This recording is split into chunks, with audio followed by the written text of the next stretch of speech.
we call for the welcome of the rector of the university, Professor Bieri Fusi.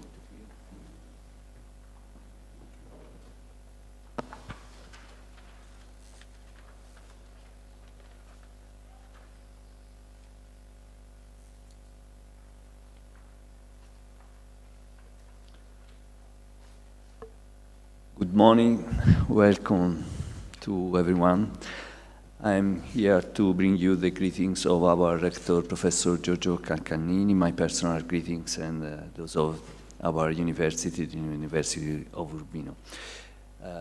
It's a great pleasure to be here, hosting so many living persons coming from very many parts of the world, and participate to this thematic conference.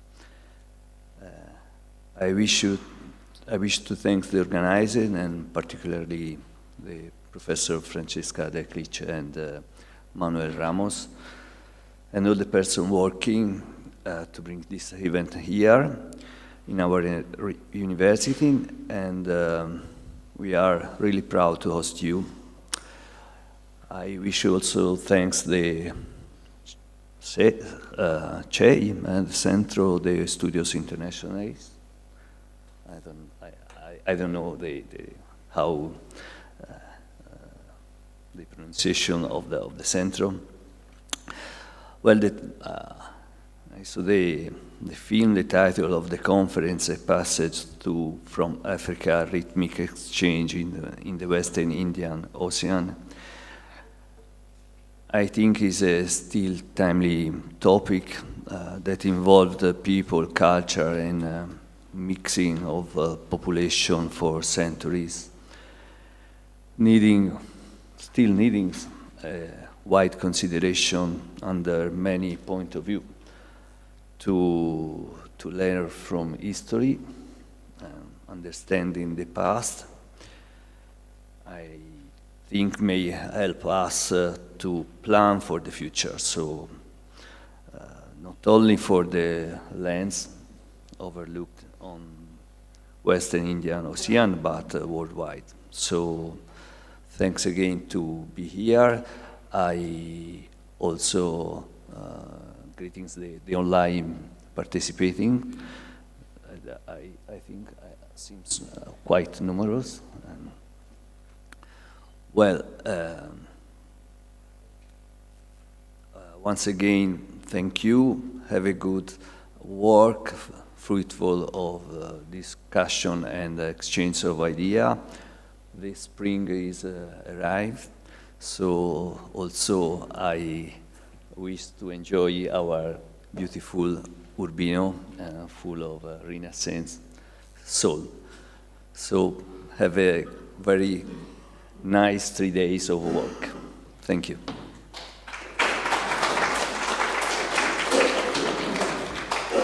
Thank you very much to Prorettore Vicario Bieri Fusi. Thank you very much. On behalf of the rector.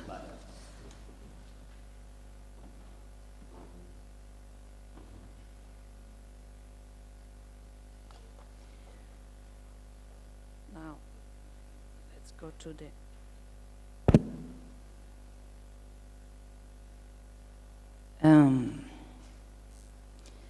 before I start my own little introduction, let me also bring you the Department of Communication Science, Humanities and International Studies greetings. The department, I was told, I was sent this greeting, is honored to host and promote a passage to and from Africa conference featuring the latest research on East Africa network in the Western Indian Ocean. We welcome the speakers arrived in Urbino to participate in the proceedings, as well as those connected online with us. As well, we greatly welcome the activities of the Aegis network to Urbino, knowing that this conference is a valuable opportunity to discuss the current scientific research of the Aegis team. All the participants will enjoy sharing perspectives and research during these conference days. So, have a great time in Urbino, and thank you all for your contribution in the success of the conference. for the director of the department.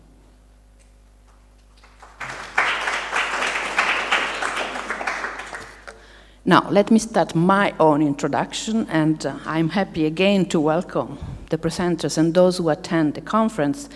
And thank you for having reached this beautiful Renaissance town, which nowadays seems to be apart from busy roads, but has been a crossroad of intellectuals dealing with mechanical discoveries, architecture, art, and painting in the 15th century, and of the most renowned mathematicians in the 16th century.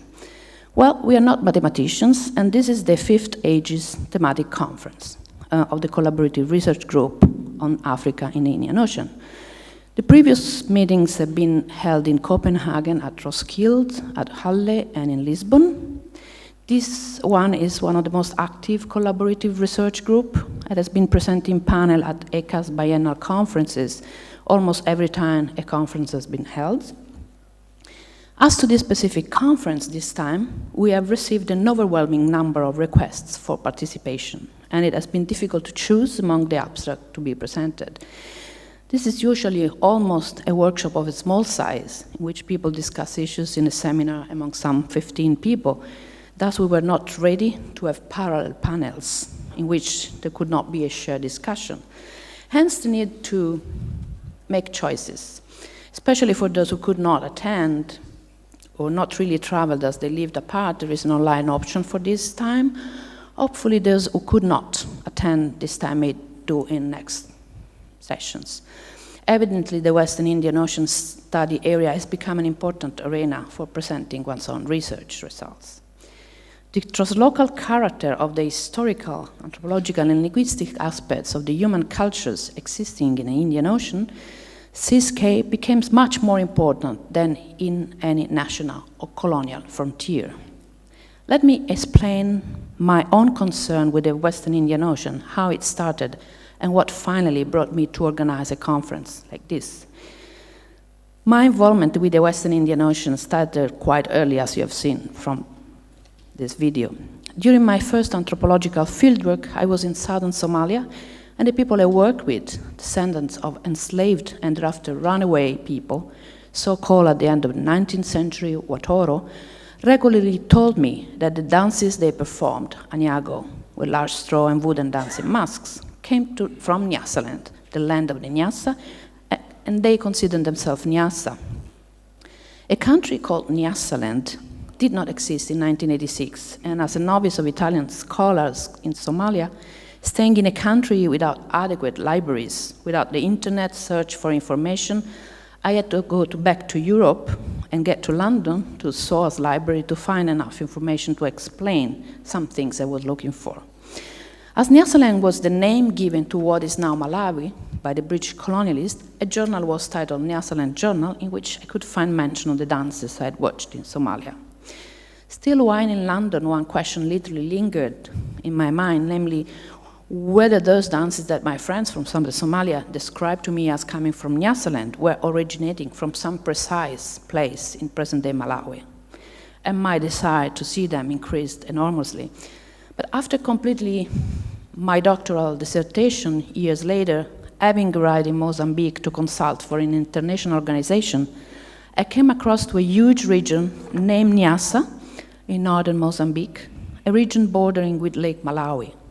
The Lugendo River that had been mentioned to me by an older chief, descendants of Chief Nasibundo, ethnic Yao in Somalia, chief of community of runaway slaves.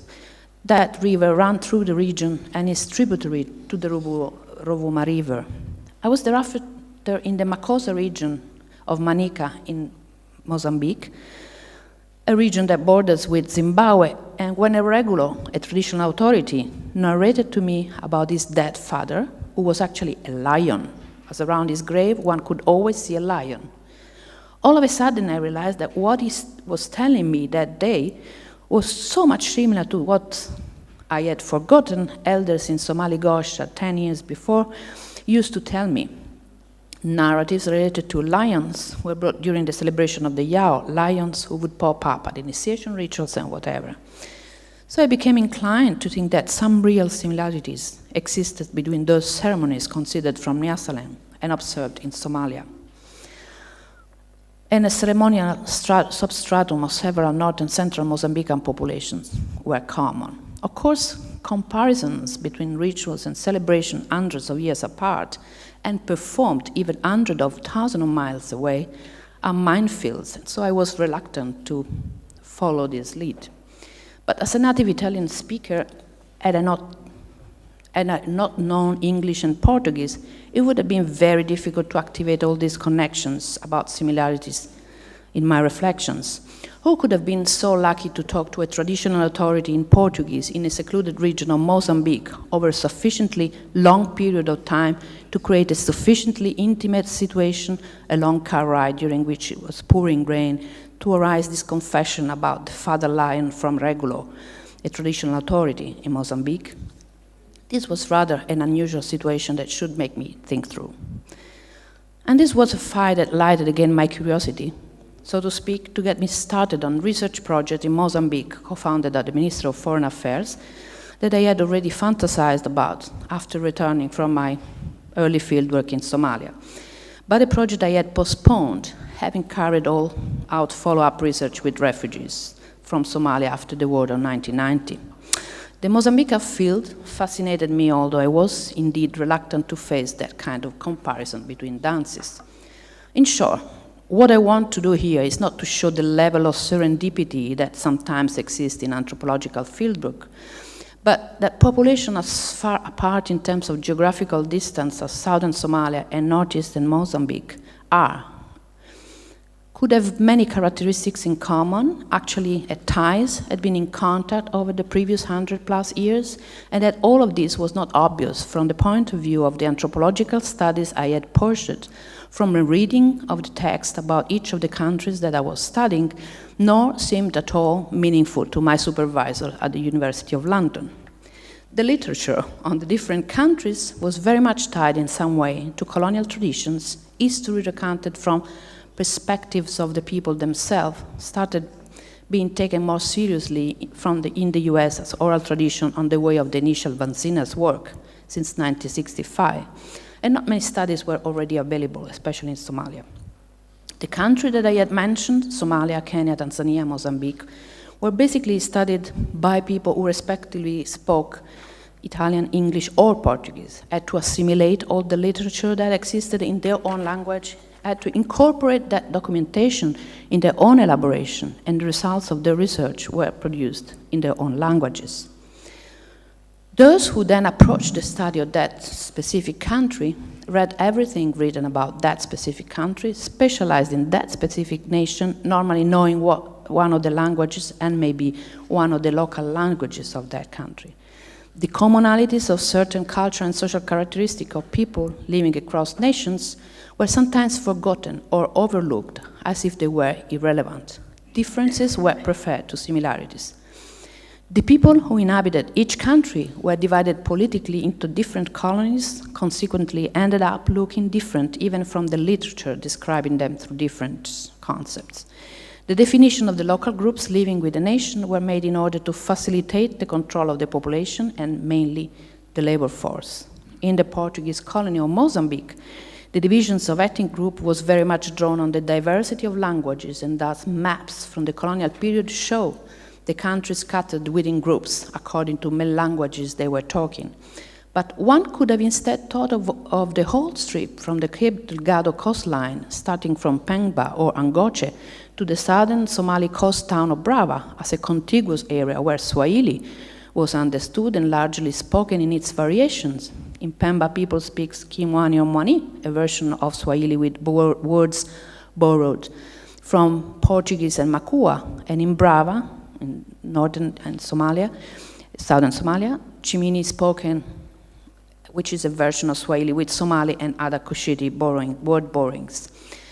So, in short, coming back to the people who in Somalia kept mentioning to me the Nyasaland as a country of their ancestors, contrary to what I've thought, although telephone did not work in Somalia at the time and international communication could only be done from Mogadishu at the post office, news did circulate, and there were definite means by which they were transmitted locally. People traveled.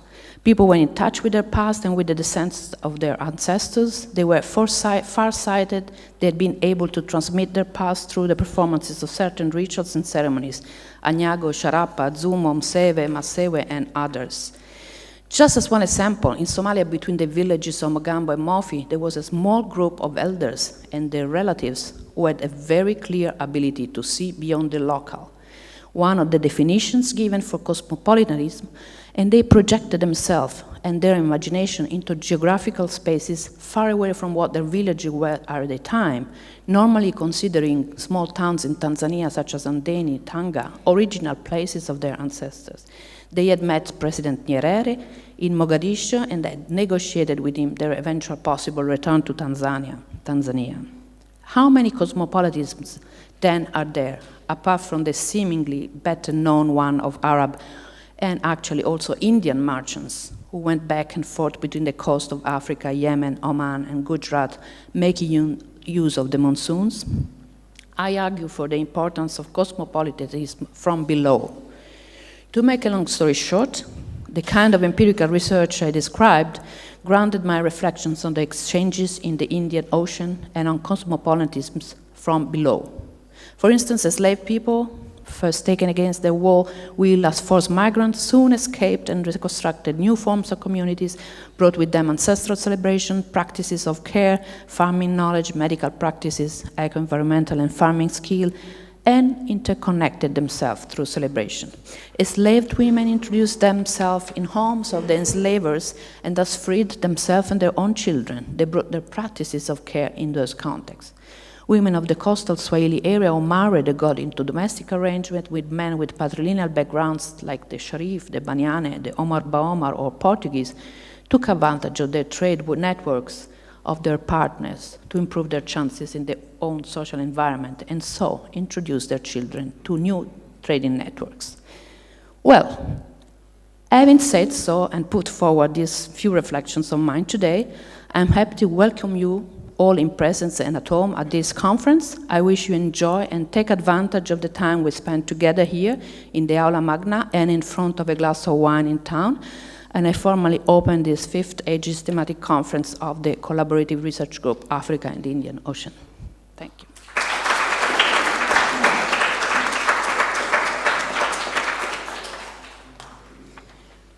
You have a new program which is a bit lighter for this morning. Peter will be chairing the first session. The first to speak is Jan Walker.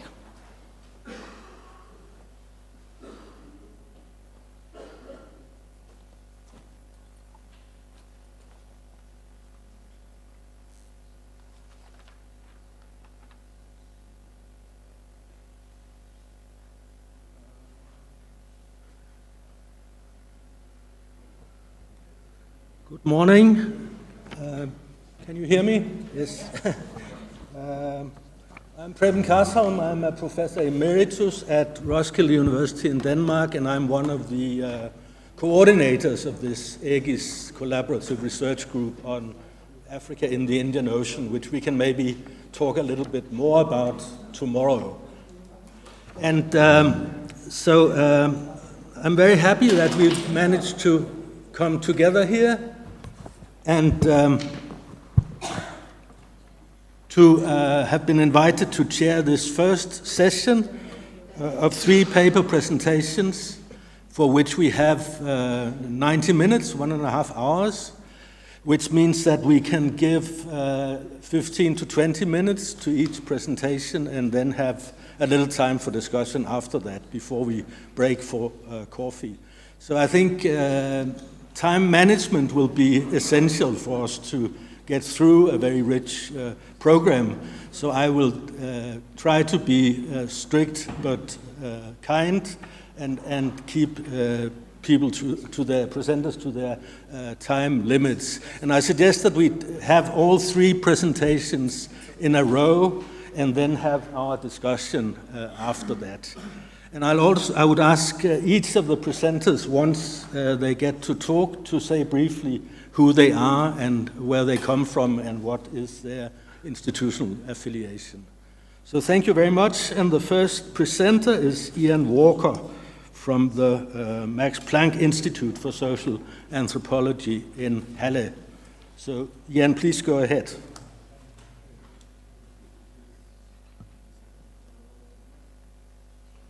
Do you have a PowerPoint? Okay. I don't.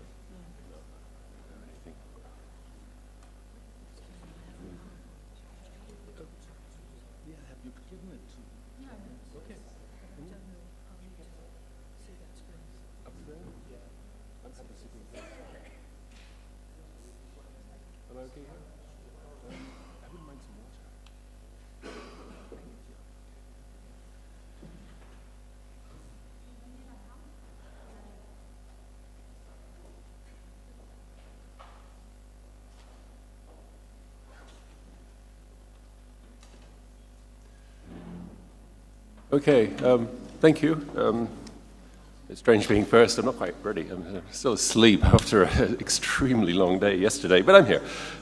Yes, so as Previn said, I'm Ian Walker. I'm at the Max Planck Institute in Halle in Germany, and I'm a social anthropologist, and I've been working on the Comores as long as anyone can remember. Not as long as Jill, of course, but still.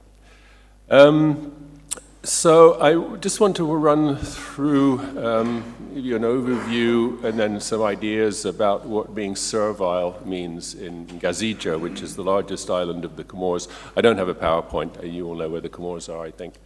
Gazija is the biggest island. It's called Grand Comore in French. I call it Gazija because I like to decolonialize the names of the islands, and the English names of the islands have long been obsolete. But in English, actually, it's called Comoro. Maybe I should call it Comoro.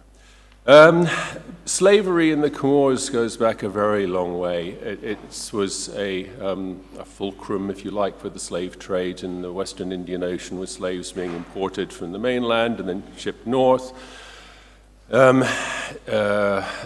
an old Turkish text of Piri Reis, which talks about Comorians raising slaves like sheep and lambs, so really were producing slaves, importing them, breeding them, exporting them. In the 18th and particularly in the 19th century, the slave trade turned around, and the French, who were occupying the Mascarene Islands, Mauritius, Réunion, wanted slaves. Slaves started going the other way. There was also, I won't go into all the history of it, but also changes, political changes in Madagascar, which meant that slaves were no longer available from Madagascar and that they had to come from the mainland, and there were Malagasy raids on the Comores. But very much a society shaped by slavery. And there are various types of slaves, I suppose you could say, in the Comores. There are the very old slaves, so people whose ancestors arrived as slaves in, I don't know, 13th, 14th, 15th century, who no longer have the servile identity. They've been Comorianized, and their slave origins have been completely erased. So most of the people that we call servile today are people who arrived in the island, well, either people who arrived in the islands in the, what I would call the post-Malagasy Razia period, which was of the turn, so the late 18th, early 19th century, where there were these huge slave raids from Malagasy on the Comores and the African mainland. Decimated the islands. The island of Mweli, by the time they'd finished, there was only apparently one person left on the island. They'd all been either enslaved or they'd fled. So the sort of whole notion of slavery was reconstituted after that period. So in the 19th century, when slaves were imported and been going to the Mascarene Islands, and it's descendants of these people who are servile today. There's another group as well who are descended from Comorians who have been enslaved. So either have been captured in internecine wars within the island, or who have been reduced to slavery through debt bondage or something like that. They are distinguished, but I won't distinguish them here because they're only distinguished in certain places and at certain levels. But slavery, so the descendants of the slaves, how do we know they are descendants? Because slavery is highly spatialized in Gazija. There are villages around the island known as Zitrea, which are slave villages, and everyone knows who they are, and everyone knows that anyone who comes from one of these villages is the descendant of a slave. They are servile. In the larger towns, such as Itzandra, where I did my doctoral work, in Moroni, which is the national capital, there are slave quarters. And again, in Moroni, if you come from Irangojani, you are of servile status. In Alexandra, if you come from Mirareni, you are of servile status. These spatial definitions of status are very much alive today and embedded in social structures. And they're embedded in a number of ways. There have been a lot of changes recently, but I mean, in my lifetime, my very good friend of mine, Coeval, he's my age, he remembers when he was a child that in the slave quarter, so he's from Alexandra, from the slave quarter of Mirareni, they weren't allowed to build houses out of stone, they had to be made out of straw or thatch. The slaves, if the descendant of a master was seated and talking, the descendant of the slave would have to sit on the ground to speak. They weren't allowed to walk through certain parts of town at certain parts of the day. So this is in my lifetime. I know not as young as I used to be, but it is still within my lifetime, talking about the 60s and early 70s. Today, there have been significant changes in what people of servile status can do in what one might call a secular or a non-ritual context. They can be elected to the assembly. There are deputies who are of servile status. There are businessmen, very successful businessmen, civil servants who can be of servile status. That's not a problem. What people cannot do is enact ritual marriages with people of free status, so servile and the free. Unlike Madagascar, I don't know how many of you work in Madagascar, but in Madagascar these distinctions are very, very, even more, if you probably, rigid in that there can be no marriage between servile and free. That's not true in Gazija. You can do a small, what's called a nadaho marriage, which is a legal marriage, an Islamic marriage, has no ritual significance whatsoever. It doesn't matter if you're free or servile, so you can procreate, miscegenate, if you want to call it. There is absolutely no restriction whatsoever on people marrying in this legal small wedding. However, in the ritual wedding, which is the Ada wedding, customary wedding, it is not possible. It does happen, and I'll come to an example of one, but it's very, very rare, it's very difficult. The reason for this is the ritual wedding, it's not really a marriage. People do, obviously, legally get married. But sometimes, a friend of mine, Ali Hamidi, the brother of Salim, a friend of mine in Gilles, he lived in Denmark, and he really did it under pressure from people when he went back to the island, to Ngazija, and he did it. He must have been almost 70, 65, 70 when he did it. He'd been legally married for 30 years, and his children were grown up, and so it's not a legal marriage, but it is a ritual marriage, and the reason you have to do this is to have a status in society, and it's actually part of a progression through the age system. There's an age system in Gazija, and when you do this ritual marriage, you move up a step, you acquire the status of an elder, you have certain rights and obligations, you can symbolic things like wearing a scarf over your shoulder or sitting at the front in the mosque and entering the mosque through a door, reserved for the elders, very un-Islamic. Only the elders can go through this door.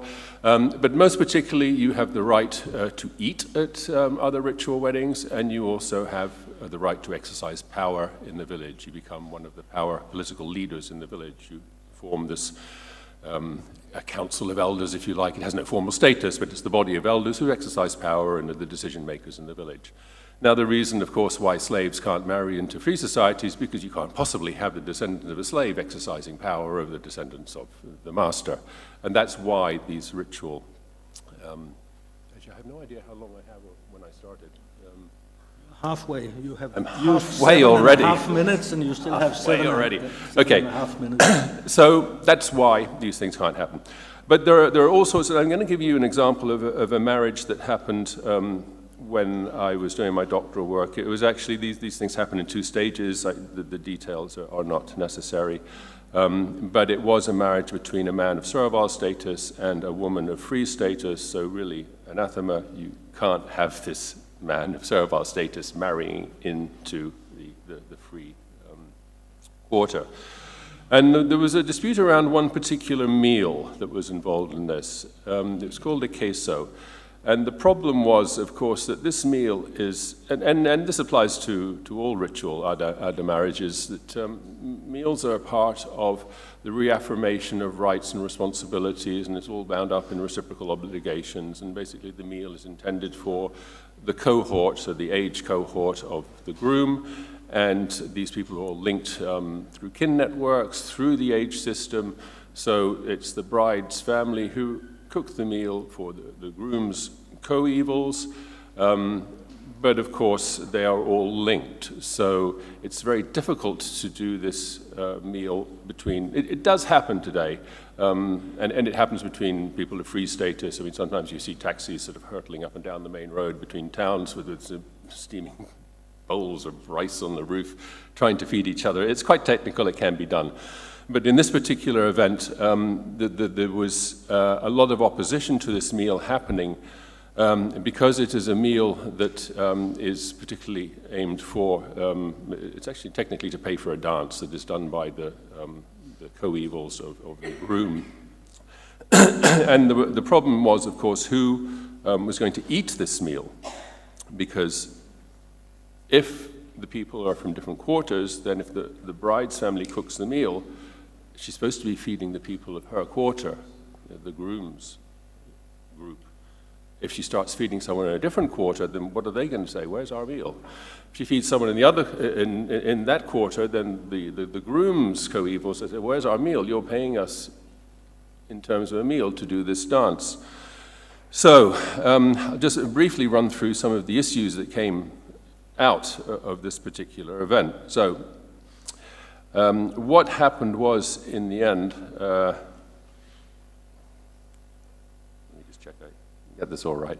Okay, so first of all, so the people of the groom's quarter had paid for the meal. Okay, they had raised the funds to pay for the foodstuffs. Okay, so they wouldn't let it be eaten by someone else. Secondly, if the people of the free quarter ate it, again, as I said, that would imply that the servile groom would be admitted to the rank of the elders of the free, and that was not, of course, possible. If the people of the groom's quarter, the servile people, ate it, then, if they didn't eat it, then the groom would remain indebted to them. He would have this debt to discharge, which wouldn't be possible once the event was over, so he would remain indebted to them, a debt that could not be repaid.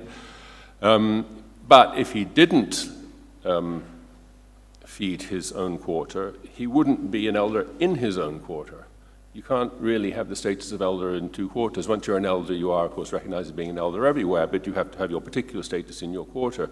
So it was how would he, if he didn't give this meal to his own quarter, have the status of elder in his quarter? He couldn't do that. He couldn't possibly not be an elder in his own quarter. And as I said, if he was in the free quarter, an elder in the free quarter, then he would have power over the descendants of his masters, the owners of his descendants, which wouldn't be possible. And of course, because the bride was preparing this, it should be eaten by her coevals. So it was eventually impossible, and to sort of cut a long story short, it ended out, there was no structural solution to this, and what happened was there were two factions that rose. One said that the servile people should eat it, one said the free people should eat it. In the end, half ate, half didn't.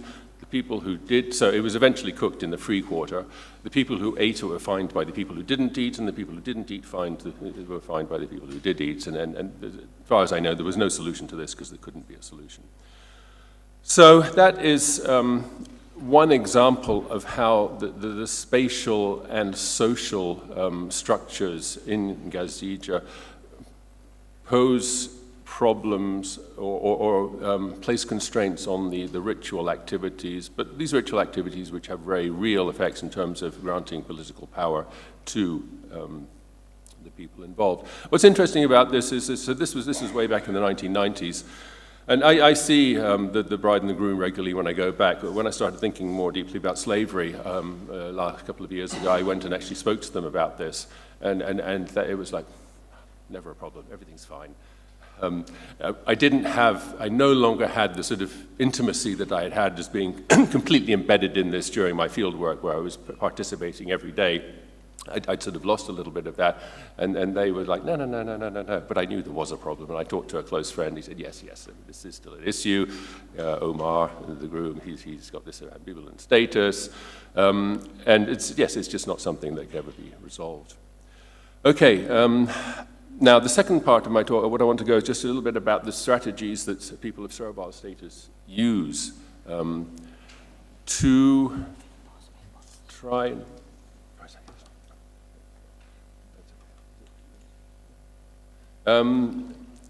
how do people negotiate? Because obviously this is something that people talk about. It's talked about euphemistically. It's very hard to get people to really sit down and talk about what it means to be of servile status, what it means to be a descendant of a slave. I do it with close friends, but even during my doctoral work, there were people. It was really only a number of very close friends who actually very explicitly would explain to me what was going on. Most people glossed over it, and of course going back now, often as an outsider, because all the people in the village now, they've grown up and moved away, and all the people I go and try and talk to don't really remember me because they were 5 when I was there and now they're 30 or whatever. But there are I'll give you a couple of examples of how and I have 2 sort of analytical takes on people's approaches to slavery. So there's assimilation and there's dissimulation. And dissimulation is basically denying servile status, which is what people try to do. And this is particularly true in Mirareni, so this quarter of Itsandra where I worked, but it's also true in another village where I worked, which is up in the mountains, a place called Kwambani. And there, when I was taking genealogies during my doctoral work, I came across in the royal household, so the clan, so a matrilineal society, the clan that produces the sultans, the rulers of the land. And there were 3 sublineages, and the sultans always came from 1 or 2, and I thought, well, what about the third? Why don't the sultans come from this? And of course it became clear that this was actually a slave sublineage. And it's interesting because this town doesn't have the spatial distinctions that I just said are ubiquitous, but the exception that proves the rule. But people would distinguish genealogically. They had slave lineages or a sublineage, so slave clan or sublineage or lineage within a clan. And these people were the domestic slaves of the Sultan. So they were assimilated to the royal clan, but they had a sublineage, which was a servile sublineage. And I knew this. I knew these were slaves because I'd been very involved in this town a long time ago during the doctoral work. A couple of years ago, I went back and I went to talk to one of the elders of the town who, when I'd been doing my work, he'd been living in France, so I'd met him, but I didn't really know him. So I said, well, give me the story of this lineage. And he said, well, what happened was the Sultan, he went to another village out in the countryside, which interestingly was a slave village in Eritrea. And he married a woman, and because he was the Sultan, he came back and he brought her, because it's matrilineal and matrilocal. This is unusual, but the woman came back, his wife came back and lived with him because he was the Sultan, so she would be permitted to move. But also, but no mention of slavery, and actually explicitly said, well, were these people slaves? No, they just came from the country. But they no longer had, the woman, the lineage was not the lineage of the woman from her place of origin out in the slave village. It was a new lineage, sublineage, constituted as part of the royal clan. So this has been 2 minutes. This has been sort of concealed, if you like, in a retelling of the myth of origin. And this happens also in Mirareni, where a similar sort of narrative has taken place in terms of the origins of the people of the quarter. It's very unusual to find the same lineages, the same clans, if you like, in different towns and even in different quarters. And in Itsandra, the free quarter have all their named clans. The fisherman quarter have their named clans. You don't find members of one clan in the other. They're 2 completely distinct.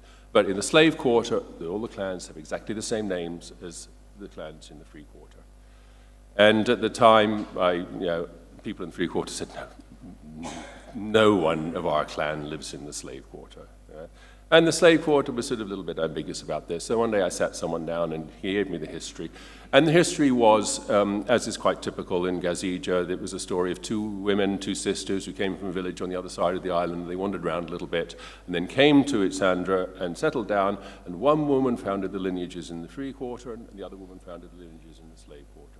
So there was sort of a narrative concealment, if you like, dissimulation of the origins of these people by assimilating them genealogically to the same origins. Now, everyone knew this wasn't true, but it was mythically, it was a way of asserting an equality, if you like, with the free quarter by having the same ancestor. And it's interesting, I sort of calculated back and I thought, well, these original two women, they would have arrived about the same time as all these slaves were coming in the mid-19th century. Okay, and I will, all right, and then I will just go to the second one, which is... No, we have no more time for you. You have to stop. More time? No more time for you. No more time at all.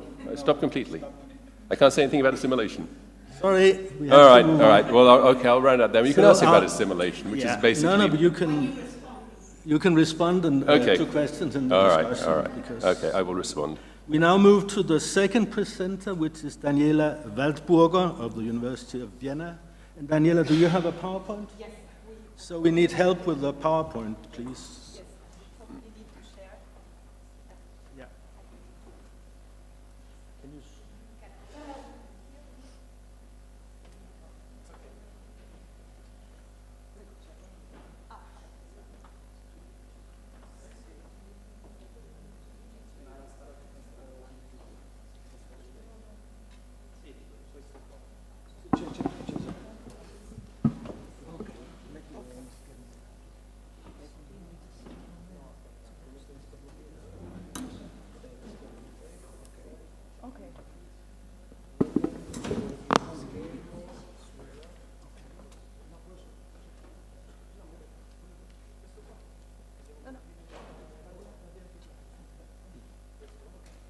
Sì, sì, sì, perfetto. Grazie.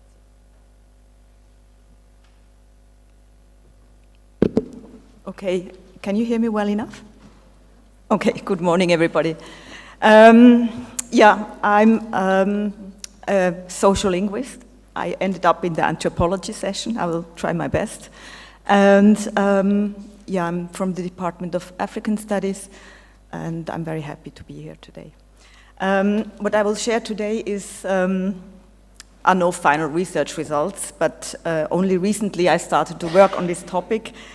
So I will share how the idea grew, how we'll go about it, and share some first ideas and some insights. And I prepared for 25 minutes because I had no instructions. I will cut it down, I'm aware of it. And yeah, so the Comoros, including Mayotte, were completely out of my research focus for some years. And because I was busy working on the other side of the Swahili periphery, mainly in Lubumbashi in the DRC, and until the pandemic forced us all to stay home. And my new colleague at that time, Remy Chocote, and I were both working on our habilitation manuscripts at the time. So we met every Friday morning online to share our chapters we were writing. And I was particularly interested in one chapter on migration between the Comoro Islands and Mayotte, and the violence associated with it, and which is portrayed in literary works. And it was especially descriptions of young persons, both perpetrator and victims of violence, the vocabulary used, the linguistic strategies used, and that were the first things I noticed. Just to...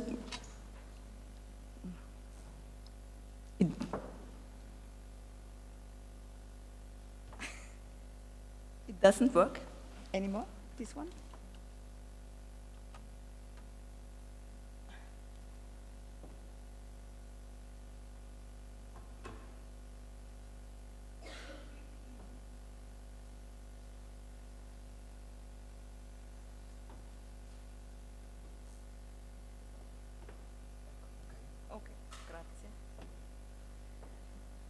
So, just very shortly, what my colleague identified as phases of social disqualification, what was intrigued me at the beginning, of young people coming from the Comoros to Mayotte. And there were things like such of being thrown out of school, being socially disqualified, having no access to space, experiences of social profiling by the police, by NGOs, by the population. And sorry for the bad picture, around the same time, I was teaching an online course on African linguistics at the Université de Mayotte, and we were having most interesting discussions about the situation on Mayotte, including recurrent violence. And here we were talking about the participants' linguistic repertoire, of particular importance for plurilingual people living on a formerly monolingual island like Mayotte. And we were discussing everything that goes with this diglossic situation. Illiteracy, languages for different domains of life, participation, prestige, identity, marginalization, language hierarchies, no access to government support due to language barriers, and in addition to the current violent situation on Mayotte was a major concern for the participants. So I couldn't separate violence and language anymore. And we needed a code to talk about it. We needed the vocabulary to talk about violence. And the discourse about the situation really revealed the participants' positionality in this discourse. And I'm mentioning this just to illustrate that the language and its performativity can be analyzed on two levels.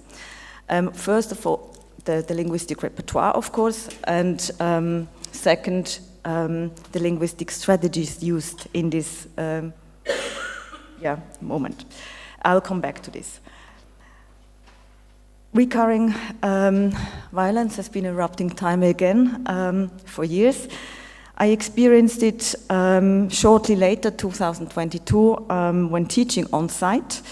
For instance, when I couldn't return to the hotel due to roadblocks by gangs. Similar experiences, again, 23, for instance, by witnessing warning shots by the police at the Lycée Youssoufou Baimana, you can see here, after young people clashed violently from different neighborhoods.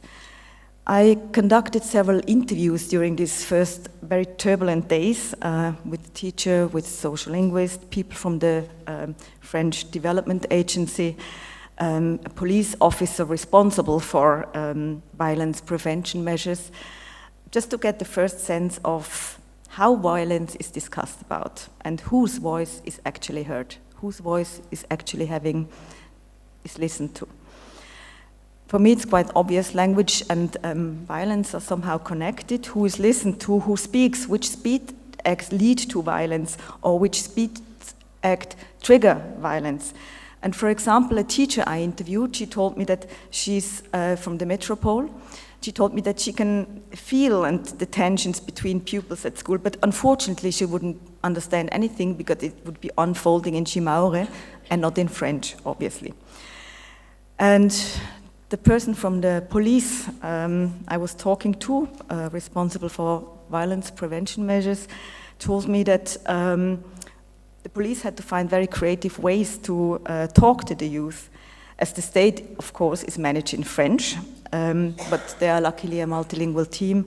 Otherwise, communication and the often needed de-escalation would simply not work. So why violence and why focusing on violence? On the right picture, you see a picture that was chosen this August by the French Gendarmerie in Mayotte for the Facebook account. And have a quick look at the gendarme observing the external border of the European Union in the middle of the Indian Ocean. So he's looking at the Kwassa arriving from the neighboring islands. So as most of you know, Mayotte is the destination of many migrants coming from the other three islands.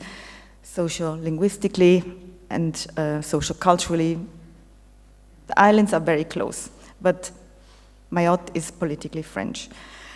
And because of these migration movements, for the French citizens, for the Maoris, it's very important that they show that they are French. So the othering from people from the other islands has become a really common strategy. The others are often illegal young people, socially disqualified, who are made étrangers, foreigners at home, as Yacine Ben Miloud has put it. So I see that violence became their mean of survival and communication. And what I will be looking at is this nexus between language and violence and how it is connected to questions of infrastructure. And in order to understand this in the context, of course, the linguistic situation, it's quite important. We are in France, so very obviously French is the official language needed in everyday life if you want to manage any issues concerning administration. It is the language of instruction in school, despite the fact that most Maoris only learn it at school. They're either speakers of Shimaore or of Kibushi, a variety from Malgache that developed further after migration movements. And so in short, Shimaore, Kibushi, French are, let's say, the main codes on Mayotte, while the other Comorian varieties are also existing, of course, Shingazicha, Shimwali, Shinzwani, but they are sometimes stigmatized for political reasons, as they can be the sign of the others. The situation is complicated because many Maori also have this more, let's say, stigmatized codes as their first language due to their origin from the other islands. And you, Inwo, you've written about it 2019, that Mayotte is very hybrid, it's very cosmopolitan, and that also gets obvious if you look at the linguistic situation. And we have also Arabic, but it's not really a language spoken, mainly used for written purposes due to the madrasa, very often for elderly people, the first place where they came into contact with written language. So in short, the linguistic repertoire of people on Mayotte can be monolingual, it's more often plurilingual, and they encounter a state with administration which is solely in French, with executive force in France, media in France, etc. And it's especially the young, undocumented people from the other islands on Mayotte who are disqualified in two respects. First, their voice is not heard because they have no legal status, and they experience linguistic discrimination in terms of language barriers. I switched that. Languages fulfill different roles in different contexts in daily life in Mayotte. Stop with your French and speak Shimaore, says the mother to her daughter in a TV series. Colloques from broadcasted in Mayotte Premier. And Shimaore has quite an ambiguous role. It is on the one side the sign of a Maori identity, and sometimes those not speaking it can be identified as an outsider. And here in the series you can observe another facet. The young generation from Mayotte increasingly considers French as their language to link themselves with the metropole. Even if the writing competence, if one wanted to apply standards of France, is rather modest, as I realized when I was marking the assignments from the university. And just as a side note, what is quite interesting in this series is that it's actually in French with subtitles, and then there are some sequences in Shimaore which are subtitled into French. And in the first episode, a group of women is robbed and they speak French. And the gangsters, teenagers, they speak Shinzwani, so from the neighboring island. I proceed from the performativity of language, thus that the language used in concrete situation ultimately maps the reality of the mind and reveals the experience of each individual as part of a wider complex social network. Yeah. I'm currently working or following two research lines. I want to share some ideas only for one of them. I work with what you could call texts for the time given as found in media reports, policy papers, X accounts, TV series, literary works, etc. And of course, interviews I started with, they will come. And the third pillar will be what I would call reflection sessions. It's a method I developed, I call it Baraza Web, that should provide the stigmatized youth a forum for sharing their thoughts and collective experiences while granting their voices the status of alternative archive, because that's what is missing, the voice of those youth who have no voice. Yeah. So preliminary research shows that young people attempt to make themselves heard seems only to be successful by violence against people and their goods. And I'm trying to work on it and show this nexus on infrastructure. There are too many births, too many babies, too much work, said a trainee nurse. And she referred to the situation in the main hospital in Mayotte, which is, by the way, the largest maternity in Europe. And I use this statement to show that the discourse about the number of the births on Mayotte is not a medical one, but a political one.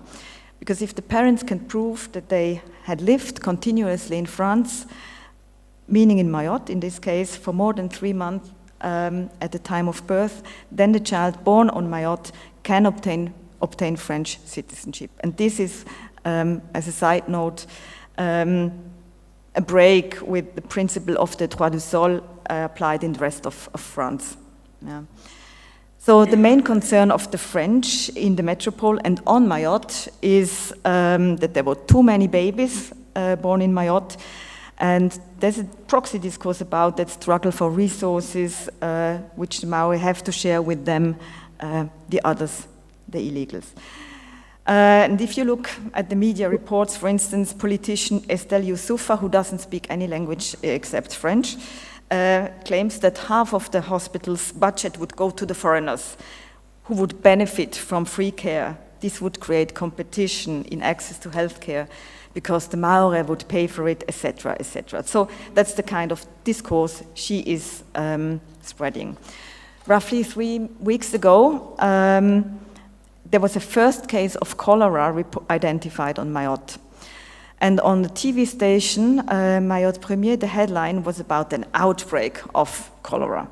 And the doctor in charge was invited to the TV studio and to report on it. And he reported quite objectively, and he said that 2 infected persons were identified, a mother and a child, who had traveled from Nzwani a few days ago.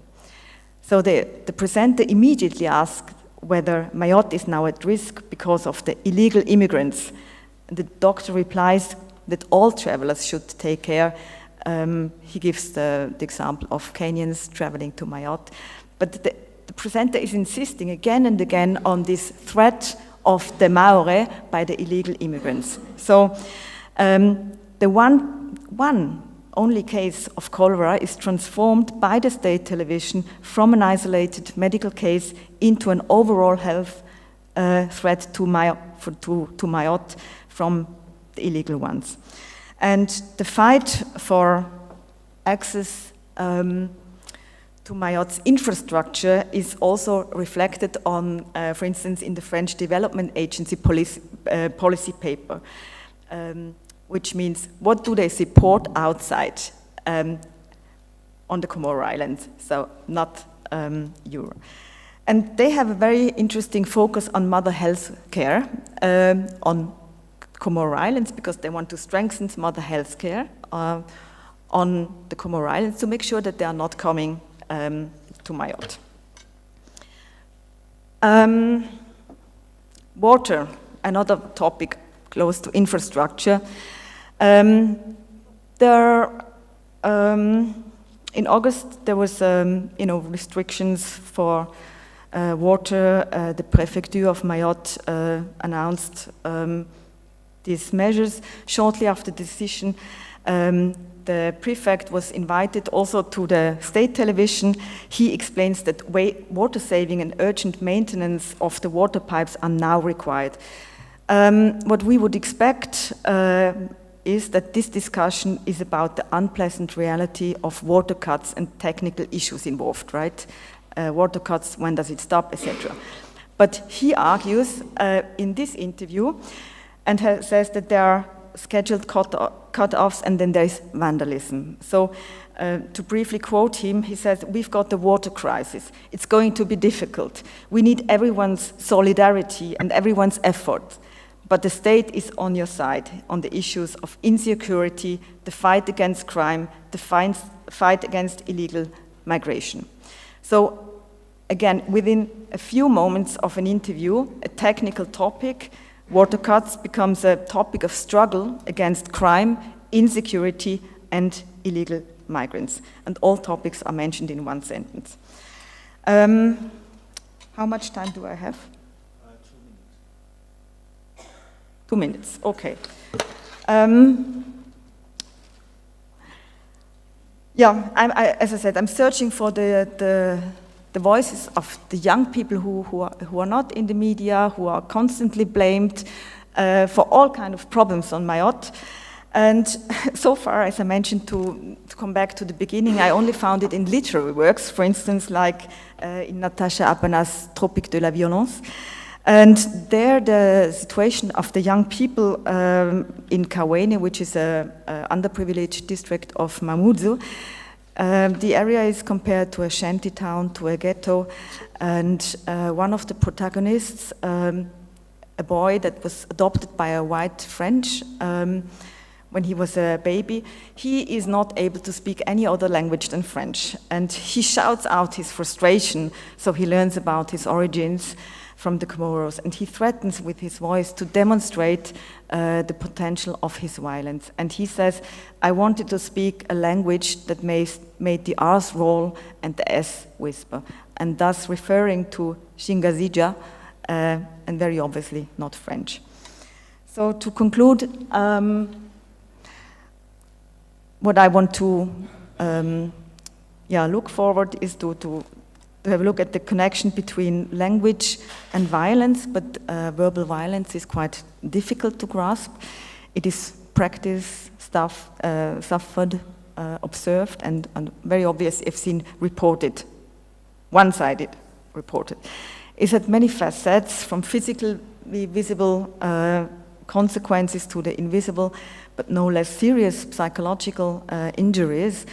Violence is based on verbal expressions, from the attempt to prevent it to the call to exercise it. And I also understand verbal violence to be much more than just physical violence and not just mere words. And this is also quite obvious if we look at this quotation by de Marchelier, and that is certainly true, I think, for Mayotte. La violence, c'est les autres. Violence is the others, referring to Sartre, and violence is always the language of the others on Mayotte in the texts that I have been looking at so far. Thank you.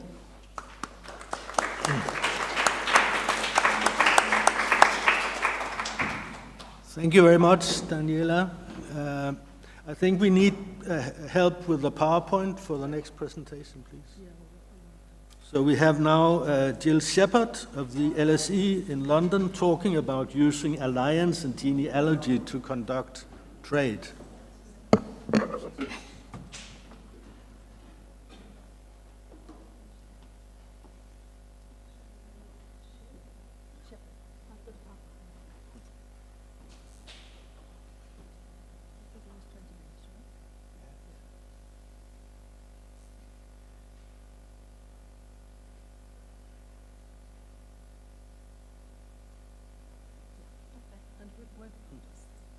This one. Yeah, okay, thank you. Okay, good morning, everybody. My presentation is a much more general overview than the previous two. I'm interested in why, historically, and up to the present day, oops, what's happening? Yeah, okay. The combination of descent and alliance have both been important for trade in East Africa. And it's been necessary for people to be linked, ideally, to both of two separate kinship systems in order for them to get on with that. This is not doing anything. This is not moving here and it's not showing up there.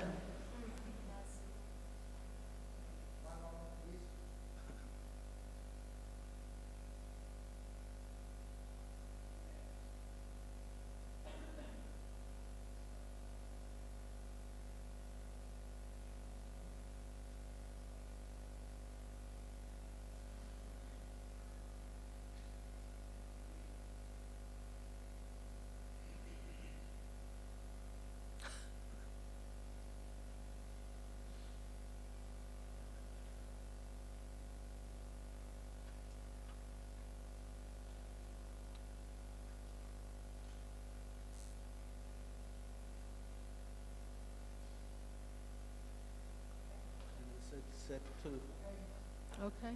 Is that? But it's not moving when I click it. It's not set to slideshow, I think. No, it's not.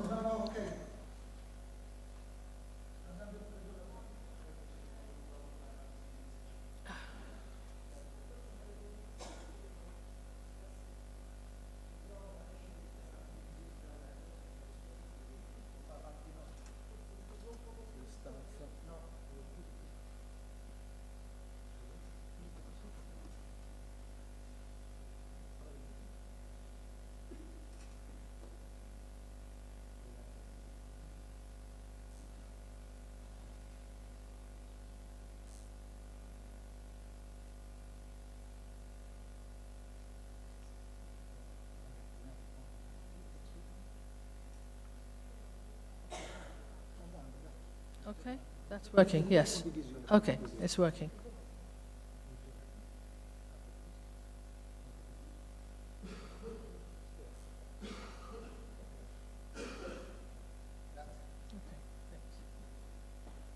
So, Is it moving? it's still not moving. It's not.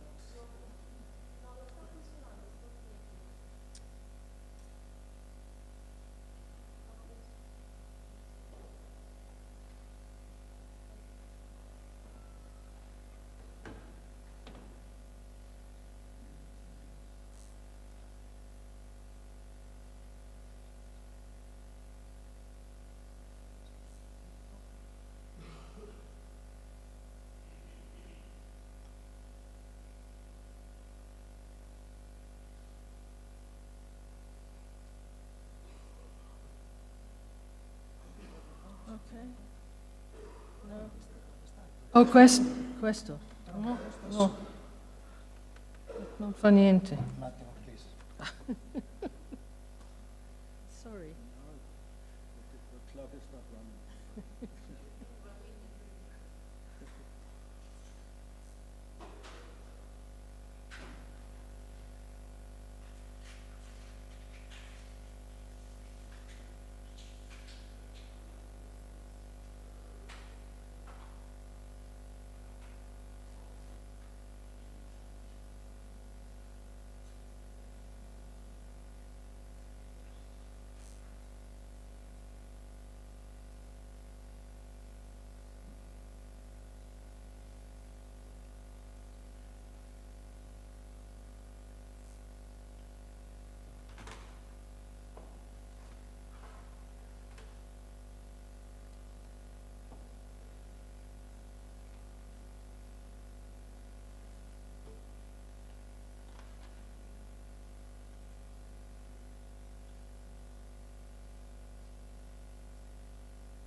But then you can use this mic. Yeah, that's fine.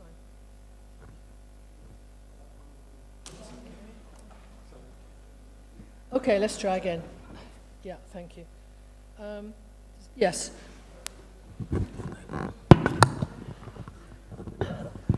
Thank you. Is that working? Yes, I think so. So it was the monsoon winds that presented the opportunity for traders to come down the East African coast with the monsoon, marry locally, leave children there who would gradually learn the local language and build up local trading links, so that when the father came down from the south the next time around, the goods were ready. And through trade with the in-laws, they stockpiled their goods ready for the next arrival of the relatives on the next monsoon. So from the 8th to the 13th century, this trade was conducted primarily out of the Persian Gulf.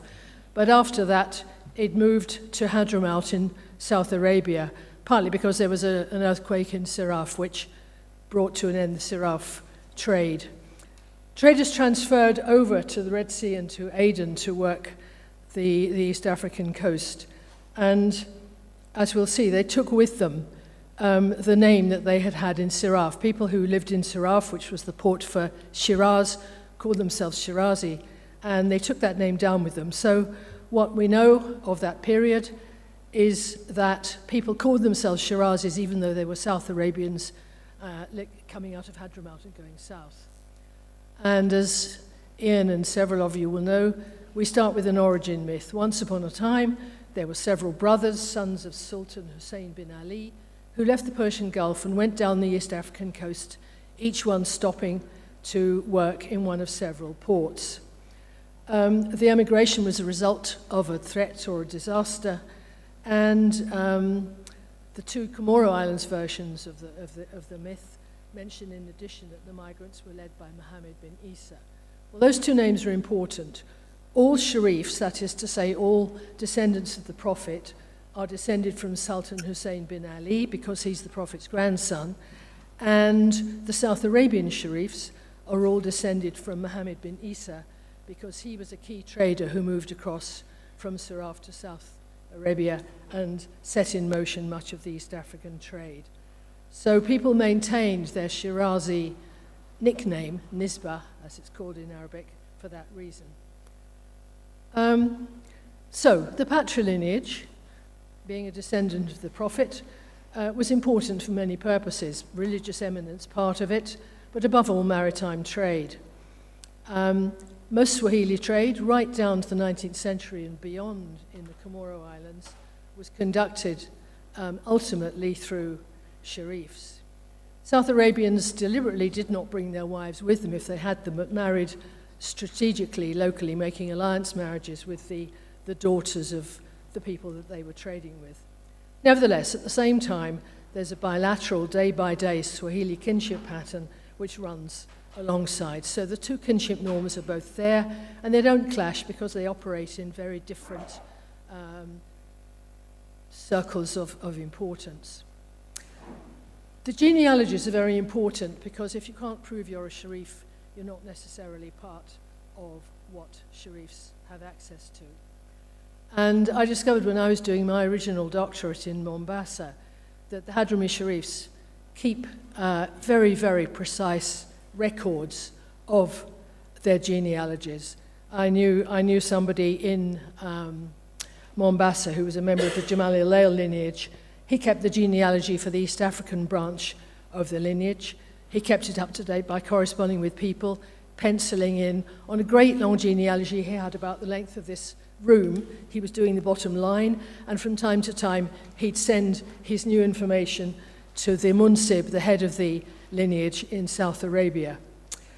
Not all Sharifs, however, have managed to stay on the twig. Some have fallen off, they've lost interest in trading, or they've become more interested in local work than international trading, and they fall away. They cease to maintain their membership of the lineage formally, and the lineage leaders call them the mutawahish, those who've gone back to the wild.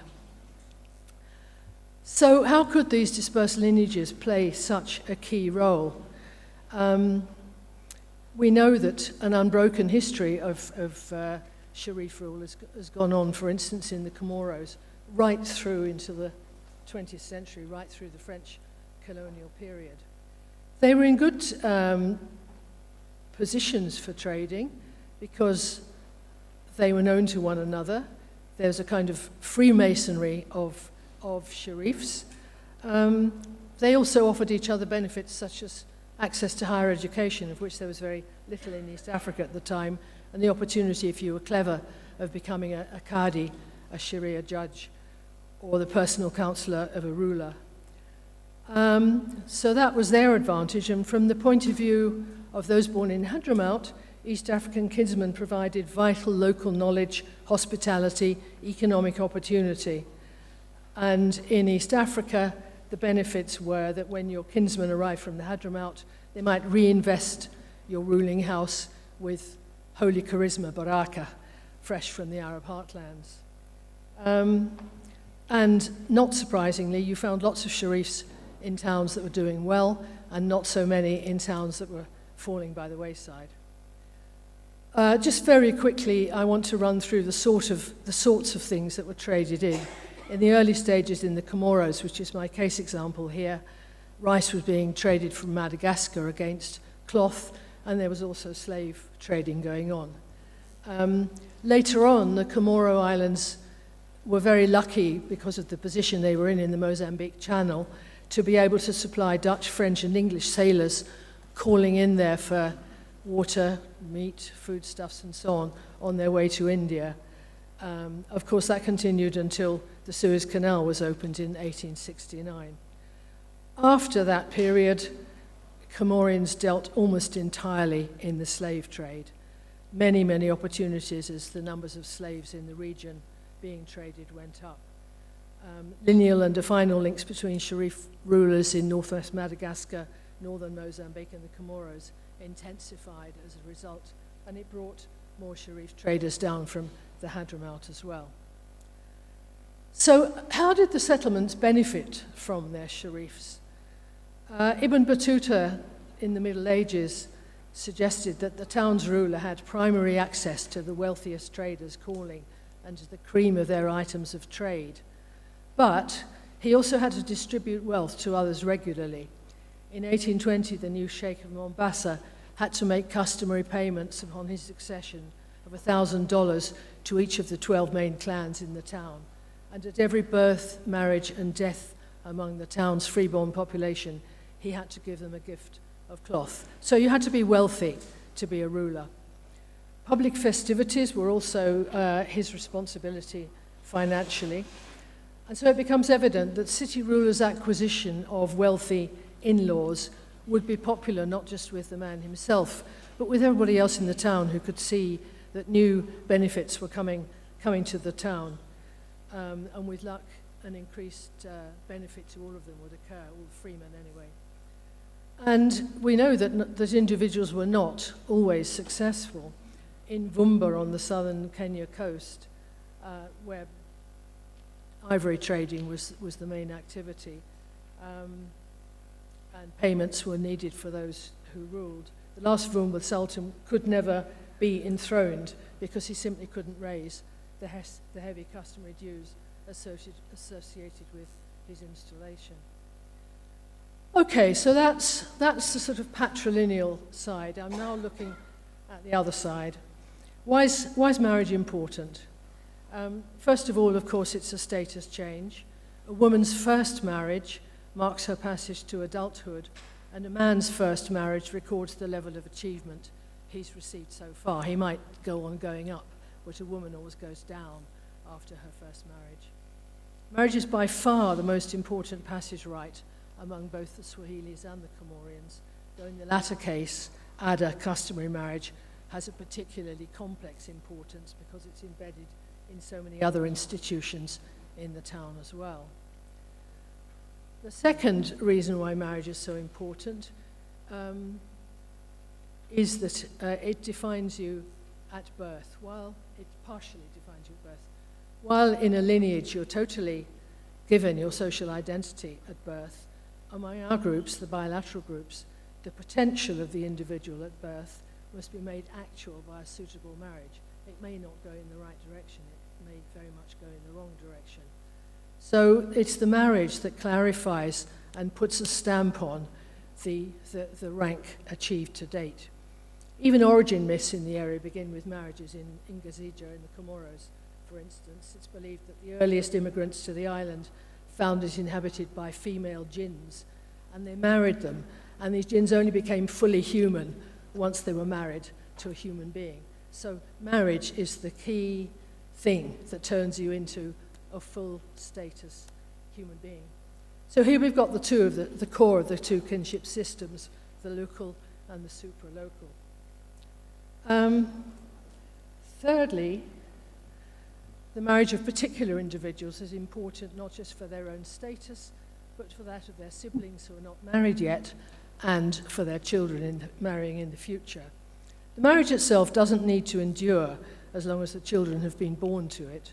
The children provide a benchmark even after the marriage ends, which will positively affect the marriageability of younger siblings of the one-time couple.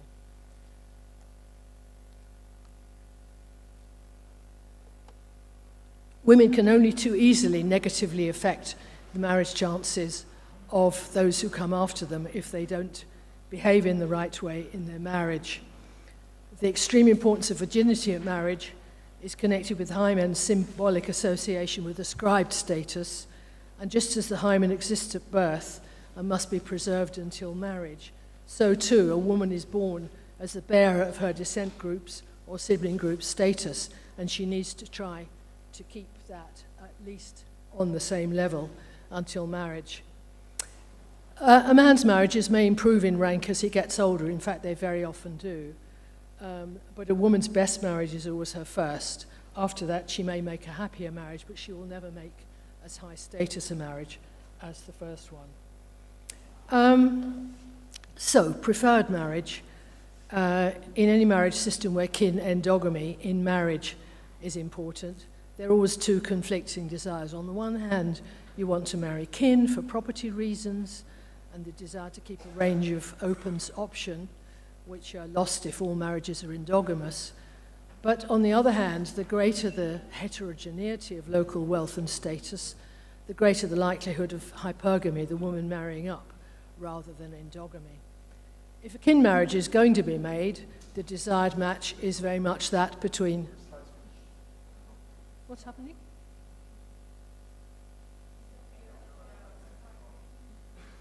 Was it? It's okay now. You want me to move? Yeah. It's this one, isn't it? Yes. If a kin marriage is going to be made, the desired match is that the children of a brother and a sister should marry each other. This compensates for property rights which would otherwise be lost in the family. For the purposes, in fact, of property inheritance, you might almost say that these marriages make good the failure of the brother and sister to marry each other. You do the second best thing by making sure that the children marry each other. Swahilis and Comorians, and this vast array of gold jewellery you see here is what happens in a Comorian customary marriage, where the man has to give thousands and thousands and thousands of dollars worth of gold to his bride. So if you're trying to maintain equality in a status you've established, that is a status which has got trade implications. You might be lucky, it might turn into a trading relationship over time. Over time, too, a pattern of alternating patrilateral cross-cousin marriage is ideally established between two affinal sibling groups. Each new marriage affirms loyalty and a lack of rivalry with the other group. In the Comoros, to keep things clear, a heavy and extremely valuable gold necklace, it's the biggest one in the picture here, a huge great thing there, called a kidani, may change hands against a woman in a series of marriages between two closely interrelated kin groups. The chain is given as part of the gold given in a customary marriage by the husband to the wife. She, when one of her brothers or sons comes to marry... I'm sorry if you couldn't hear me. She then passes this on to her brother when he's going to get married, or her son, and it goes back the other way. The chain thus becomes, in fact, a sort of deposit against the return of a woman in the next generation. I'm not going to try and explain this diagram in very complicated detail, but basically double endogamy is the ideal. You make a marriage which is endogamous to the patrilineage and endogamous to the matriclan as well. The matriclans are known as inya. The ultimate preferred marriages in the past, particularly in the case of the marriage of sultans and their close kin, involved needing to combine respect for elite Sharif descent with the demands of elite matrilineality. They've largely managed this, keeping an alternating system of patrilineage choices going to and fro between the Inya for 100 years or more. It's too complicated to describe in great detail, but if you look at the black dots on the left-hand side, you can see that marriages are alternating between two patrilineages, but they remain within the Inya, the matrilineage. In such highly elaborate systems, markers like the gold Kidani necklace have been a key mnemonic to keep things going. Okay, what about marriage over time? Over time, if things go in the right direction, a given group is sustained and maintained by marriage quite as much as descent. While an original marriage continues to be repeated, the marrying back of kin endogamously reiterates the importance of the existence of the two groups. If, however, commitment to that endogamous group lapses, the group itself will eventually evaporate as the individuals once within it make marriage choices that take them elsewhere. And another pattern which becomes very visible over time, thanks, fine, is that women tend to move up the system, creating women at the top with such high status that it's very hard to find them a local partner. Historically, the availability of unmarried, well-born women in trading towns has always been a very important asset. They've been given in marriage to wealthy, incoming immigrant traders from elsewhere in the Swahili Comorian area or from South Arabia, and have thus attracted new wealth and new trading contacts for their own kin. I'm ending just right at the other end of the Indian Ocean. This map shows you the boundaries of Islam in the Indian Ocean. And Hadramis have traded throughout the Indian Ocean using the same sorts of patterns of alliance marriage to give access to trading as we've seen on the East African coast. Some years ago, with my forestry hat on, I was working in Papua, Indonesian Papua, and I met a Sharif who didn't tell me he was a Sharif, but I knew from his surname that he was one. So I asked him about what had brought him there. He said he'd sort of lost his links. He could get as far as Java, but no further. So he was one of the Mutawahish from the Arabic point of view. And I asked why his ancestors had come, and he said, oh, you know, we came here, my great-grandfather came here to trade in nutmeg and bird of paradise feathers. He got married and became the chief here, and so we stayed. Thank you very much. That's Mombasa.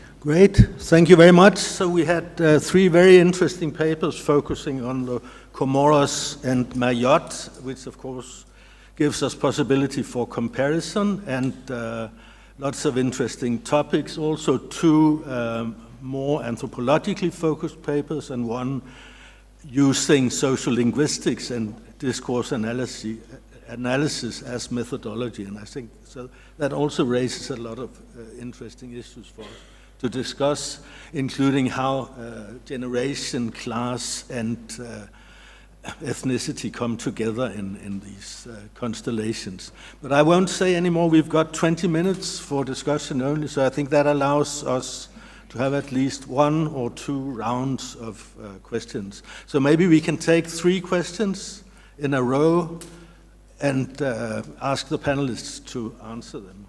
Yes, please, we have a first. But I think you must wait for the phone.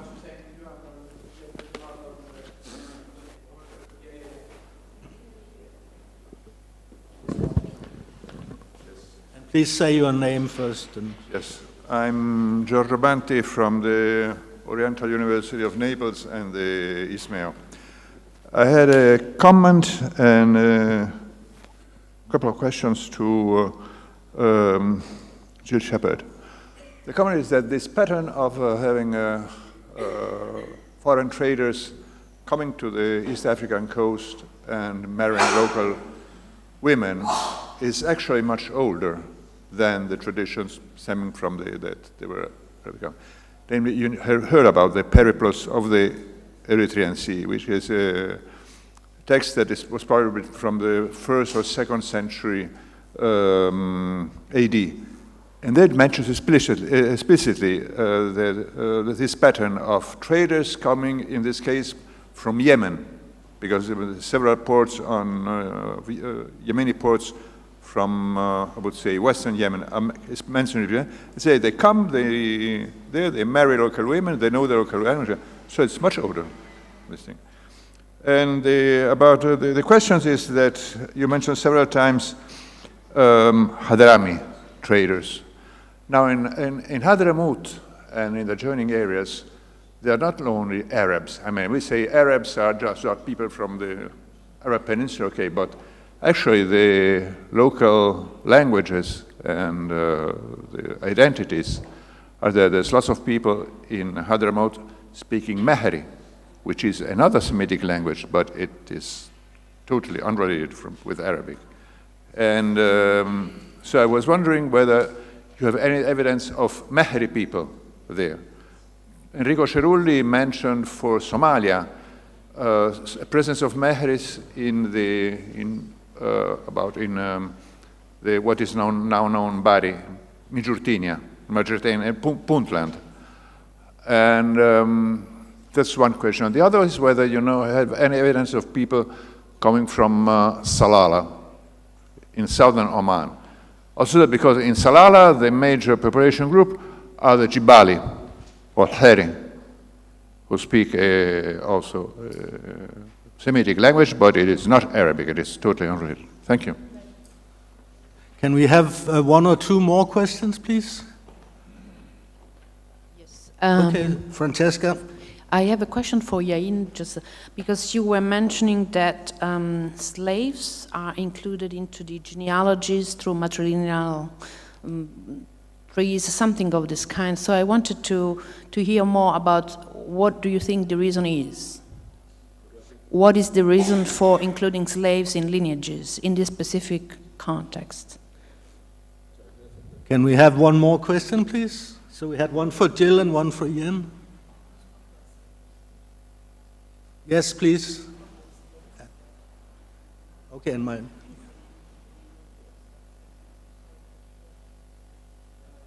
So we'll take two more, and then so I've got my list after this. And Hi, I'm Sophia, and I had a question, I guess, that could go across the panel, and I think it's speaking to maybe giving everyone the opportunity to talk about unsettlements or disruptions that you find in research. So for example, with the violence of language, what is the openness or looking into creolization of languages that unsettles rigid languages? For servility, I suppose, can you speak more to what makes or germinates being free or not being free? So what makes a free person versus what makes an enslaved person, and how is this traced in your own work? So yeah, thank you. Great. And Mylis, do you want to ask you a question?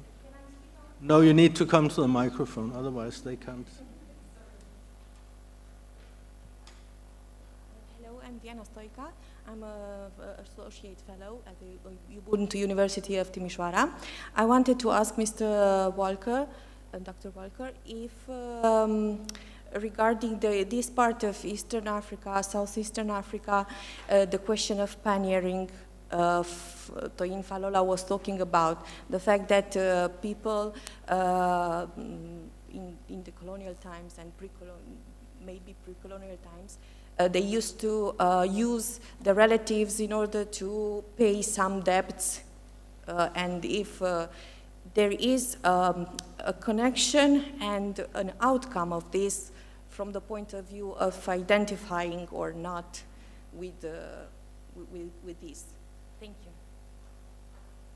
Great. So I think we'll let Jill start, and then Ian, and then Daniela. I'd like to thank the professor from Naples for his comments and questions. Thank you. Yeah, of course I was aware about the marriages mentioned in the Periplus, but because I was deliberately focusing on the Hadrami, I left aside a lot of that early history and just focused on that. I'm interested in what you say about language, because in fact the language always used down the East African coast is Arabic. If it wasn't their first language, well, I don't know why that would be, but certainly everything is conducted using Arabic, moving into Swahili, with of course a huge number of adopted words from Arabic taken into Swahili.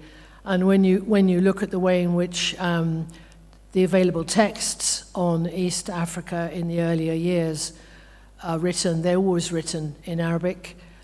And I think for whatever reason, Arabic was the parent language, as it were, down the East African coast, Swahili coming in as the Bantu language, which adopted so much from Arabic. But I was very interested in your comments. And as far as Salala is concerned, there was an earlier phase between the very early sort of Greek trading in the Periplus era and the increased dominance of the Hadramins from 1200 AD onwards, in which, when trade was largely out of the Persian Gulf, Salala had some importance. I don't know how much importance. I don't think as much as places further on into the Hadramaut themselves, but it's certainly been a centre for some trade. Things changed very rapidly as soon as there was sometimes a change of authority, sometimes a disaster like the earthquake. Suddenly the trading centres changed, and we see that down the East African coast too. There wasn't time to go into all the chronicles of the myth about settling the East African coast, but all of them are different, all mention different towns, and all of them mention the towns that were important trading centres at the point when the chronicle was written. So you sort of see through time how centres waxed and waned. Thanks anyway for your question. Jan, please. Yeah. Can I actually just add to that? Because I've worked in Hadramaut, and I've met Maras in East Africa, and there are people who speak Mara in East Africa, and I've been back and visited their families. Yeah. I know a family in Gazija who are Mara, and also I've met some in Zanzibar, so there are links. Mara is not part of Hadramaut, so... Hadramis say, yes, this is all Hadramaut, but Maras, no, we are not Hadramis, we are Maras, and we are very, very different. And the Salala question is very interesting, and I wondered too, why is there no one from Salala in East Africa? They come from all along the coast of southern Yemen and Hadramaut and Oman. And so I traveled from Makalla to Salala one day, or 2 or 3 days, and you drive along this desert, barren coast along sort of southern Hadramaut and Mara, and then you go over the mountains, you come down to Salala, and it's beautiful, and it's green, and everyone's eating pineapples, and there are coconuts. Why would you want to leave Salala? And I think that's the simple answer to the question. People didn't need to leave Salala. Because of the Karif, this wind that blows, it gets the monsoon, and it's a very green and fertile place compared to the rest of the peninsula. So my questions, slaves and free genealogies. In a sense, it's a socializing space. It's a social space rather than a physical space. So when I say that slaves have their, or servile people have their own physical spaces, whether it be the Zitreya, the slave villages, or whether it be the quarters, if for some reason in this town, Kwambani, they haven't distinguished people spatially, so the spatial distinction has become a social distinction. So that's why this slave lineage within the ruling clan is distinguished. The reason for that? Well, it links in also to the question about the, who asked about the debt bondage, the slavery.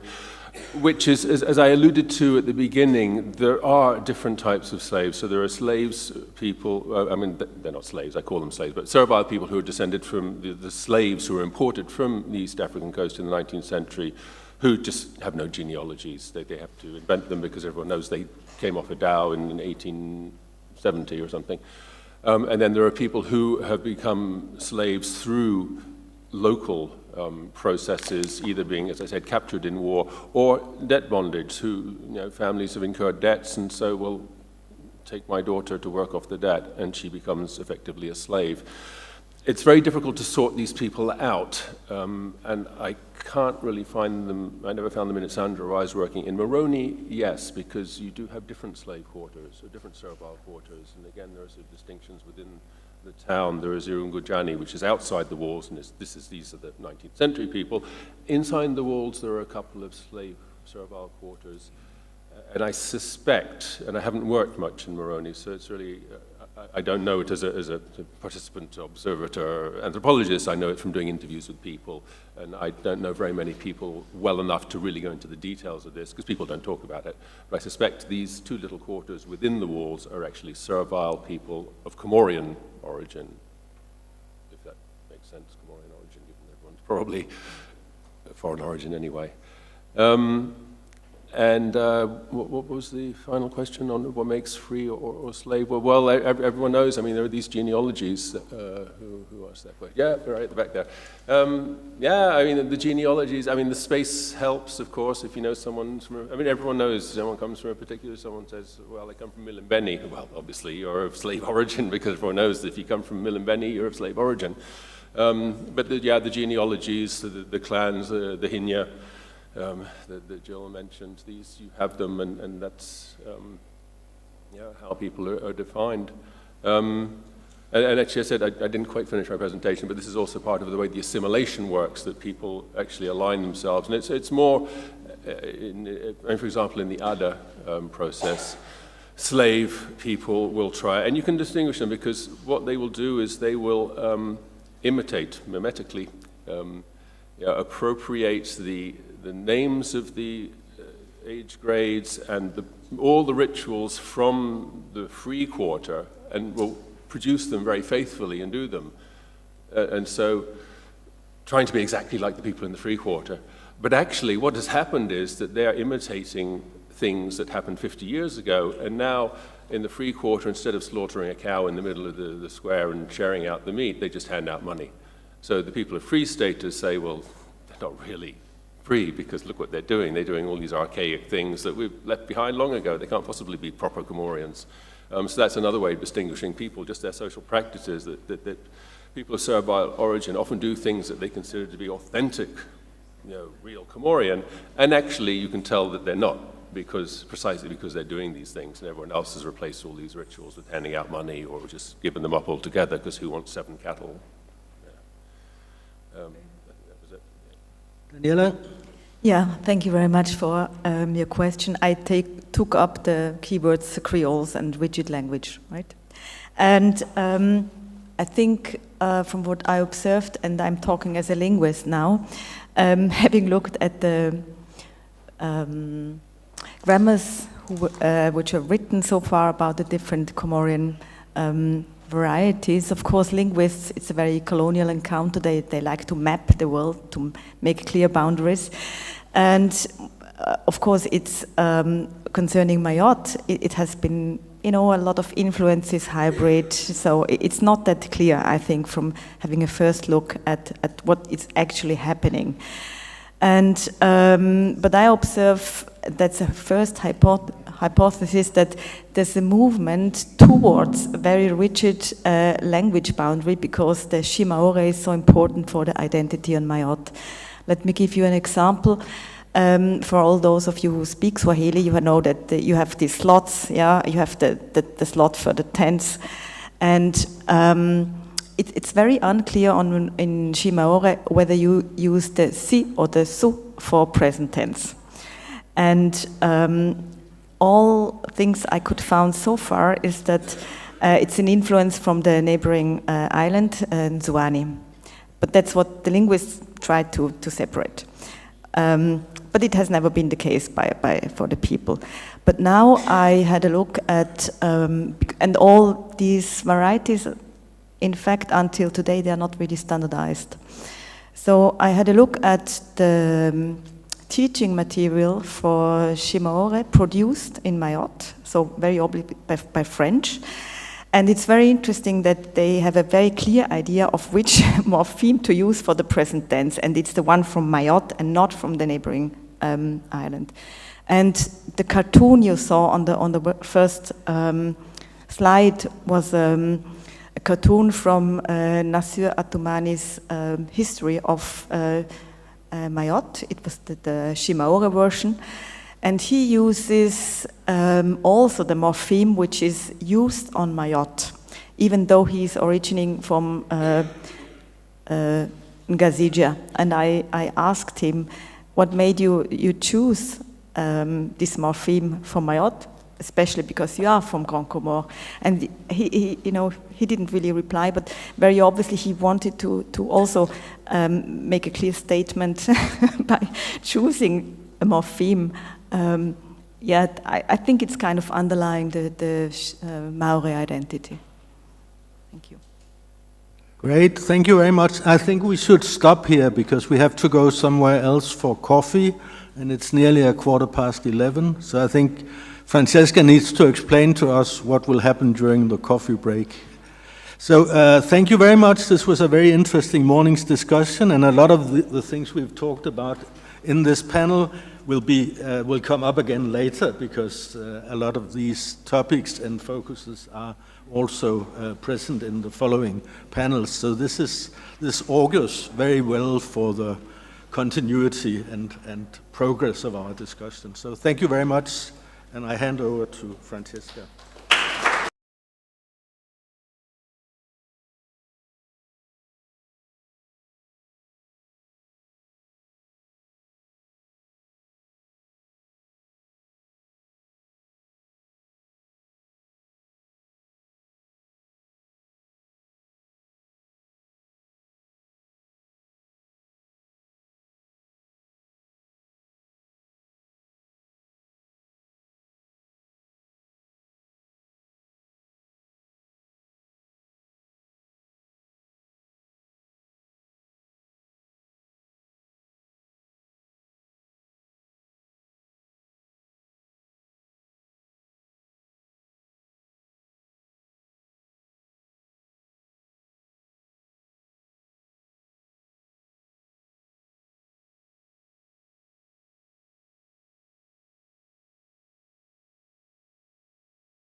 We have only 3 papers. You all have the up-to-date program.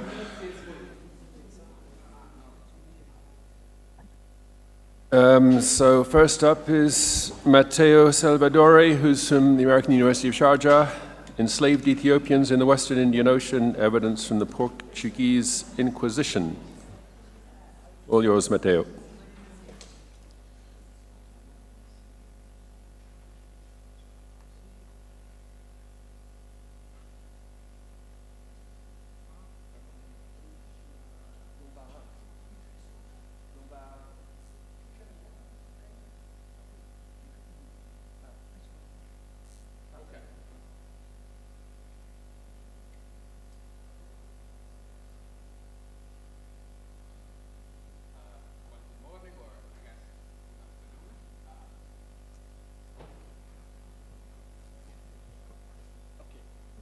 Hello? Okay. Good morning or good afternoon. My name is Matteo Salvadore. I teach at the American University of Sharjah in the United Arab Emirates, but I was in fact born and raised about 1 hour from here, so I feel home.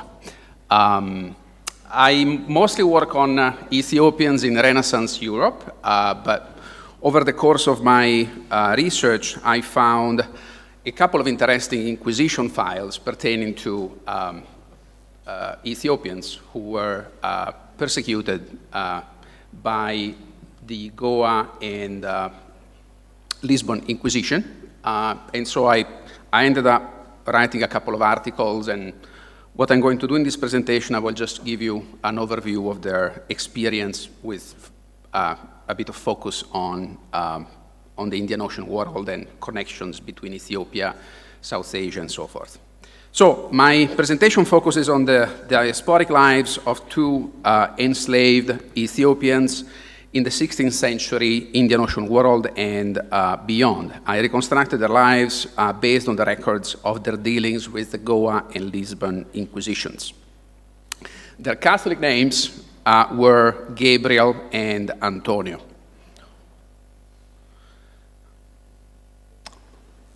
On the one hand, their individual experiences confirm much of what we already know about the slave trade out of the Horn of Africa, and more in general about mobility across the Indian Ocean world.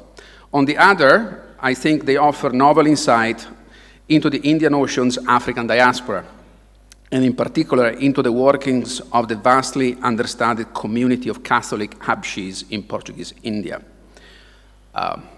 Catholic Habshis meaning Catholic Africans.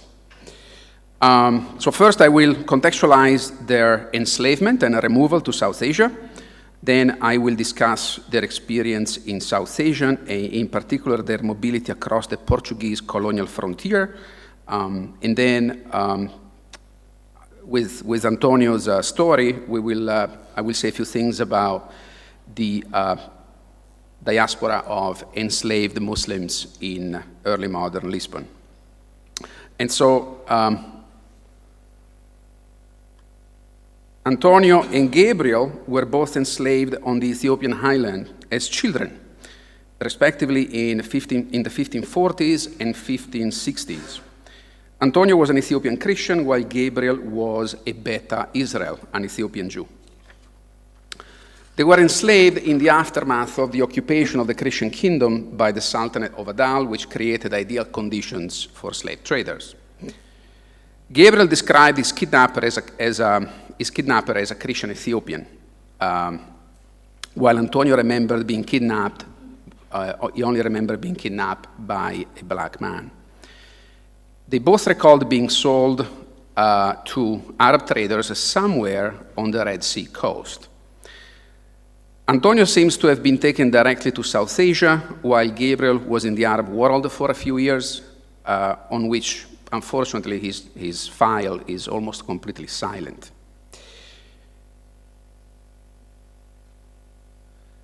And just to give you some context, according to estimates, at that time, about 2,000-3,000 captives, as far as we know, were traded across the Red Sea into the Arab world every year. And in both cases, we are looking at small-scale kidnapping and slave trading, which was typical of the region at the time. So dynamics of enslavement very different from what, for example, we see in West Africa.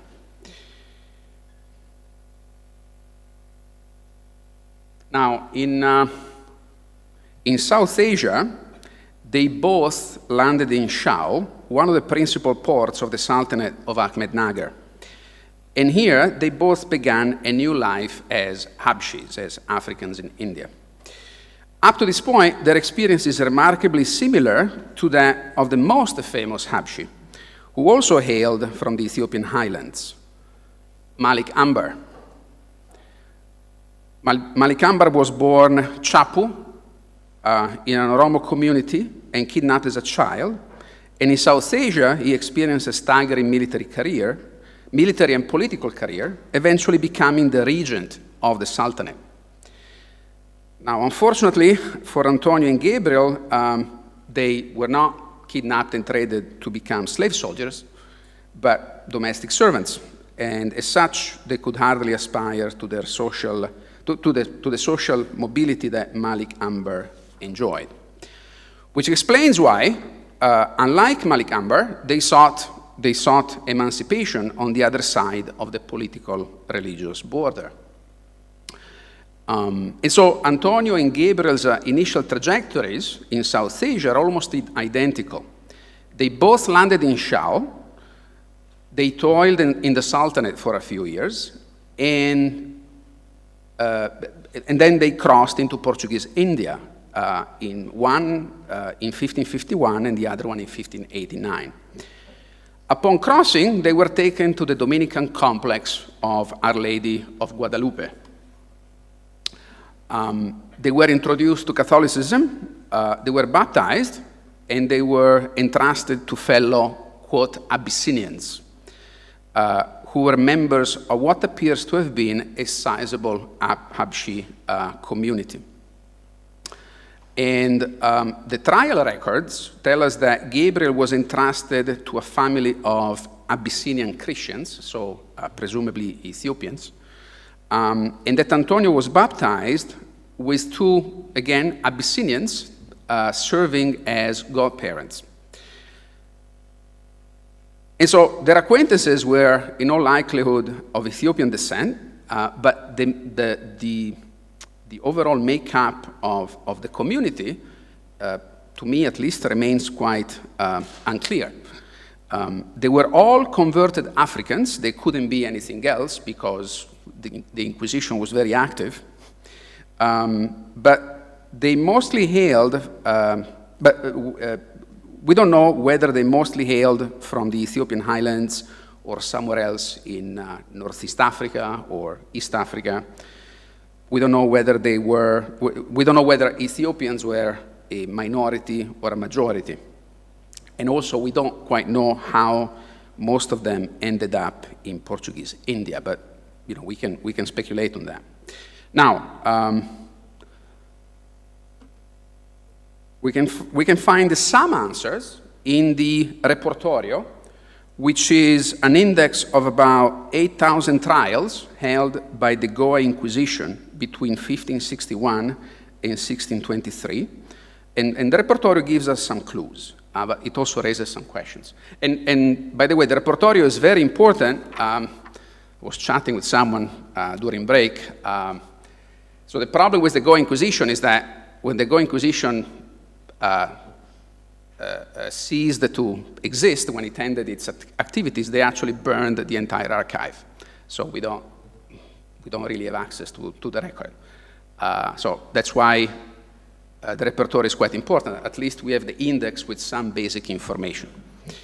Now, apart from Gabriel's entry, which you can see here, the Repertorio lists an additional 40 or so individuals identified as African or part African ancestry, and of which 14 are identified as Abyssinian. So here are some numbers. Now, do these small numbers reflect the small size of the African community, or a limited interest in persecuting Africans, as opposed to, for example, new Christians hailing from Portugal. How many of the prosecuted individuals listed without an ethnicity, which is more than half, how many of them were of African ancestry? And where was this community located? We know from the file and from the repertorio that there were Africans in Shao, in Goa, in Dio, in Daman, but we don't know where else. And what about the origin of this population? We know that Portuguese soldiers and traders and missionaries often purchased slaves in Africa and took them elsewhere in the Indian Ocean. But based on Antonio and Gabriel's experiences, it seems that this community was, in large part, at least an important part of this community, was made up of runaway slaves from the neighboring sultanates. When one reads Antonio and Gabriel's trial files, so one has the distinct impression that they were processed by religious institutions whose purpose was to assimilate runaways from the neighboring sultanates, assimilate them into Catholic society. And so it would seem from the sources that Antonio and Gabriel they basically underwent some sort of standard procedure. And so that their story was the story of many runaways who were expected to assimilate into Catholic society. But of course, this is just a hunch based on 2 cases and would require more research. Now, going back to Antonio and Gabriel, so they joined this community in Shao, and then at this point, their experiences start to diverge, and they tell us about different aspects of the Indian Ocean world and its connections to Portugal. So within 2 months of his arrival, Gabriel crossed back into the Sultanate to then cross back into Portuguese territory about 6 years later, when he came to the attention of the Inquisition, whose agents were monitoring the border. And so Gabriel claimed to have escaped into the Sultanate and to have lived there as a Muslim, not out of conviction, of course, but necessity. Because, of course, that's what the Inquisition wanted to hear. Now, this was his first transgression, and having returned to Shao out of his own free will, he secured a mild sentence, which entailed the toiling and receiving corrective religious instruction in a Goa monastery. However, 4 months later, he tried to escape again, and this time he was reprehended. And at this point, he becomes a relapso, someone who had engaged in heretical behavior after having been reconciled, and this was a much bigger problem. So this was a serious offense, calling for execution, in fact, by secular justice. And so the proceedings of this second trial were much longer and much more complicated and included a variety of depositions. Now, in the end, the tribunal invoked attenuating circumstances and sentenced him to galley labor rather than execution. However, the Goa tribunal did not have the authority to issue such a sentence, and the inquisitors sent Gabriel's file to Lisbon to have the sentence approved by their superiors, which is why the file survived. Otherwise, it would have been incinerated together with all the files incinerated by the Goa Inquisition. Now, in the meantime, we know that Gabriel started to serve on Goa's galleys, and that's pretty much the last we know of him. Did the Lisbon Tribunal ever issue a final sentence? We don't know. If so, did Gabriel surrender to his reimposed Catholic identity and life in bondage? Or did he try to escape again? And if he tried it, did he succeed? We just don't know, but these are some of the possibilities. Now, let me tell you a few things about Antonio. And so Antonio was also processed in Shao, like Gabriel. He also joined the Abshi community. But soon enough, he was actually tricked by a fellow Ethiopian into traveling to Goa to look for work. But once he was there, he was kidnapped and put on a boat to Lisbon, where he was sold to someone working for the Casa de India. And this experience reflects the slave trading practices that connected Portuguese India to Lisbon, with slaves often being traded by crew members and passengers sailing on the Carrera da India, all looking to profit from their transit. At any rate, in 1559, after 6 years in Lisbon, Antonio came to the attention of the Inquisition for one of his many attempts to escape to North Africa. Over the next 9 months, he was interrogated repeatedly by the tribunal, which of course was eager to identify his co-conspirators. And Antonio obliged because, of course, was looking for a way out. And so, to secure a mild sentence, he began volunteering information on several failed plots and identified a long list of accomplices, which I find quite interesting from a social perspective. So here you can see that we are looking, so these are all of his, well, these are most of his accomplices. And so we're looking at a Muslim community from a global Muslim community. As you can see, many of them hailed from the Indian Ocean. And in fact, we don't know for certain, but all of the individuals mentioned as Indio are probably from South or Southeast Asia. I mean, they could also be from somewhere else, but whenever we have a clear identification of their origin, I mean, wherever we have a clear identification of an Indio origin, in the case of Joan and in the case of Pedro, again, they're Indio and they're both from South and Southeast Asia. So I think we can probably guess that that was the case also for the other individuals identified as, quote, Indio. At any rate, Antonio's confession resulted in at least 5 additional trials and secured him a mild sentence. He was briefly detained and re-educated before being released to his master. We don't know whether he tried to escape again, and if he did, maybe he was successful, given that the Inquisition didn't produce any other proceeding about him. And so here are some concluding thoughts. Gabriel and Antonio's experiences reveal and confirm the existence of communities that remain vastly understudied. On the one hand, the Abshi community in Portuguese India, which has received some attention, but calls for much more work on the basis of the repertorio, as well as other records, perhaps parish records, for example. And then, on the other hand, we have Lisbon's community of enslaved crypto-Muslims, many of whom hailed from the Indian Ocean world, as I just showed you.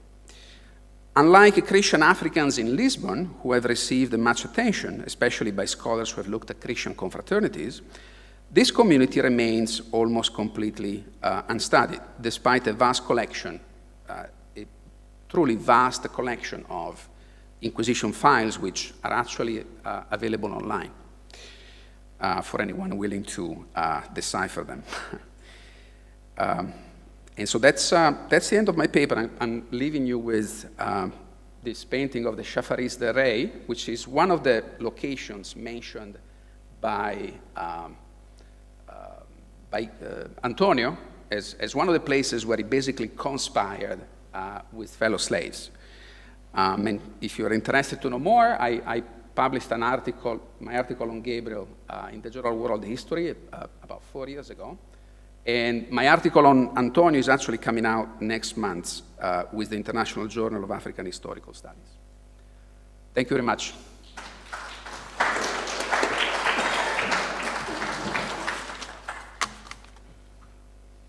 All right, thank you very much, Matteo. So now, Hideaki Suzuki from the National Museum. Watch that step, it's a doozy. National Museum of Ethnology in Japan. Uniqueness of East Africa, similarity of the Western Indian Ocean, a case study of mangrove poles.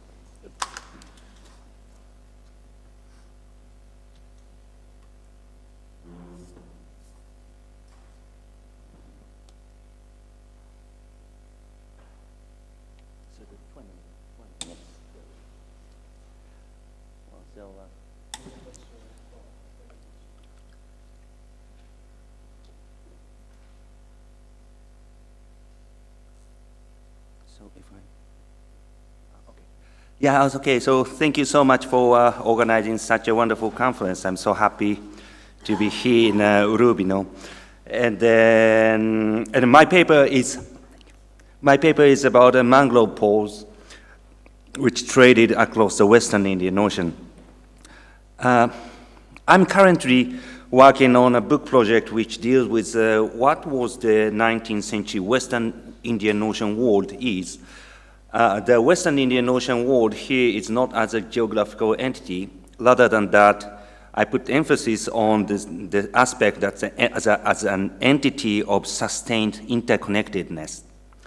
And in this context, mangrove pole, which exported from East African coast to various regions in the Western Indian Ocean, is indeed an interesting object to explore such an interconnectedness and to see how this interconnectedness functions. So this paper explored the interconnection made by mangrove pole trade in a historical record, especially focusing on the 19th century East Africa, the Persian Gulf relation, and then how this trade created similar residential experience across both regions. We can see people using mangrove pole elsewhere in the Western Indian Ocean. The left-hand side photo comes from Mandovi, Kutch, the Western India.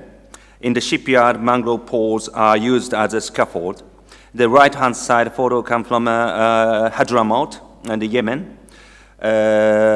This is a photo of a souk in the market. People use the mangrove pole to make a shade. It was very hot in the temperature in the Hadramaut, but very dry, so this shade works quite well, especially when breeze blows.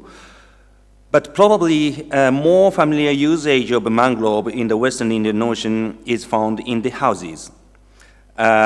This is some abandoned house. Probably it was used as some kind of like a caravanserai in a zoo. And then if you go enter, you can find out the mangrove pole are used like this. And then similarly, this is a cutout. And then again, similarly like this. And then also that it's also from Hadramaut. And then this is a Kutch in the Western India. You can find on the Louvre, you can find that mangrove on the Louvre. And then that is from Zanzibar. Some of you might have visited. That is a kind of like a hammam of the Busaid period, just outside of the stone town. Here again, you can find out the mangrove poles are using. And then here it's a Nusibe in the off the Madagascar island. You cannot find out mangrove pole per se, but you can find out the holes in between first floor and the second floor. That's supposed to be mangrove pole are there, but nowadays all the floor are falling down, so you cannot find out the remaining or the mangrove pole.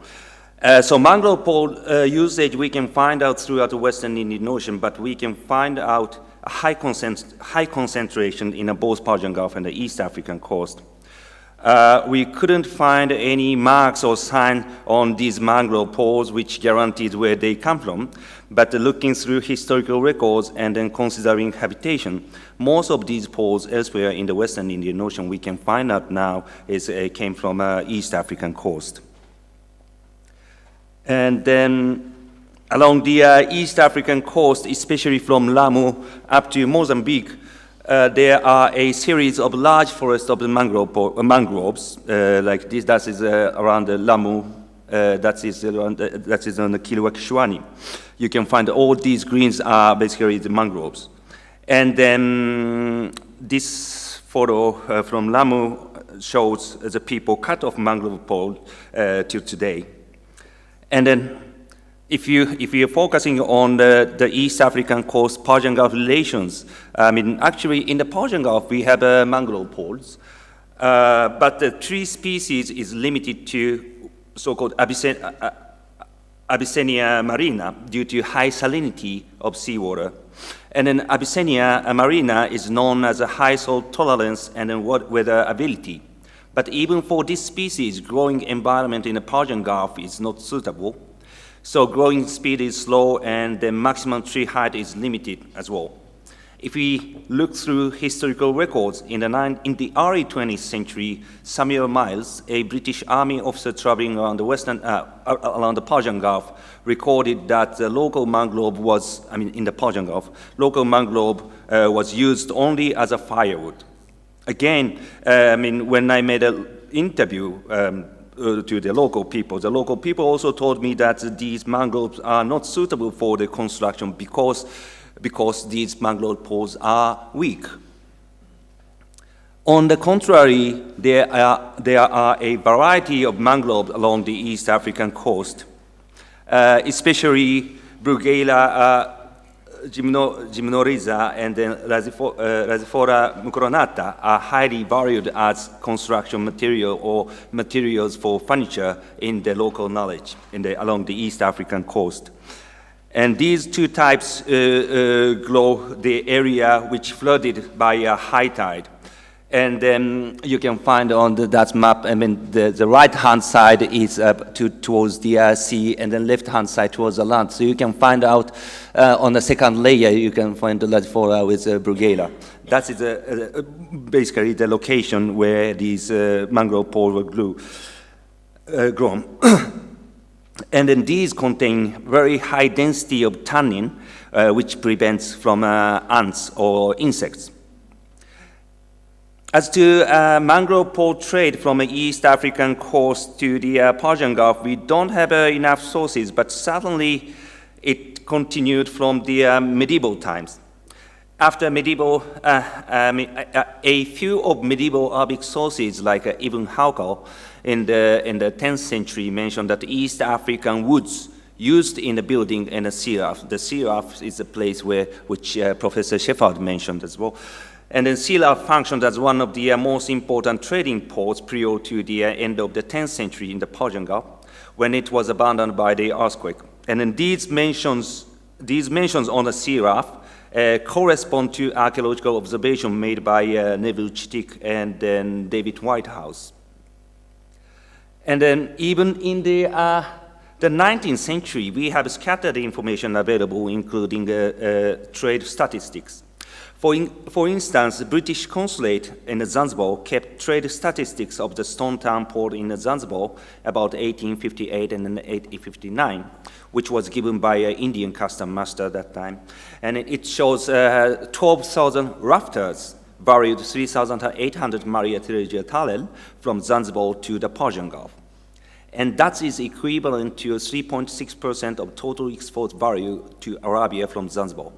However, it would not have covered the entire volume of mangrove pole trade to the Persian Gulf from East African coast per se, because as Richard Burton noted, many Arab ships went directly to the mangrove forest on the mainland and then paid some fee to a local ruler and then cut off and brought back to the Persian Gulf directly.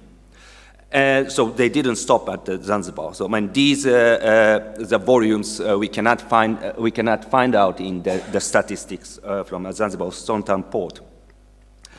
And then also, as far as at the end of the 50s, Busaid dynasty couldn't fully control over Lamu, which was one of the largest, which has one of the largest mangrove forest along the East African coast, so that it is supposed that mangrove export from Lamu did not stop at Zanzibar. Like that, we cannot evaluate the size of the trade only with records on Zanzibar. And then as for the statistics, we don't have any other kind of statistics, trade statistics about East African coast in the middle of the 19th century. So, I mean, technically we cannot find out, we cannot calculate out the exact volume of the mangrove trade. So the real volume of trade is unclear, but it is certain that there are a number of the buildings in the Persian Gulf using mangrove pole which are supposed to be brought from East Africa.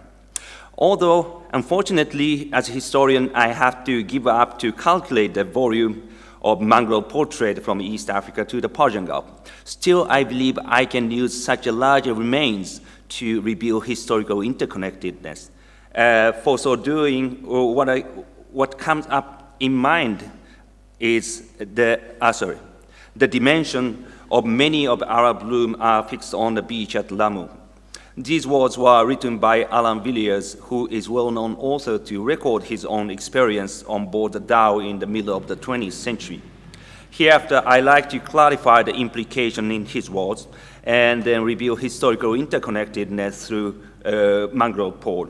So firstly, I like to draw the structure of the roof of these houses using mangrove. Written in Japanese, but these houses share similar structure. The pole bridges both sides of the walls, and the pole keeps some 12 to 14 centimeter distance to each other. Then mat made of the date palm branches cover over these poles, then clay thrown over these. Then the floor is plastered. Plaster was usually made from corals. And then so overall the floor in the Persian Gulf, the floor has a 30 to 40 centimeter thickness. And the wall on which both ends of the mangrove pole are supported are usually 40 to 60 centimeter. And then so for example, like this side of thickness of the wall, 40 to 60 centimeter. And then like a 20 to 30 centimeter at the top of the mangrove pole supported on each wall. And then that's the basic structure of the wall in the rooms of the buildings using with the mangrove pole. And then, so this is a photo from Kuwait. So you can find out pole and then some of the mud and then also clay and then plaster. And again, this example is from Sur. And here you can find bamboo crossing laid in between mangrove and the mud. We have this kind of a variation. And then this photo from Qatar, there are some buildings using mangrove poles stuck out from the wall for mostly a decorative purpose. We can see this kind of decorative usage. Of course, inside the wall, these poles support the roof. Inside the wall, I mean, these poles support the roof. But in these cases, in any case, these example, we can see mostly UAE northwards. And then there are photos, these are photos from an East African coast. At the left-hand side is a selling of a house in a Kiliwa Kishwani called the Chitik House, and where Neville Chitik, it's an archaeologist who excavated Kiliwa. He lived during his excavation, but so he left. He lived in the room with the mangrove pole, and then usually Swahili cases have a much thicker floor and a wall, because people use a coral rug. So, but the basic structure is the same as in the Persian Gulf. So, because of sharing the basic structure of roofing, room in this building in both regions share similar standard. That means the length of pole determine the standard size of the room in both regions as far as mangrove poles are used for roofing. The maximum height of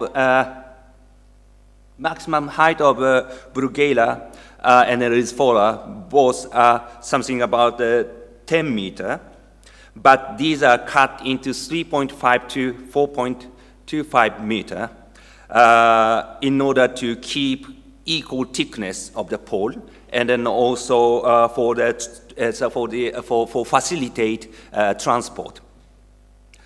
And then when these poles were used for roofing, the room size is eventually 225 to 3 meter, wherever in the Swahili Coast or the Persian Gulf. So interconnectedness in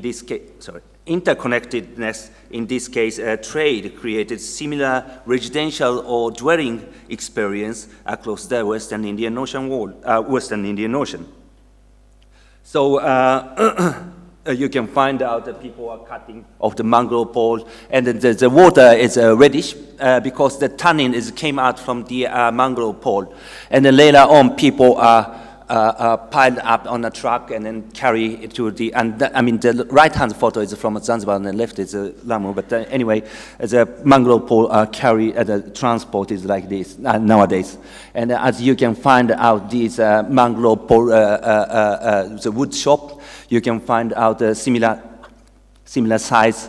They were cut it up for the to guarantee the same thickness. Otherwise, it's not easy to use for the construction, and then also for the transport purpose, they are cut it into almost not exactly similar, but almost similar size.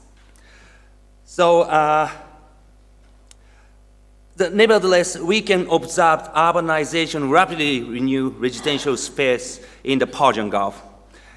Concrete buildings began to appear in the Bahrain area than the other Gulf region from the 1930s. Kuwait started modern town planning followed by oil boom from the early 50s, and then Abu Dhabi from the early 60s. And many of buildings using mangrove poles have been disappeared. But we cannot end our story. More recently, especially from the early 2000s, Gulf countries became much keener to represent their historical heritage and rehabilitate historically valued buildings, and then even build some museums with traditional materials. These are so-called, these photos are so-called Badgil, some kind of like a traditional airflow system. Right-hand side shows the area called Bastakia in Dubai, which is one of the tourist destinations. And then there are souks. These photos are from Dammam in Saudi Arabia. Left-hand side photo shows a mangrove pole on the ceiling in a newly built souk. Again, the souk in the Kuwait, and the right-hand side, Siyasi house in Bahrain, which is listed as a part of World Heritage. So in the Persian Gulf, mangrove poles are one of unmissable elements to represent its history and their heritage. So as a conclusion, mangrove poles were transported from the East African coast to the Persian Gulf due to environmental difference. So in the Persian Gulf, you cannot get this kind of building material. But the East African coast, as the photos of the mangrove forest shows, you can find abundant of the mangrove pole available there. So this kind of difference makes communication, and it created some kind of like interconnectedness. So such difference created and maintained interconnectedness. And the interconnectedness made a sharing of the same materials, of course. I mean mangrove pole in this case. And these mangrove poles set the standard of dwelling space shared in both East African coast and the Persian Gulf. And the modernization of town planning, we may say, destroy such sharing. But for recent rehabilitation and rebuilding project in the Persian Gulf, mangrove poles are some kind of necessity item, unmissable items to represent regional or national history in the Gulf. Here, I like to find out some resilience of the interconnectedness of the Western Indian Ocean world. Thank you.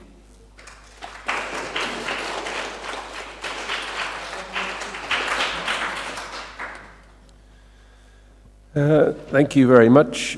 Our next presentation is online, is that right? No? Is our next presentation online? Yeah. Okay, it's Robert Schmidt. Schmidt, yeah, who is in Jena, I presume, Friedrich Schiller Universität in Jena? Not at all. I'm in Tajura. It doesn't look like Jena, no. At the Indian Ocean. Okay, over to you, Volber. Oh, Yeah, shall I'll read the title. I'll read the title of your presentation. Ancient Traders Network in Northern Ethiopian Highlands and the Afar Lowlands, Trade Routes and Their Communities. Yeah, thank you. Thank you very much. First, I think we have to maybe solve a technical problem. I don't see you at all. Now I managed to see myself.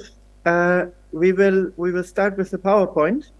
If you have any problems with the PowerPoint, please just let me know. I'm just starting, and we will see if it works. Okay?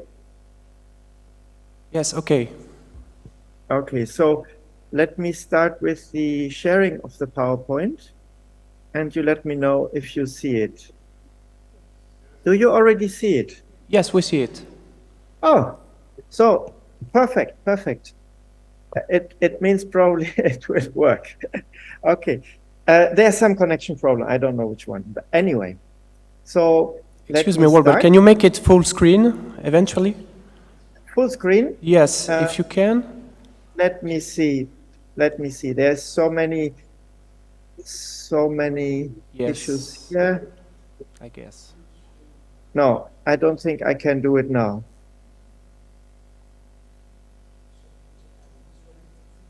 Vedo, è scritto. I suggest to keep it like that because it's visible.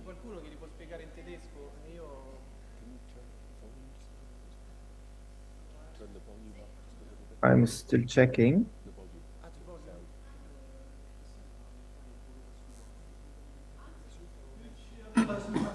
As long as you see it now, it's already quite good.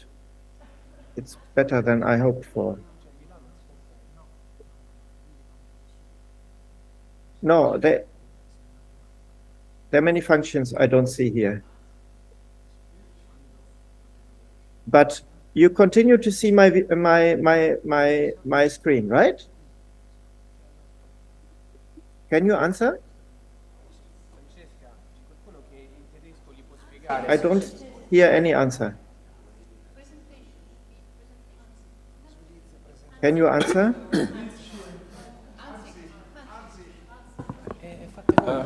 Ansicht. Try with Ansicht. Sorry? Try to push Ansicht. No, there's nothing. I mean, I have a connection problem. I almost see nothing.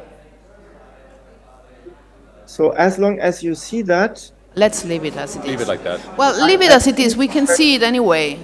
Okay, Baka, that's fine. Thank you. So, that's good. Instead of losing time with something, it doesn't work anyway. Okay, so I have chosen, as I mentioned, I'm currently in Tajura, in the ancient Tajura Sultanate, at the juncture between the Red Sea and the Indian Ocean. So I've chosen two quite different kinds of trade routes, which I'm discussing together with their communities. So one route is the one at the southern Red Sea.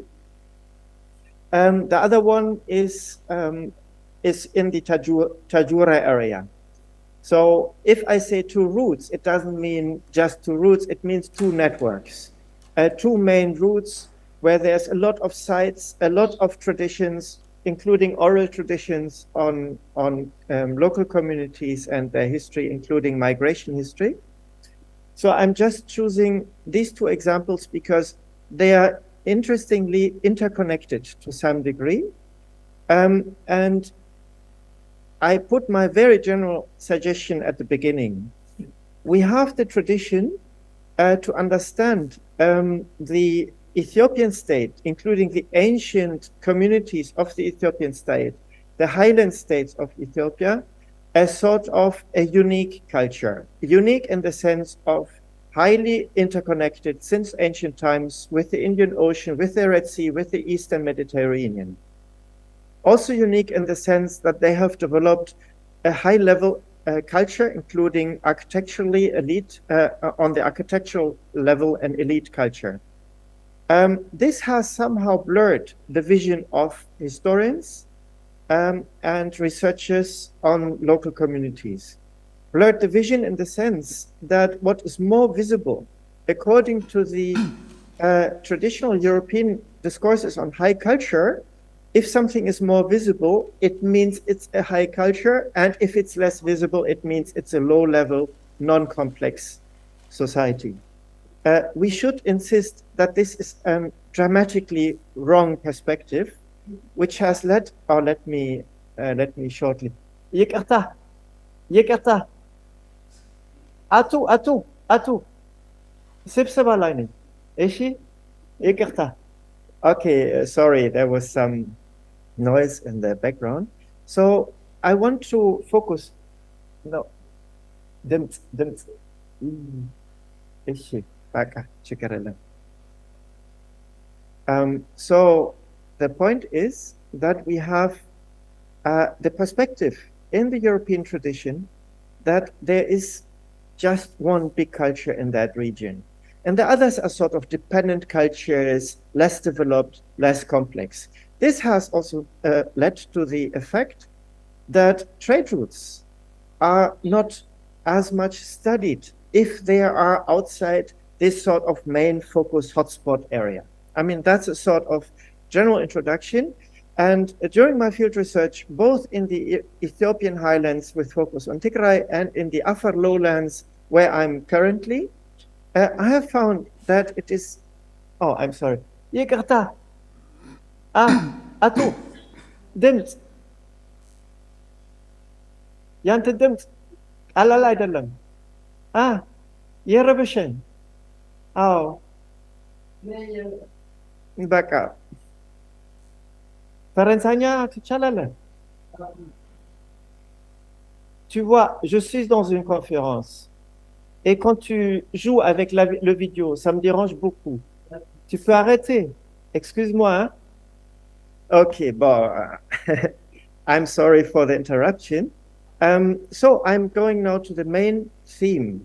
The idea is that I show you here for one map, which shows, it's a quite interesting 19th century map, which shows Ethiopia standing out of all the countries in the region. It's a sort of unique area.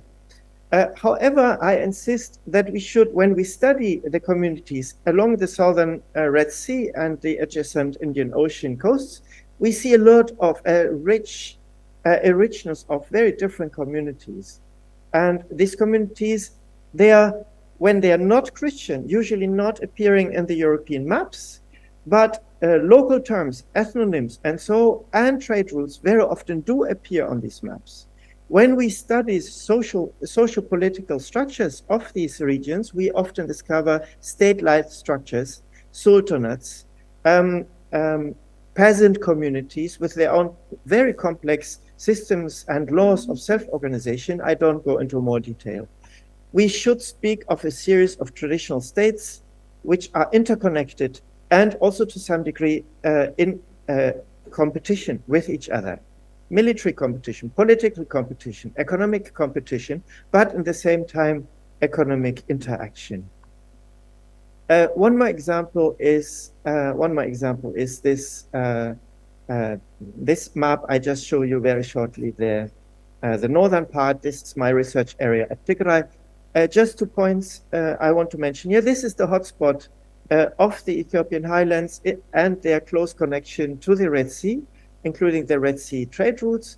Here you see the country of Tigray, which is the province of Tigray, evidently, in the country of Ethiopia, as a sort of separate unit, entity. This is blurring our sight to some degree. Of course, it was a politically highly complex state. But again, as I say, we have to follow not the European idea of territorial states, but we have to follow the idea of communities organized along networks, sometimes overlapping and always having developed a high level of political complexity. So what are these networks? As I said, there are two issues. One is rivers as trade routes, migration routes. So rivers sometimes are separating, but sometimes connecting. And second, land routes along mountain passes. For example, in this case, in the case of Tigray, there are often passes along the highlands, along the mountains, following mountain passes. The next slide shows something similar. This is a route map of 1867, already very detailed. I have to say that in the 19th century, there was a sort of flood of researchers going into the Horn of Africa, especially into the highlands, but to some degree also into the lowlands, which reconstructed any kind of borders, political boundaries between different spheres of influence, provincial boundaries, river systems, and rivers as borders, for example, and routes across lands. So it is very, very useful to look at these maps because you can reconstruct. Here on the right, you see a small extract of exactly that map. It shows the most important trade route from Massawa at the southern Red Sea, connecting with deep inland. I show you here just the first phase, and this is my first example. I will focus mainly on that route. Just to make it more complete, this route, this Red Sea route, was of course strongly interlinked with other routes going across the lands.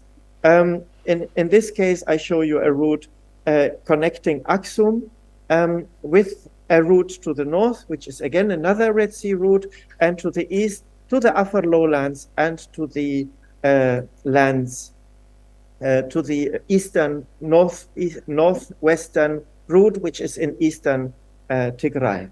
So I focus on that route.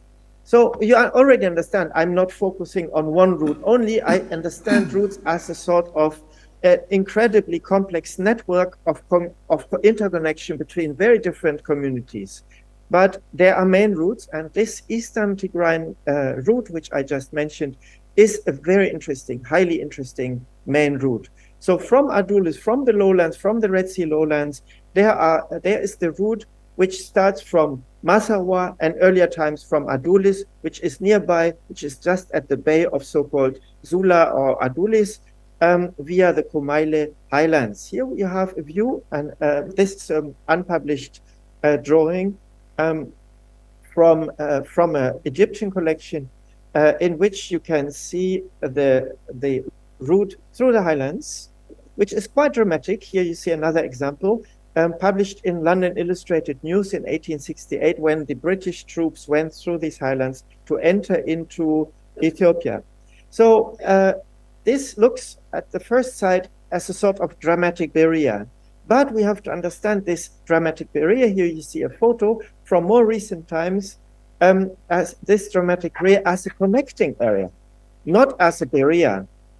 This connecting area is important, as we see that in the earliest sources, including in the Periplus of the Eritrean Sea, we see mentions of trade ports along the Red Sea and inland settlements. For example, the Periplus mentions Koloe, which had been quite recently, I mean, a few years ago, identified as Haito by the philologist Rainer Vogt. And here we have the entrance point to exactly this Haito area. Haito is marked today by a richness, today it means from ancient times, by a richness of sites, of settlements active today, and ancient ruins, which belong to exactly this elite kind of buildings which I mentioned before. But if we continue along that route, we arrive at one site after the other. So a very important site is what I'm showing you here. Those who have studied the history of Islam are very aware of Anajashi, of the Aksumite king, who is said to have welcomed the persecuted first followers of Prophet Muhammad. What is important about that story is that there's a very strong local oral tradition which places the site of asylum of the followers of Muhammad in the Tigrayan highlands. Here I show you a modern photo of the site as it is today, with a newly built mosque built with Turkish money, as it is so central for Muslim tradition. But we should again see this site not in the context of Muslim networks, which is just a sort of sub-chapter of this very long history of networking of movement of traders and trading groups along always the same route. The Haito highlands, which I've shown you just before, can be dated to about 2,000 years ago. This site of Negash is definitely datable also to the late Aksumite time and to the arrival of the first Muslims, of which we have first proofs from Arabic inscriptions of dating of very roughly around 1,000 years ago, not directly at Negash, but nearby Negash itself. So to summarize the observation here is it is important to see that along the same route, we have sites of basically belonging to any kind of historical period. And why are the Muslims there? Evidently, we should not understand the Muslim communities here as primarily religious communities, but as part of an international merchant network. To make it more precise, I observed while interviewing local families and interviewing them about very different traditions, we found that their origins always point to ancient trading communities, who, as they were connected to the Indian Ocean trade, chose the religion belonging to these networks with whom they were intermarrying and interacting. So religion is an expression of their activity. It's an expression of their role within the trade route. I hope you see that I don't want to undermine the role of religion, but I want to contextualize the role of religion as an expression of the importance of the network where we are currently focusing on. What is interesting about that site, quite recently I found that there is not only the oral tradition that this is an ancient site linked with the Aksumite kings, but local community has indeed found typical Aksumite ceramics exactly at that site. You have seen it on the slide before. Now I'm on the next slide, this very shortly. Behind that modern site of Negash, which is at the modern mountain pass, there are the ancient settlements. By now, almost deserted, but there is still the graveyards with Arabic inscriptions and the ancient mosque. On the upper photo, on the upper right, you find the remnant of the ancient mosque, which is interestingly following the structure of exactly the most ancient mosques in the Afar lowlands. When I check the origins of these Muslim communities, I see that they are converted locals who converted because they were part of the merchant network. And as a merchant, you had to interconnect with the Indian Ocean and Red Sea communities, which were Muslims. Second, they were of Hazo origin, which is one of the most important clans within the Afar territory, Muslim clans. So when they did trade from this trade point, from this pass to the lowlands of Afar, which was salt trade, they easily had family connections which they could use for that. So according to context, they were Tigrains in the highlands, Muslim Tigrains. They were Hazo Afar in the lowlands. They were Muslims in the Indian Ocean network. So there's a multitude of identities. Wilbur, can I just say you have 5 minutes left? Oh, okay, thank you. Which are to be seen as an expression of their activity. And they are incorporating all these community traditions. Here you have very shortly, I mentioned an Arabic inscription. It's a tomb inscription. You see the Star of David. Now, just very shortly, if you continue their trade route, you see even more ancient sites. Here you have a site which dates from about 2,800 years ago. Again, exactly at the same area, in the same area, which is very, very close to the Muslim community. Again, here on that site, we have a tradition of local Muslim community carrying out their rituals exactly on the side of this place, which is 2,800 years ago. You see, therefore, that the communities of the networks are perpetuating cults and reinterpreting them according to the actual religious context. Now, my last example, my second example, I can make it short. no problem, is the sea route into the Afar lands. Here you have Tajura, where I'm currently, and Tajura is a central point. This is one of the results of our research, current research. It's a central entrance point for international slave trade. This is known from all sources, and international trade with incense. On the right, you see my colleagues in the incense mountains, which are seen on the left from the boat. If you go further inland, this is a photo from yesterday, you see again this kind of circular mosques, which are typical for the most ancient mosque structure along the trade route of the north, of the northern Tigrayan highlands, and again of the Afar trade routes, which I have just described. And here is are a lot of inscriptions. On the left, you have a Star of David, again, like in the funeral stele, which I have shown you before.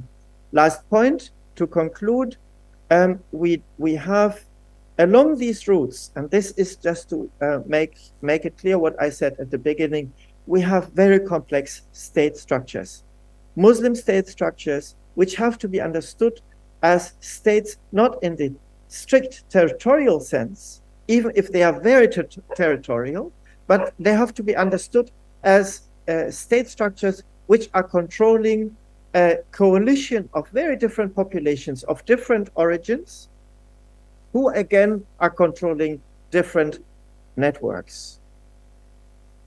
Here you have a short glimpse on the international networks I'm talking about, and I will stop here just for your perspective, in which directions it goes, among others, to the Arabic Peninsula, but that's just an extract of the existing trade routes. Thank you so much. With this side, I show you one more side where you have a mixture of Muslims, Christian, Aksumites, a very complex situation of all these communities who are all sitting on the same trade route. Thank you so much. Right, thank you very much, Robert. So we will take, we've got about 15, 20 minutes for questions, so questions? Yes, you.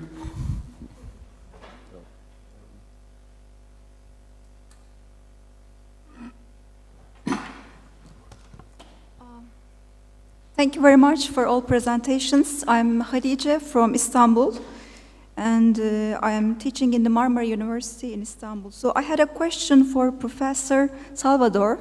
Thank you very much. It was very interesting to hear the story of Antonio and Gabriel.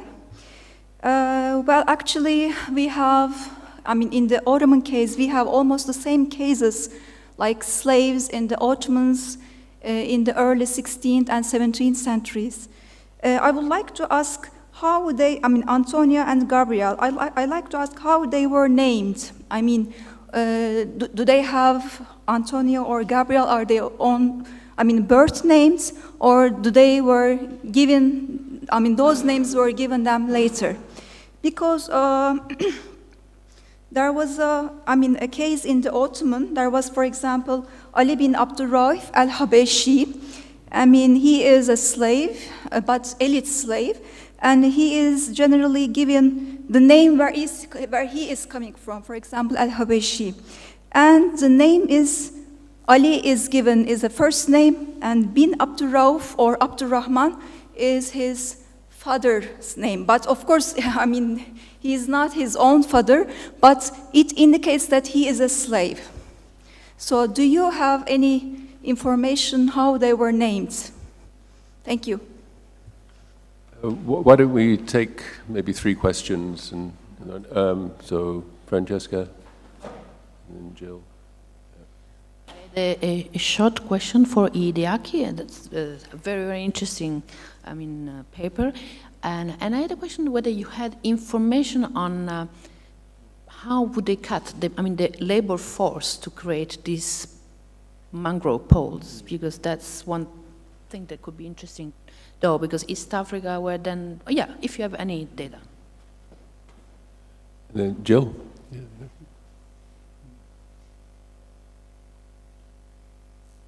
Yeah, I also had a mangrove pole question. I'm assuming from your photographs as time goes by that mangrove poles are in decreasing demand now from East Africa. Do you think supply still outpaces demand, or do you think that that has reduced? Thanks. Okay, do you want to respond to this?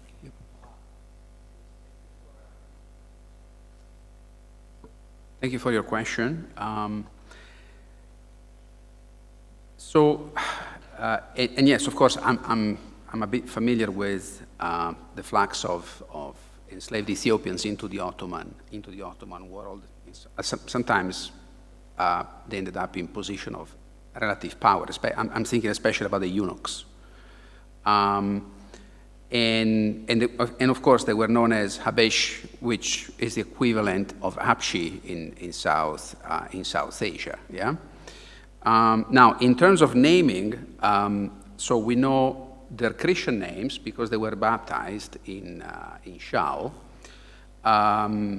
We know that Gabriel, when he converted to Islam, because Gabriel was initially a Beta Israel. We don't know his Beta Israel name, but we know that when he converted to Islam, he took the name, well, the record is not very clear. It's either Ali An or Ali Ande.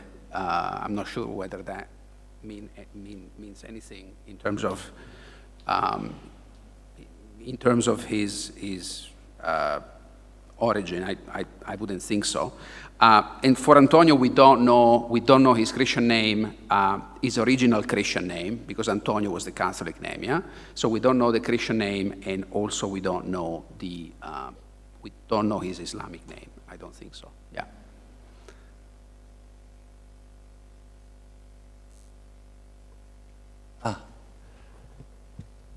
Yeah, thank you so much for a couple of questions. And then as to the who cut the mangrove pole is a very difficult question to answer. But in the end, especially if we focus in on the 19th century, we don't have so many sources which record, the exact scenery of the mangrove cutting. But the Richard Burton and some other travelers mentioned a little bit about the mangrove, how mangrove pole was cut out. So that is a kind of like a combination of the free people and a kind of like enslaved population. Because the mangrove is, as I mentioned, there's many kinds of mangrove in the forest. So you have to find out which should be cut, otherwise it doesn't work. So in that case, some special knowledge is required. And then according to the sources which I came across, there's some kind of like a free man in the village or this kind of people conduct which tree should be cut off. And then, at least if you cut out and then carry out from the swamp to the port, you should have a huge energy. Then enslaved population, and then some other people. So this is some kind of like a band led by some kind of knowledgeable free people. And then that is kind of like a basic organization of the mangrove pole cutting as far as I understand. And then for the supply, I couldn't find, I haven't come across any kind of like a statistics, so just only my impression. And then, of course, for example, like Kenya government prohibited mangrove export in the 60s several times since the 60s because of the shrinking of the natural environment.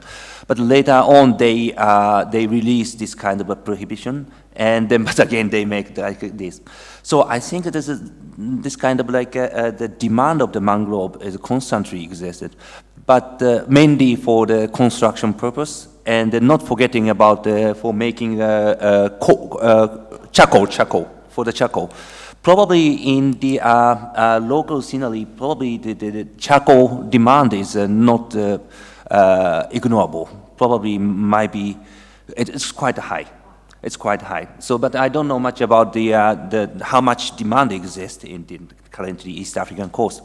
And then especially from my impression, probably you know much more than me, but especially from since 2000, and then from 2010, and especially after the COVID, and so much tourism is progressing right now in the East African coast, and then they prefer to make some kind of like a traditional Swahili house style hotel buildings. For so doing, I mean, one of the must item is a mangrove pole. So in that case, I mean, some kind of demand might continue. But then, on the other hand, if you look at some local housing, the people more and more prefer to, people go in the opposite way. They try to make what is so-called modern housing. In that case, mangrove pole is just totally out of the demand. So this kind of like two different direction exists right now, but still, I suppose the mangrove pole demand is still continued. But I'm sorry that I couldn't find out. Yeah.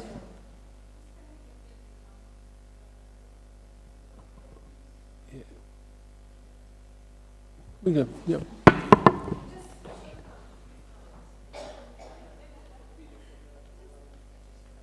When I was doing my research in Iran, doing fieldwork and Leishmanian, I saw, and I filmed it in my film, you can see. Yeah, when I was doing my fieldwork in Iran, in the southern Iran, in the Resh Island, I saw a lot of homes. They have used mangrove. And I think maybe Persian sources can be very good for you. You can use a lot of, because the person, actually it is in my film, I interviewed him, he's a black. He passed away just recently. And he was telling about that trade, going to Africa, bringing and singing songs on their way. I think Persian sites, Iranian sites can help you with this. Yeah, and so it is something that recently is going on. It's just not something that stopped. People still are using for the construction of the buildings. Should we take another couple? Anyone else before Francesca goes again? Okay. I have a question for Warbert, and thank you for connecting from Djibouti, which is quite a complicated issue. But I thought this was very interesting presentation, and seeing the territory as routes and rivers, and also the maps that show how this was seen before. I mean, national states were actually, done. But my question was about these Muslims. First of all, do we know when precisely these things you are finding these days were built? And is there any brotherhood that was there? I mean, do you have any idea whether there were brotherhoods, or which Muslim trend was and when? Thank you. Yeah, I think that's even many questions. Very interesting. Maybe I should focus on the following. When I'm comparing these routes, the very general observation is that I find specific communities which, according to themselves, are connected to the earliest Muslim traders and the earliest Muslim, let's say, powers along the coasts of the Red Sea. One example are the Bellow.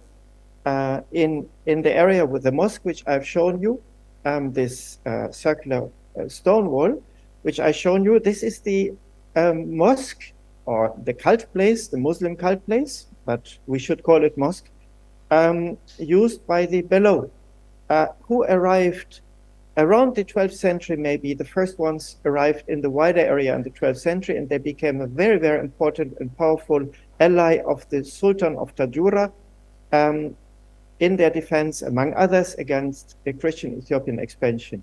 So if we look at these communities, there are brotherhoods in some cases, especially towards Eritrea, but in these areas, they never do mention that. They don't appear at the first sight as centers of learning from the Muslim point of view, but Islam is seen as a sort of connector for marriage and connector for trade relations. So we cannot see them as centers of learning, at least at this stage of research. We have to be careful. I'm focusing on these communities, and I'm just following what they are telling. And here Islam doesn't appear as important from the point of view of scholarship. but from the point of view of trade networking and political networking, marriage networking. That's what I see for the moment. And here we see that these very far away communities, they again interconnect through clan marriages and exchange of products. We have salt, we have gold, we have incense, which are all traded along the routes which I have described. But unfortunately, no details on manuscripts, on brotherhoods, on centers of learning. No, not in these areas. But of course, other areas, for example, further south, if we look into Tigray and we go to communities along the same route, further south, including also the Afar communities, again further south to the direction of Shoa, yes, we do have very complex centers of learning with manuscript traditions and so on. I mean, that's not a sufficient answer, but at least it gives you some idea where we are for the moment with the research. Okay, we do have just one more question? Why don't you ask your question and then you can respond and the response to, yeah. Hello, Robert, nice seeing you again. Do you see me? But I had it's Giorgio speaking. Oh. I had a question, but one for Salvatore and one for Hideaki Suzuki. You mentioned that the most frequent, they were accused most frequently, this slave. One was Islamismo, the other one was sacrificio. What was meant by sacrificio? That's my question. What do they mean by sacrificio? That was the second most frequent, you mentioned it, accusa. Wait, and then I had a question for him. So obviously what I told you previously that I remember was obviously wrong, because you did it very clear, that makes no sense. But I was, I was quite astonished when you showed, if I understood you correctly, that they were imported also to India, a number of poles. So I was wondering, what was the economic sense of importing poles, mangrove poles from East Africa to India? In India, they have trees. So what are the mangrove poles so much better than any kind of trees that you can find in India? I understand in Kuwait or in the Bahrain, okay, they don't have many, but India they have lots of land. They have jungles, so they should have good wood. So what was the advantage of it? Okay, who wants to go first? Yeah, Ida.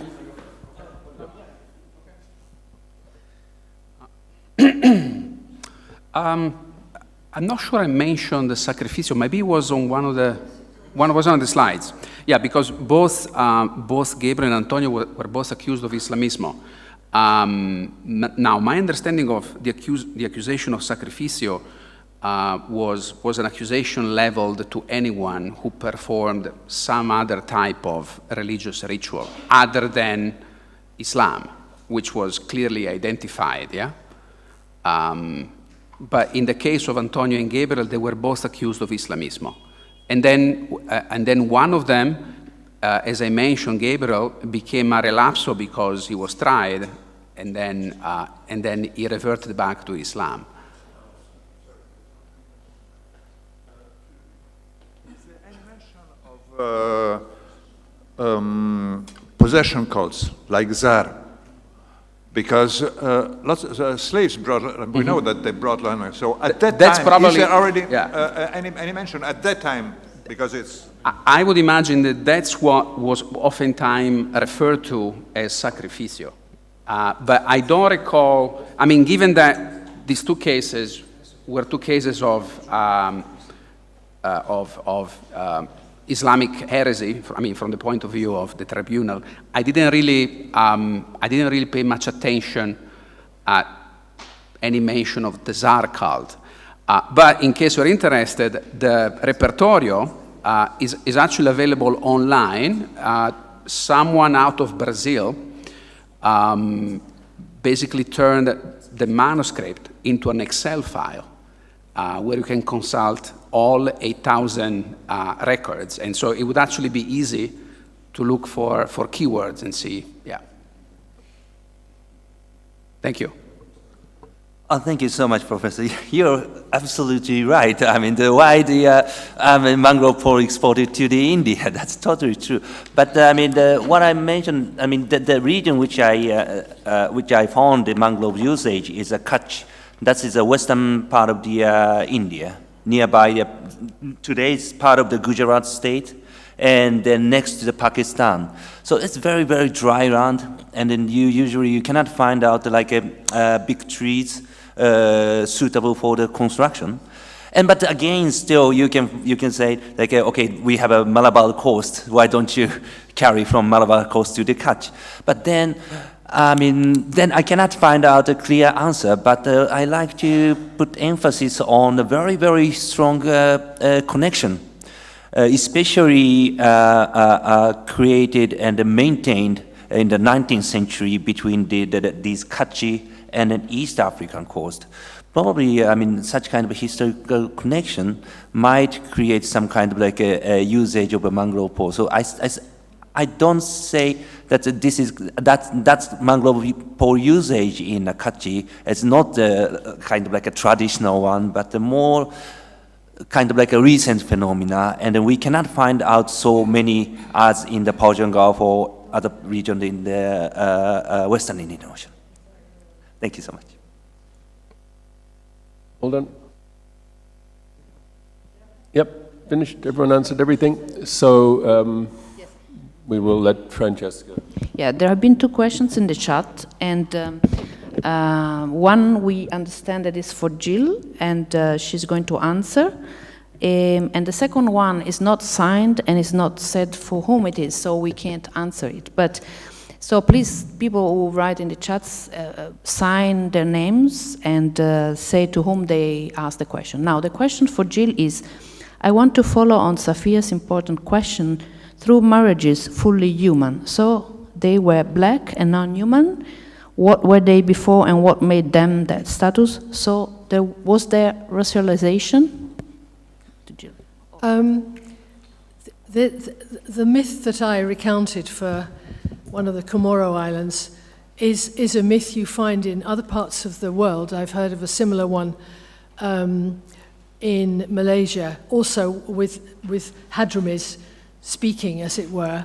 And it's a kind of arrogance. They're saying, until we turn up and we marry a local woman, she's not fully human. In Gazija, they said they were jinns until they were married and then they became human women. The Southeast Asian myth says the women were smoke coming out of the ground, and when they were married, they became fully human and became marriageable. So it's simply stressing that marriage is very important for creating a relationship, if you like. It's not just descent, it's marriage as well. I think that's the point of those myths. Okay, thank you. I think that's it. So lunchtime, if we can all be back at 2:30, and I think Francesca has suggestions of what to do if you're hungry. Right. So I want first of all to thank the Secretariat. So I would like if they could come here, honor Lucas and Silvia, so that you know them and you can ask them whatever you need. So honor, yes. So Honor is a doctoral student here and in Germany. Sylvia and Lucas, they have a research assignment and they are helping us. So now there is lunch. Everybody goes on their own. But here, going out from the rectorate, on the right side, there is one place under the arch where you can eat. There is in front of the Duomo a bar called Il Cortigiano.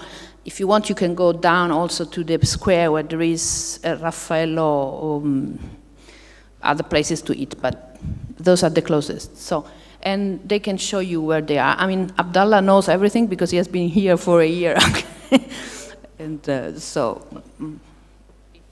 Okay, thanks everybody, and thank you to our panelists as well for an interesting panel and discussion. Yeah. Thank you. Thank you.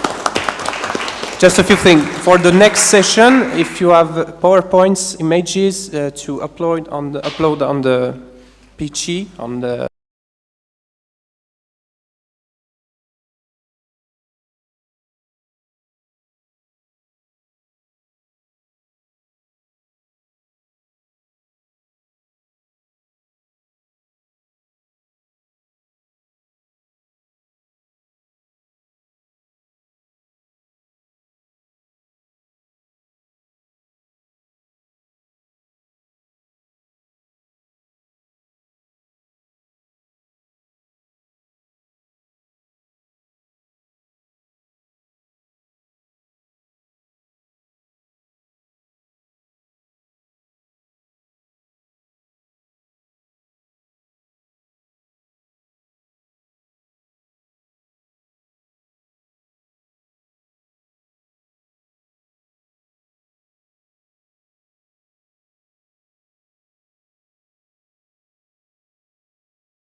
Okay. Hello, everybody, and thank you so much for coming after lunch. I hope that you don't sleep during my presentation. So I introduce myself. I'm Erika Mattio from Venice. I'm journalist and researcher from University Complutense of Madrid and Bicocca di Milano. I'm in a fellowship. The presentation of today is titled Salt, Lithium and Ships, and investigate the Chinese contemporary presence in Ethiopia or Djibouti. I spent a lot of time in Ethiopia before and after COVID, and also during the civil war. And now I move on in Djibouti to continue my project. The question that I try to answer is how the new Silk Road, the Belt Road Initiative, will be continued in Djibouti, and how do natives, Djiboutian people, perceive the Chinese presence and vice versa. To what extent is the Indian Ocean turning into infrastructure? I create a narrative diary, anthropological interviews, and graphics that compares the response of the Chinese people and the inhabitants of Ethiopia on Djibouti. And my project is an investigation in anthropological subjects, sociological subjects, and also journalistic subjects. I specialize in mobile journalism and also geopolitics. And so for the journalistic and sociological research, I study also the sociology of work and the industrialization Chinese model, in particular in Djibouti. In this map, you can see, I know that you know where is Djibouti, but the travel that Chinese people and also Djiboutian elements arrive in Horn of Africa and vice versa. Horn of Africa elements arrive in Beijing. So Djibouti is bordered by the Gulf of Aden and the Red Sea. And from the 1st of January of this year, also Ethiopia is bordered by a Red Sea with a treaty with Somaliland, in particular in the port of Berbera. At the moment, there are some political problems, and last month, Somaliland retracted this connection with Ethiopia. So at the moment, we are in a not balance with this treaty. But I think that at the end of the month, we have the right answer. Or Somaliland accept the presence of Ethiopia on the Red Sea, or they delayed this treatment, because there's a very big mess at the moment in the Horn of Africa. So the sea is the largest infrastructure, in particular the Indian Ocean, that connects in Beijing with the Horn of Africa. The ocean is the extension of the Belt Road Initiative, the new Silk Road, which involves the creation of roads, ports, and stations. In exchange for support and raw materials, Chinese creates streets, ports, and also military base. The new Silk Road is not famous in the moment for spices or for the manner of Jerusalem, like the Silk Road or Marco Polo. I come from Venice, and this year we celebrated the birthday of Marco Polo, 1600 years old. But the actual new Silk Road, the Belt Road Initiative, is famous for their rare earth, salt, and lithium, especially in the Horn of Africa. The merchants of today are Chinese workers and some African employed. The economical data show us the bilateral trade between Djibouti, Ethiopia, and China. and is about $23 billion for the Belt Road Initiative. Africa exported more than 105, more or less, billion dollars to China, to the Indian Ocean. For this motivation, I represent the Indian Ocean like an infrastructure. It's not only a sea, but it's a really road. In this slide, very simplified, I show you the process of the extraction of the salt and lithium, and also of the travel. If you see in the first picture, I'm in Ethiopia, in the Dallol Desert. Dallol, it's a very magical place for the travelers, but it's a very hard region. It's full of salt extractor that lives in bad conditions. And if you see the two pictures, they use at the moment ants method to count the salt in blocks. At the moment, in Ethiopia, there is also lithium and raw materials. In the past, I mean 2 years ago, before the COVID period and the civil war, was full of caravans of salt. Now they are disappear totally, and the substitution is a Chinese truck. And it's nice because in Ethiopia the name of the truck is Al-Qaeda, because sometimes they explode like a bomb. And so these trucks bring the salt, the lithium and the raw materials to Addis Ababa by a big train that is finished to be created in 2017.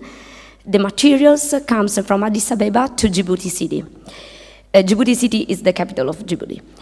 And the products cross the oceans, the Indian Ocean, and they arrive in China to create televisions, computers, smartphones, etc. Djibouti, and also the Belt Road Initiative, is not formed only by trades and materials, but also by military goals. And in particular in Djibouti, we have 8 countries, China, Italy, Germany, Spain, France, United States, United Kingdom, and Saudi Arabia, that try to have a place in Djibouti to control the Gulf of Aden and the Red Sea. The big military base is the Chinese one. And at the moment, also Russia and India try to enter in this system of control. Imagine that the control of the harbor and also the military control of the area means also the control of the sea. And the control of the sea means the control of the trade, of the army, and also of the Belt Road Initiative. Imagine the dichotomy of Djibouti. It's a very poor country in which 45% of population is illiterate. But strategic, it's covered by everyone. China is the best partner of Djibouti, and maybe in the future, the near future, will be change the situation of Djibouti. The demonstration is the creation of one of the largest railways in Africa, from Addis Ababa to Djibouti. 400 kilometers in 25 hours, and in an investment of $2 billion, you can arrive from Addis Ababa till Djibouti. And imagine that in the past, the salt caravans arrive in the Afar area. Afar area was also presented by Professor Schmidt before lunch in 1 month, more or less. And this guaranteed a safe travel for the raw materials, but also for materials and men who reach the Horn of Africa from Beijing. The new rail train ran on the ancient railway created by Italians in 1935. At the moment, I'm gonna map the ancient road system created by Italians and compare to Chinese people. And more or less, Chinese people use the ancient Italian streets, and in particular, Italian railway lines. Djibouti also it's a new model of Chinese industrialization. Imagine that it's a very arid country, and the industry is not developed. China's goal is to bring an industrialization process, and maybe Djibouti will be the first country of Africa to become a sort second China in Africa. Because Ethiopia have a big stories, a big independence, but Djibouti, no, could be a very, very rich country for Chinese people to create the industrialization model. And this could guarantee maybe jobs for the inhabitants. The most important phenomenon is that China is trying to build also a space base in Djibouti to be competitive also to United States and Russia. So I think that now we're going to see a change from the sea to the stars. And while waiting the new development, I say thank you to you to listen my project, and I went in you to my following research from the ships to the stars. So thank you so much.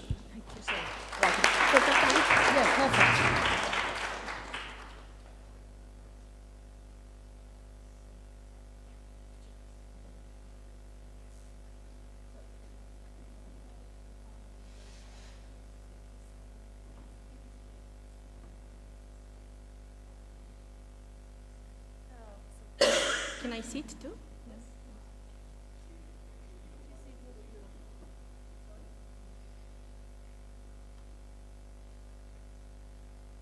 So, good afternoon. My name is Diana Svetlana Stoica. I come from Hungary and Romania. I'm an associate fellow at Ubuntu Center for African Studies in Timișoara, Romania. So I define myself Hungarian and Romanian at the same time. My presentation is very conceptual, is a qualitative work based on some data and facts which are actually from the contemporaneity, but looking inside the things, looking inside the philosophy and the need of African philosophy to gain a place. And that is why, following some analysts that I've studied, I tried to give new perspectives to the philosophy of movement, which goes beyond the philosophy of movement of Professor Thomas Nail of America, and also tries to go beyond Lucretius with the philosophy of motion. So it's a philosophical regard on what today means how African identity helps their perspective on development, but by their own means, because this is a narrative of them. So it will be interesting because the title is Eastern African Land Transportation and the Challenges to Afro-Globalization. Actually, land transportation refers not actually to transportation of goods, so it's not an economical analysis. It's a more conceptual analysis, critical view on some aspects, on the stage of development in these days in regards to roads and railways in Tanzania and Mozambique. Is also a comparative analysis, actually. And what I try to look into is, as I said, the concept of mobility. I started this research many years ago. Then I've got, let's say, a turn. So I started in Western Africa, and then this is a work in progress for Eastern Africa. It's also interdisciplinary because I started from a development studies perspective, and then I've gone to tourism also. The important for me was to see the cultural aspects of how roads and railways are actually developing, because in the end, even if, for example, railways is the expression of the force of the public policies, it is behind those leaders, that leadership, it is the individual. The context in Tanzania is that Tanganyika, when it was not with when it was not Tanzania, have inherited some railways from the colonial. And what I've got today is not very much exchange, except the fact that they have developed, of course. But the directions you will see are the same. I mean, going from the parts of the coast into the territory. So it's like I've seen this, and not only me, it is a rather large debate on this, how the mapping on which also Professor Schmidt told us something very important, how the mapping could actually potentiate the communities and also potentiate a direction of development following some criteria. And this is a very large context. I will not get into this. What is important, so in 2013, when I started to search this, the proportion of roads in surface in Tanzania was very small, reported to Burundi, for example, and Malawi. And also the proportion of railways was very, related to the territory was very low. It was after Kenya, Mozambique, and Malawi. The report on 2013 shows 4,567 kilometers, and in 2021, 3,682 kilometers. So this shows the inefficiency of some parts of the railways, which were two actually: the Railyasset, the railway of Railyasset Holding Company, which is, let's say, Indian, according to the stakeholders, and the TAZARA, the Tanzania-Zambia Railway System. Now, the context in Mozambique, because I need to do this comparative analysis, is that if you see a map, which is from CIA Gulf. I didn't have my own map, unfortunately. You see that that flash, that green flash. It is actually the idea that how the road mapping goes from the outside to inside. It is the heritage, I will say, the normal consequence of the fact that, of course, when Portuguese started to discover these places, they discovered it by sea, so it's coming inside the land. And the pressing problem of Mozambique is of course the access to transportation, because only 33% of the population live within 2 kilometers of an all-season road, so it's very hard to access. And also regarding to this, there are cultural connections that I've seen regarding the situation of a case, Malangatana from Mozambique, who was jailed for being, of course, like a sort of activist.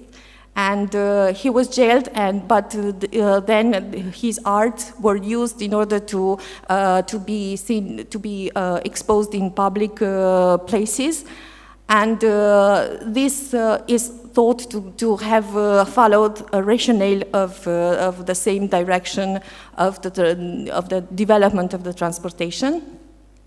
And another important element was the situation of displacement of refugees, of Mozambican refugees in Tanzania, which got to think of a connection with the pastoralist lives in mobility, and the fact that there is a fixed mobility question here. The fact that fixed mobility would mean this idea of an eternal return to the place, but escape and return, which is a narrative very present in African discourses, and especially about decolonization and the outcomes and the process of decolonization still in act.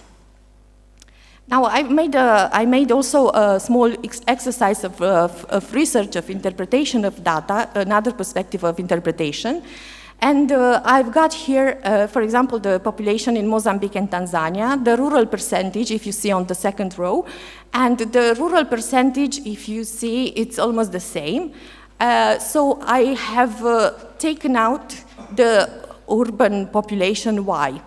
Because in reference to what my research is dedicated for, I want to see that actually identity, so like cultural aspect of the populations, are related to how transportation infrastructure can be developed in time, and what we have inherited, and how do we go, how do we put this forward as a project for development. And so I've taken away the urban population because the rural population seems to be and to signify still all the cultural aspects of the population. And I have divided to the kilometers of road which are actually reported from the official data, officially public available data. And I've got an ideal access rate on million of people, access to roads. Why is this? Because I try to connect mobility from the discourses of the African analysis on the, not only on the right to mobility, but only on the access. 5 more minutes on the access to this mobility. And access means also how the society develops sometimes differently than it would be a normal progress. So the idea was that although there are almost 6 times more means to consider the freedom of access to individual mobility, the data shows that the right of tendency to mobility would be only almost 3 times higher in a condition of a quasi-equal human development index rate of urbanization and rural percentage between Tanzania and Mozambique. Now I made here a lot of conversation on the narratives of mobility in order to come up to the ideas of how philosophy of movement is linked to Afro-globalization, to aspects that are linked to the metamorphosis of places into spaces, critical pondering from the point of view of Mbembe's displacement. I tried to follow analysts and philosophers like Achille Mbembe and others, normally Chukwudieze, and who talked about decolonization, Ndlovu Gacheni. The symbolic of returns, of course, it is related to the returns to sources of Amilcar Cabral. So it's like a little bit relativist from the point of view of taking many spaces and many analysts, because I took South Africa and then also Western philosophers. But unfortunately, and this is my point of view, that Tanzania and the old part, the Mozambique and the parts of the Eastern Africa should have a more concentrated on this aspect of mobility debate and also writings, because I think it lags. I would only close this because I have very short time available. So the conclusion is that linked to this philosophy that I found pragmatistic, even if my look is a little bit post-structuralist, in the sense that you see, I try to look beyond the facts, beyond the realities that affect us, in order to understand some tropes, some signs of how thinking was important and was central to the development. And this is why I think it was very linked, even in Tanzania and Mozambique, it was linked to the way the colonization passed, and to the way it was understood, and it is understood nowadays. That is why this is a work in progress, of course. So I look on the value of the freedom, the space-place relation, as I told you, the recentering, which is important, and the survival subsistence diet in regards to migration. So it's more a study on epistemics and on this philosophy of how motion is understood nowadays and is related to realities, as I told you before. So sorry if I was repeating myself. And thank you very much. Thank you.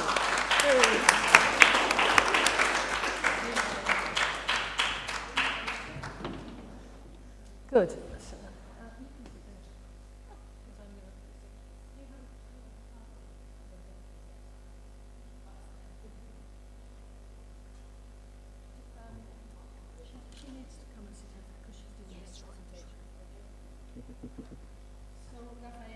Yes. 15 minutes, sorry.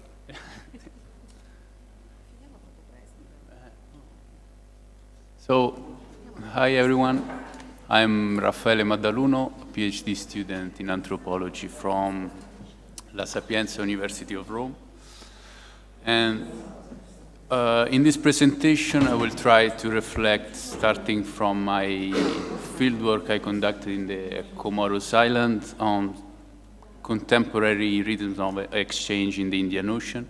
Specifically, I would like to discuss the role of expectation toward renewed economic interest in the ocean in defining imaginaries, ambitions, and conceptualizing seascapes. So my research is mainly focused on people daily embedded with maritime context, especially artisanal fishermen. And here I will present few fragments of conversation with social actors from Mitsamuli region in the island of Gazija. So before entering on that, I would like to introduce some key elements related to oceanic dimension and the ambiguities of blue economy paradigm. So as a peripheral archipelago in the Mozambique Channel, the history of Comoros is deeply influenced by the oceanic dimension as a economic and cultural link with the East African coast and more generally with the strongest pole of attraction in the Indian Ocean. And the generative movement from the sea is crucial to understand socio-cultural dynamic in Comoros. And the insurgent call for coastal management and protection and the economic sphere related to blue economy policies become a framework to analyze transformation in the archipelago and to try to decline locally the indirect impact on direct and indirect impact on everyday life for what we can call the call for an oceanic future. So the concept of the ocean as privileged place for conservation, sustainable economy, economic development, propagated by blue economy narratives, increasingly takes the form of a political resource for renegotiating the role of the Indian Ocean. And as Timothy Doyle has pointed out, the rise of blue economy as a powerful and contested concept reinforced the strategic position of the Indian Ocean, distancing it from its image as an ocean of the South and projecting a new image of the ocean of the future.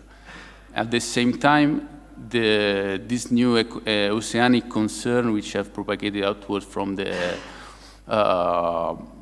political and economic continental centers, conceal the pitfall of a spillover that seeks to standardize the unruly water of the Indian Ocean.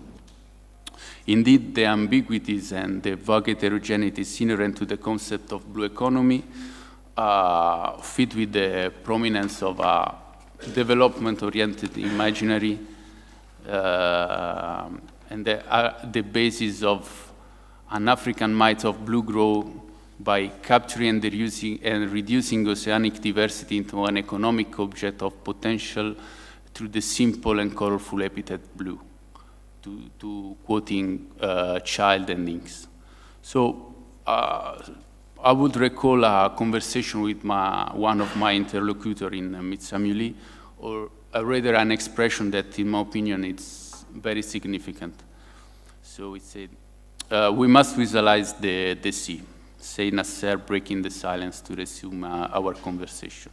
We were sitting on the beach of Mitsamuli on an overturned croissant, enjoying the last light of the day. So his gaze were directed toward the sea, attentive to the slightest movement on the surface. And visualizing the sea for him means knowing where to go next morning, what technique to use, and above all, what fish to catch. So when we fall back into this contemplative silence, we spot a container ship on the horizon. And he said, look how fast he's moving. He's surely heading to Dar es Salaam. So, and other memories came in his mind. The first time I took a ship down there, it wasn't big like that, but it was still fast. On the second day on the boat, I ran out of food, so I found a fishing line on board, and I told the cook I'm going to fish now, and you can cook what I catch. During the night, I catch a big tuna, and I cooked a part for myself, and I gave the rest away to the other passenger. The next night, I made it another catch, but this time I sold it to the cook, and with the money, I led the good life for a week in Dar es Salaam. Thanks to fishing, I got travel and make money using old techniques. We used to fish a lot with dynamites, but it's too risky. The most profitable time, however, was when I worked for an Egyptian who had an aquarium business in Dubai. The work was hard because the fish had to be catch alive, but it was really good money. Now I'm trying to gearing up my boat, and I already have 2 nets ready, and I'm trying to do my own business without depending on anyone else. So the expression we must visualize the sea evokes the Nasser close relationship with the maritime world. And the act of visualizing the sea is both at the same time material and symbolic. On the one hand is an expression of the maritime know-how and the capacity to see beyond and below the surface. At the same time, it's the capacity to imagine, and it's also expression of the symbolic act of imagining the opportunities opened up by the ocean. And the social, economic, and ethical changes that shape ocean policies are inscribed on bodies and affect the way the ocean is perceived. And they are integrated into an assembled pre-existing rhythmic and relation with the Indian Ocean. So the seascape extending before our eyes demands ongoing orientation, shaping at the same time the ambition for social mobility, and as well as stacking marginal actors in a condition of precarity and immobility. And Comoros is traversed by indistinct and successive and opposite flow, which have affected the imaginary and expectation of communities in close contact with the oceanic environment. The relationship with the coastline and the perception of the ocean by local actors complicate the emergence and evolution of economic interest to the sea in connection to the contradiction with the recent ambition of sustainable blue growth paradigm. This requires consideration of broader socio-economic and political factors from cross-cutting and multi-scale perspective. Firstly, this involves focusing on cosmopolitan and global economic dynamics that have impacted the islands. And through this dynamic, the marine environment ecosystem have become a strategic tool for renegotiating the role of the Comoros as a nation and improving its marginal status in the Indian Ocean. At the second level, the might of blue growth perpetrates interconnected and opposing local spheres. The political and institutional discourses held by governmental and environmental actors clash with the expectation of individuals who are trying to redefine their material condition of existence.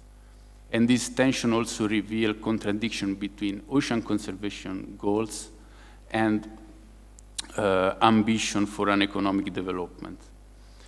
So, related to this, I will go to a conversation with Ahmed, a director of a project funded by World Bank to increase maritime connectivity between the islands. And he has a precise idea of what the blue economy is and where the Comoros currently stands. He said, "We are far from being a maritime state. We continue to be a littoral state. We fail to exploit the oceanic potential to develop the country, and we continue to make situated use of resources through non-sustainable fishing. A blue economy policy implies expanding maritime facilities, enlarging ports, exploiting the underwater potential that is rich in minerals resources, and going back to sustainable fishing, as in the old days, by pirogue and not by predatory techniques that are destructive and do not allow us to evolve from a littoral economy to a maritime economy." So using a developmentalist language, it simplifies the complex dynamics surrounding the exploitation of maritime and coastal resources. And furthermore, it fuels the social marginalization of local fishermen, defining their practice as destructive and immoral. So those imaginaries and perception of the subject who engage daily with the sea draw our attention to the implicit contradiction of this position. And here, the extract of a conversation with Mustafa, a discouraged fisherman from Mitsamuli, seems to indirectly respond to Ahmed's accusation. In the 80s, we were told that the future lay at sea. The country will develop thanks to the wealth of our ocean. The fishing school was set in Zwane, and the Japawa came. Japawa is a typology of boat that arrived with the Japanese cooperation and help, And they made us believe that fishing could be an opportunity, but in few years everything collapsed, and now you can see the Japawa abandoned on the beaches.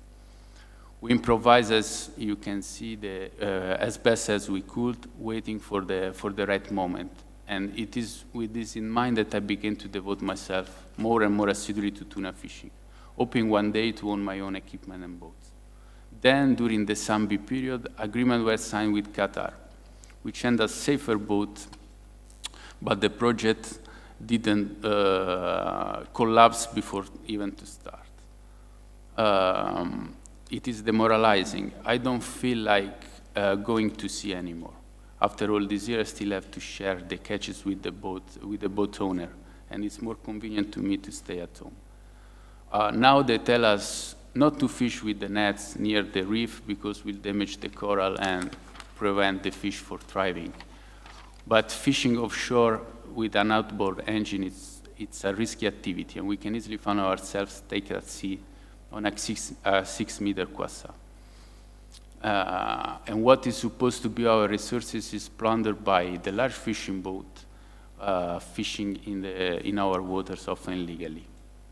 I often encounter the endless net of this big fishing boat, and they are the ones making money on our waters. They say they are helping us, but in reality they are selling us our own fish. So Mustafa remarks constitute a kind of counter-mapping of the hegemonic ethos of the blue economy that permeates institutional position and institutional life. And his voice further offers an insight into the structural weakness of a labor market built on the might of economic development from the sea. And the fragment of unrealizable expectation evoke the same success imaginaries of those of Nasser narratives. So the ambition for economic development and for the extraction of wealth from the ocean have transformed the community relationship with the sea, establishing new requirements driven by the global market between legality and predation. And from thinking of the the fishermen resistance to giving up their current fishing technique and to unconditionally embracing new ecological narratives reflect the marginalization and unfulfilled economic expectation. And from thinking themselves as a key player in a sea-based economic development, they found themselves as rejected with an ecological shift, and at the same time the scapegoat for the failure of this process. So from the Indian Ocean, from the Western Indian Ocean, an historical memory is reinforced, a memory that is not overshadowed by the new conservationist currents, but emerges solidly from the embedded imaginaries that guide the expectation of those we have a strong relationship with the ocean. And this more than the ecological relationship with the ocean is linked with global process reflects the complexity of dynamics at work and unveil at the same time mutilated narratives. So just to conclude, so the theoretical framework to conceive the Indian Ocean as a place of mobility and generative connection should consider at the same time the friction of these historical processes as well as the asymmetry they reproduce. So the potentiality of the rhythms of exchange is also constituted by processes of marginalization and immobilities. And assuming an oceanic orientation, it means to explore the perspective of that marginal social actors deeply embedded with the Indian Ocean, and through them revealing the inedited and informal connection inside the Comoros archipelago, and the daily way to deal with the challenges of precarious maritime world. From this point of view, all the ambiguities of the might of blue growth in the Indian Ocean came out, but at the same time, the ways of resistance, of create new imaginaries and stereotypes of development, and new creative way of staying to the economic and technological transformation. So, thank you.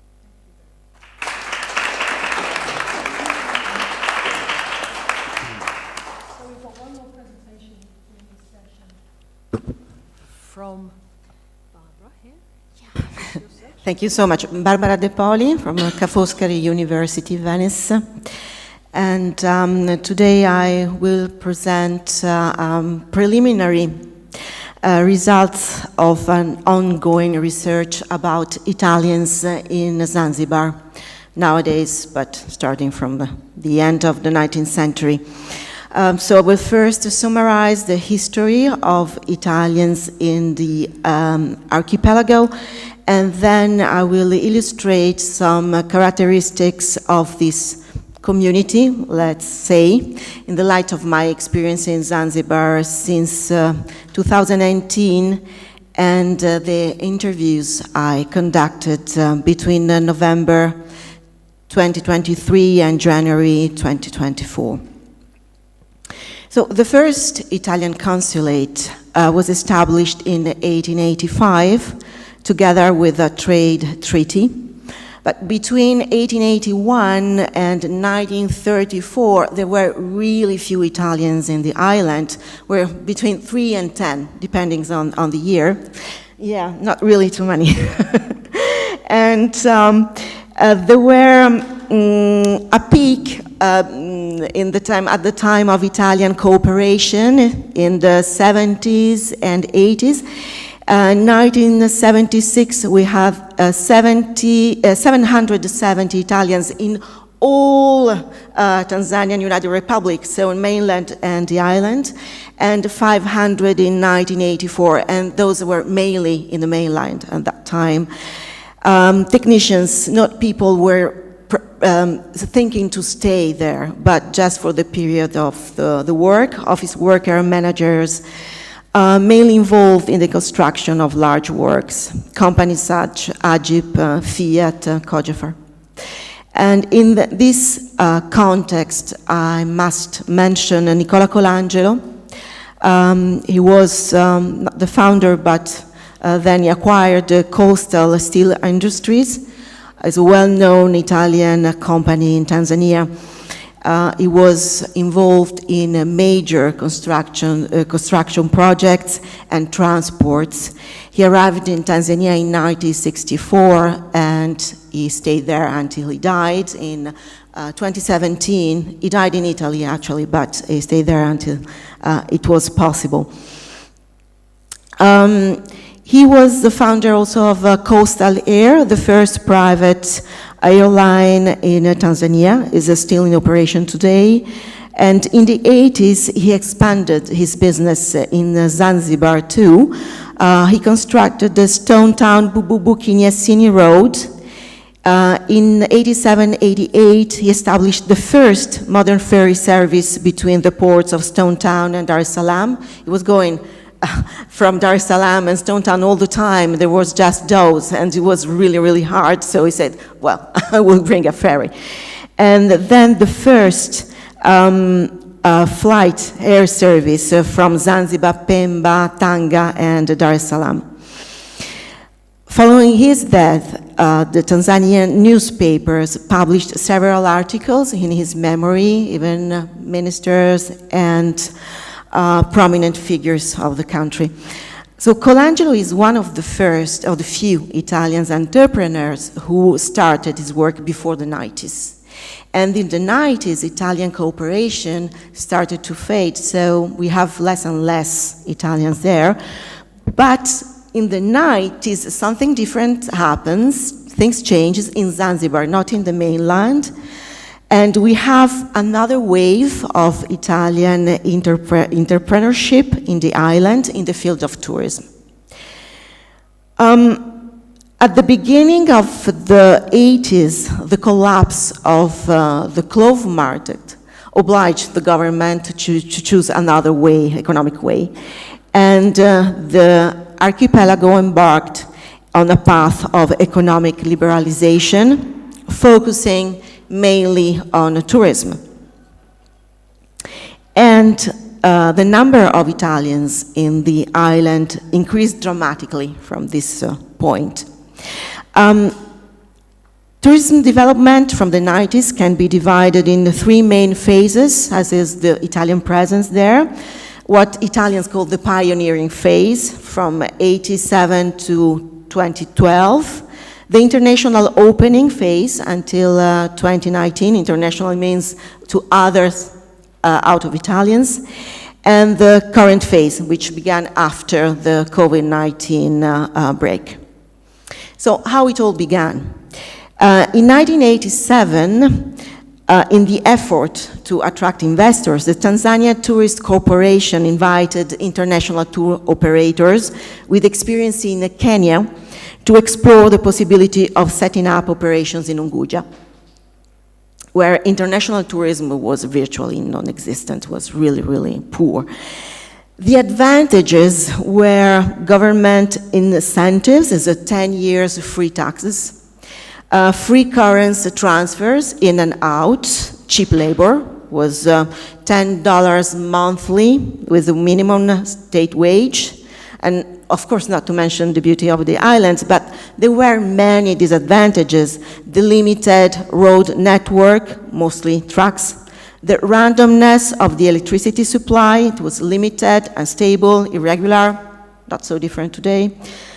Difficulty of telecommunication, it was virtually impossible to call Europe.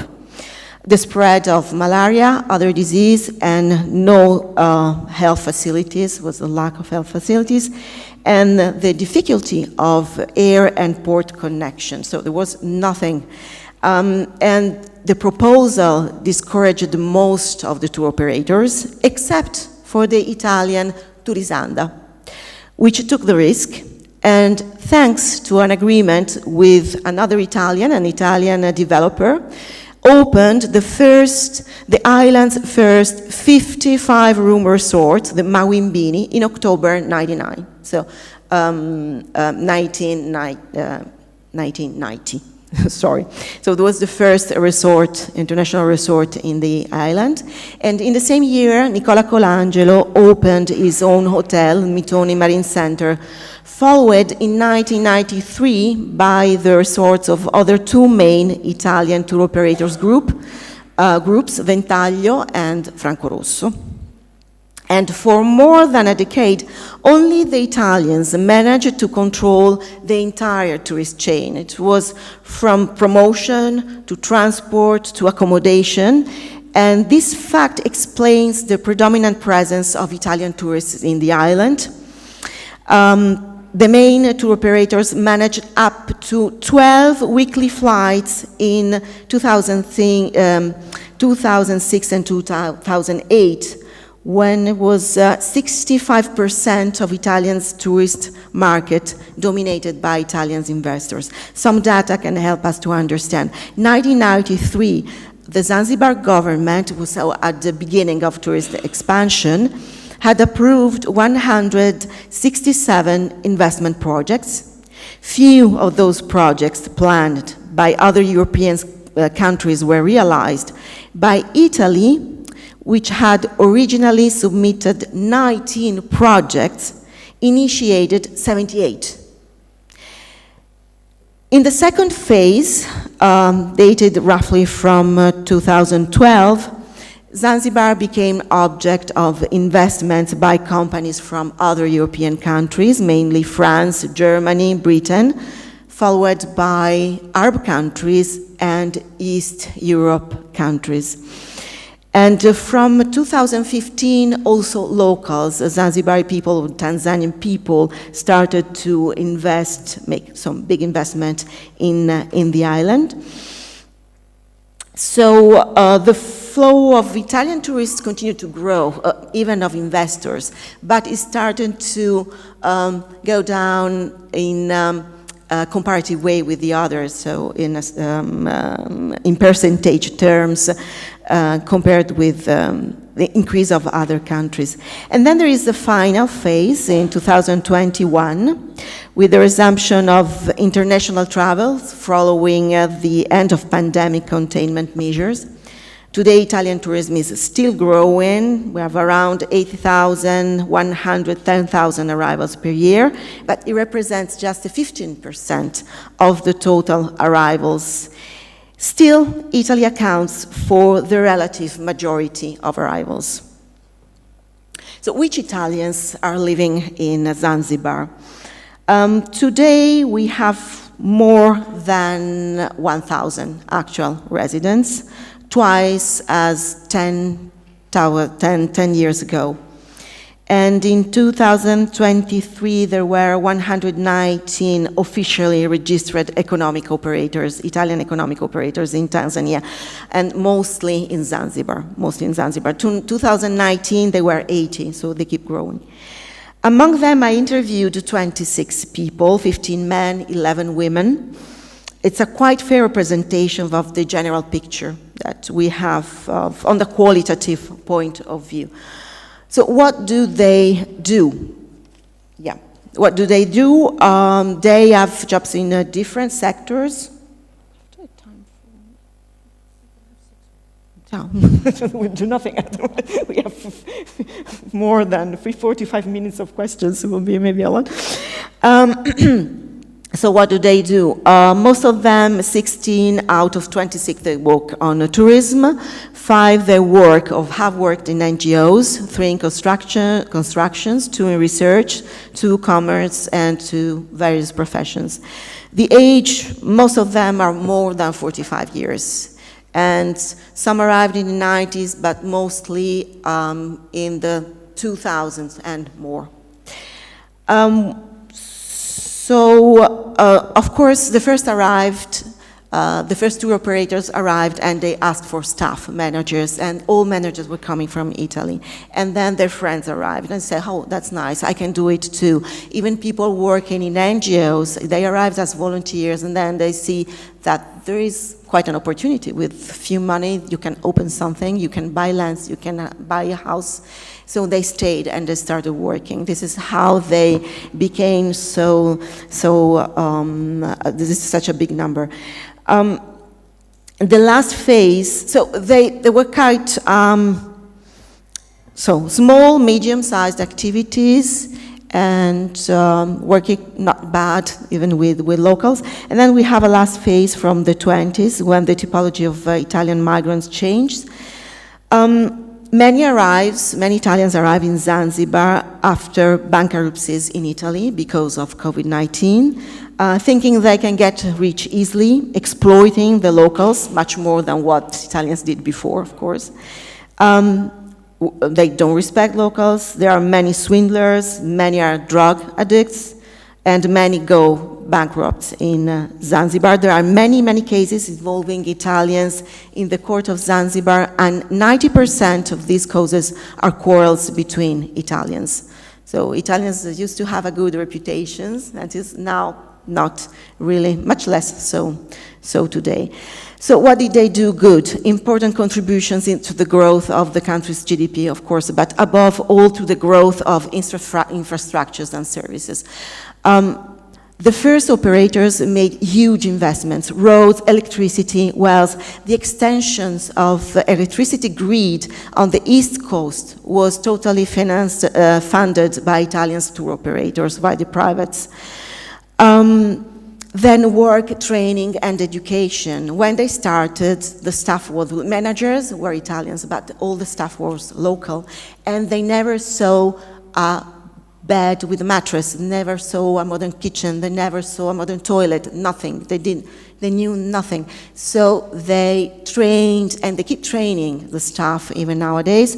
This is on tourism, but even on art crafts or other kind of professions. I mean, to work on electricity, for instance, or other things, and educations. Many schools that now are state schools, for instance. What did they do bad? Of course, they started with a minimum capital. They bought all the lands, not all Italians, then other arrived, but the best lands in the on the coast that are useful for tourists for very, very cheap, and of course exploiting the local work. Some concluding remarks.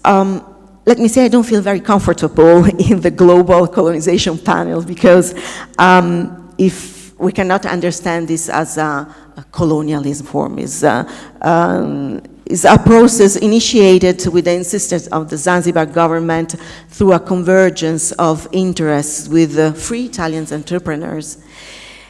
And for the Italians in Zanzibar, it's difficult to argue that they form a cohesive community, let alone a community. They are scattered all over the island, have different hangouts, and most of them care little about their Italianness.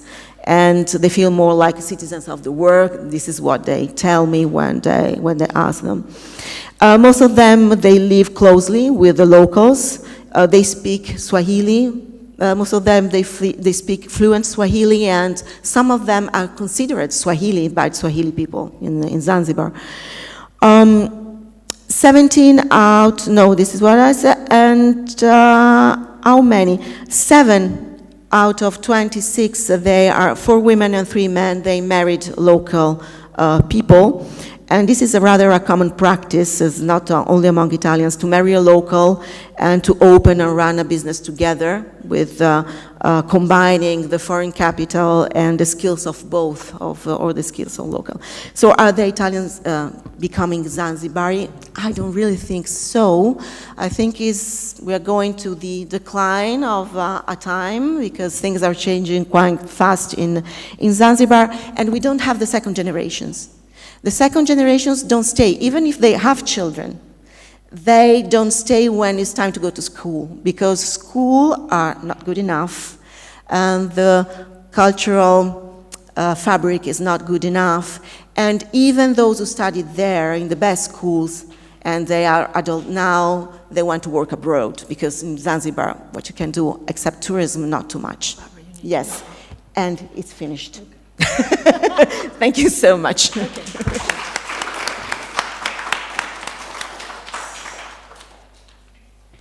So we've got 4 panelists.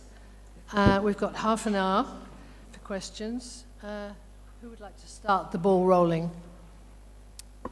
Yes, somebody at the back, please. Come down here where we can hear what you're saying. Yeah, please come back up and sit as well.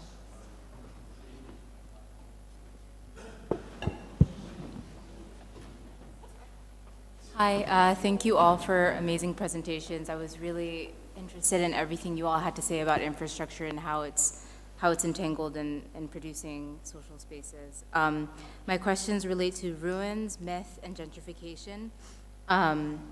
More so the relationship between myth and ruination. So maybe for those that talked about the ocean, the sea, and roads as being infrastructure, how are old relations that are embedded into the history of the land, sea, and ocean and roads similar to what is present now?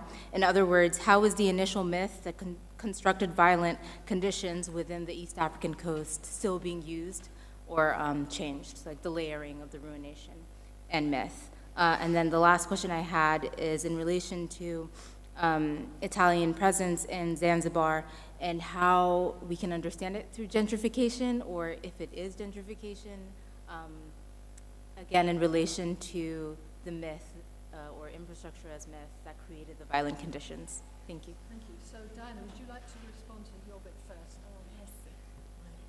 Very good question. Thank you very much. I hadn't much time to go into this. Sorry? Yes. About spaces that become place and the myth of this mapping, let's say, the myth of conquering. No, it's like as I told you, I based my analysis on a sort of images. So what is coming through the narratives of African analysts. And what was my understanding was that they actually try to convince the world that there is a sort of regression and should be a sort of regression of this colonial identification. So in this case, they use actually the schematics in order to innovate on this. So I think it's very, it comes from the colonial time, and I didn't really see something like this, a reference to myth in pre-colonial times. So I don't have the answer how old would be this idea, but regarding the narratives, it's a narrative coming from the 50s, and it's all linked to the first persons talking about returns to resources and all the movement of Frantz Fanon, for example. And it is based also on the Orientalism of Edward Said. So I think from those points, it is developed this idea that there is a large significance on how places are structured in their image of spaces. So how the globalization goes forward from an African point of view, from an African self-recognition and recognition into the world point of view, and this is all, of course, pure philosophy and pure conceptualizing of their own, for gaining a place in the history, of course, but this is the job of the historians, and for gaining a place in the international stage.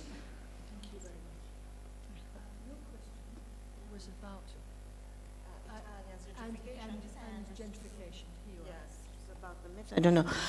There is, oh, I don't see her anymore. Yeah, gentrification, yes, of course, of course. This was planned by the government. This is what the government wanted to do, funded by foreign money. This is what's happening in the island, but this is not enough anymore because they are planning something like Dubai. This is the big project. This is what they want to do now. everything will change. When I said Italians will not stay anymore, and because no point for Italian tourists to go to Zanzibar to see Dubai.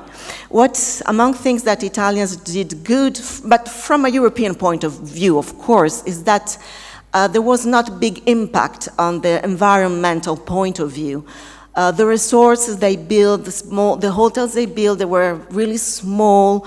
You cannot see them, even from the beach. Beach seems pristine, nothing, and then there is a huge hotel, but it's hidden. It's just one store on natural materials. Now what the government is asking is to build huge hotels. So no way for small entrepreneurs to go there and do something. And they are increasing in demography, so they need jobs for the people, so yes, of course, there were no cars. In the 90s at the beginning, there was 1,300 cars in the whole island, no roads. Now you can't move by car because of the traffic jam. And they started building a highway all around the island. Yes, everything is changing, yes.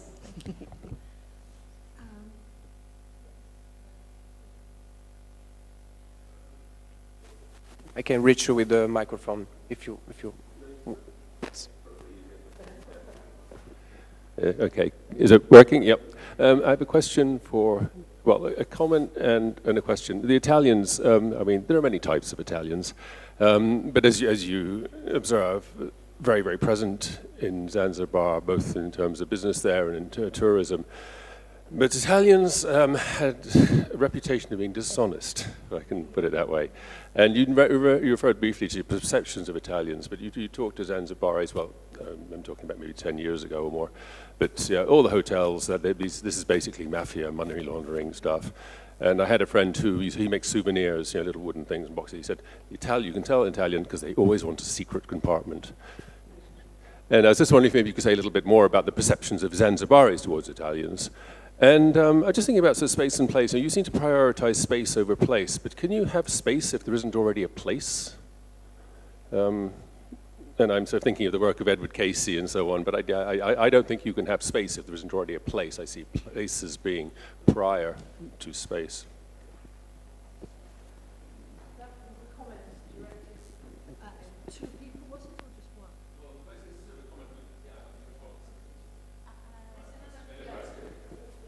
If you allow me, I will start with about space and place.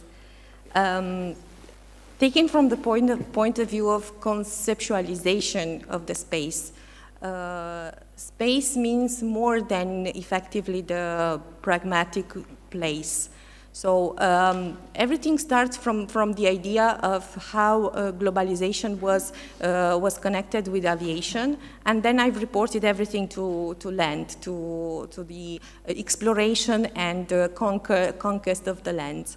And in this case, also pointing to the displacement, the idea that from the African point of view is the idea of not really being part of the place where you live, because you are maybe from a minority community, or you are an ethnic group, you are considered differently. So from all this idea of discrimination and being displaced, and also the traces of slaves, and all the history of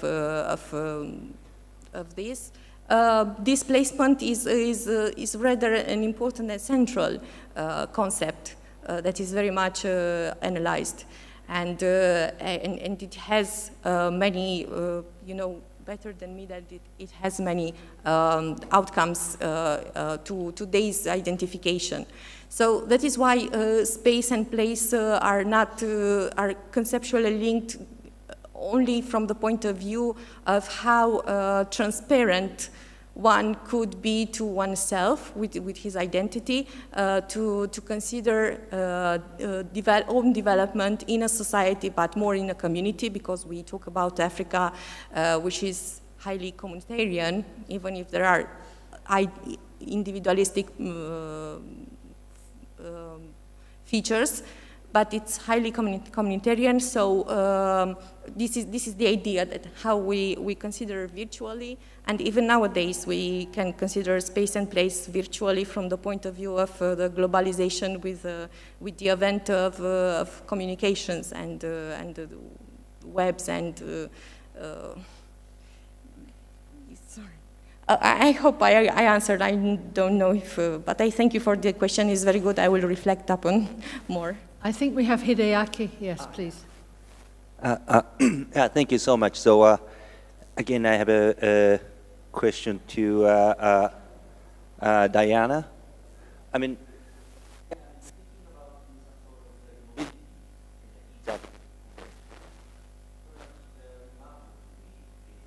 mobility of the communication as well as money. For example, like mobile phones spread out so quickly in East African countries. I mean, not only East African countries, but basically African countries, much rapider than the, for example, like Asian countries. And then also, like recently, we have like M-Pesa or this kind of like a very quick money transfer as available in Africa. So in that case, if we include this kind of like mobilities, how your story will be changed? Or do you include this kind of mobility in your story, or you don't, you exclude? If you exclude, why? And if you include, how it's going to be changed? That is one question. And one more question is to Erika. I mean, the Chinese involvement in the is quite an interesting case. And then my question is always about the Chinese, this kind of things. How are Chinese contributing to this kind of Chinese political or economic or this kind of things? Usually since the colonial times, always like academic, I mean, the states educate specialists to make a kind of like a regional specialist in terms of language or like a social system, and then they try to get into the country. So what about this? Thank you.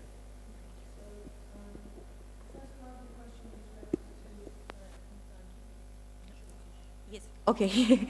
Thank you for this question.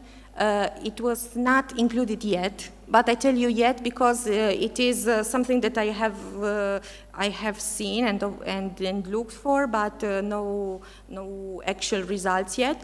But I would like to tell you that actually it's very important for me because starting this from a point of view of development studies and the narrative of Africa, of course it is very important that Africa should gain more access to their own internationalization into the region of Africa.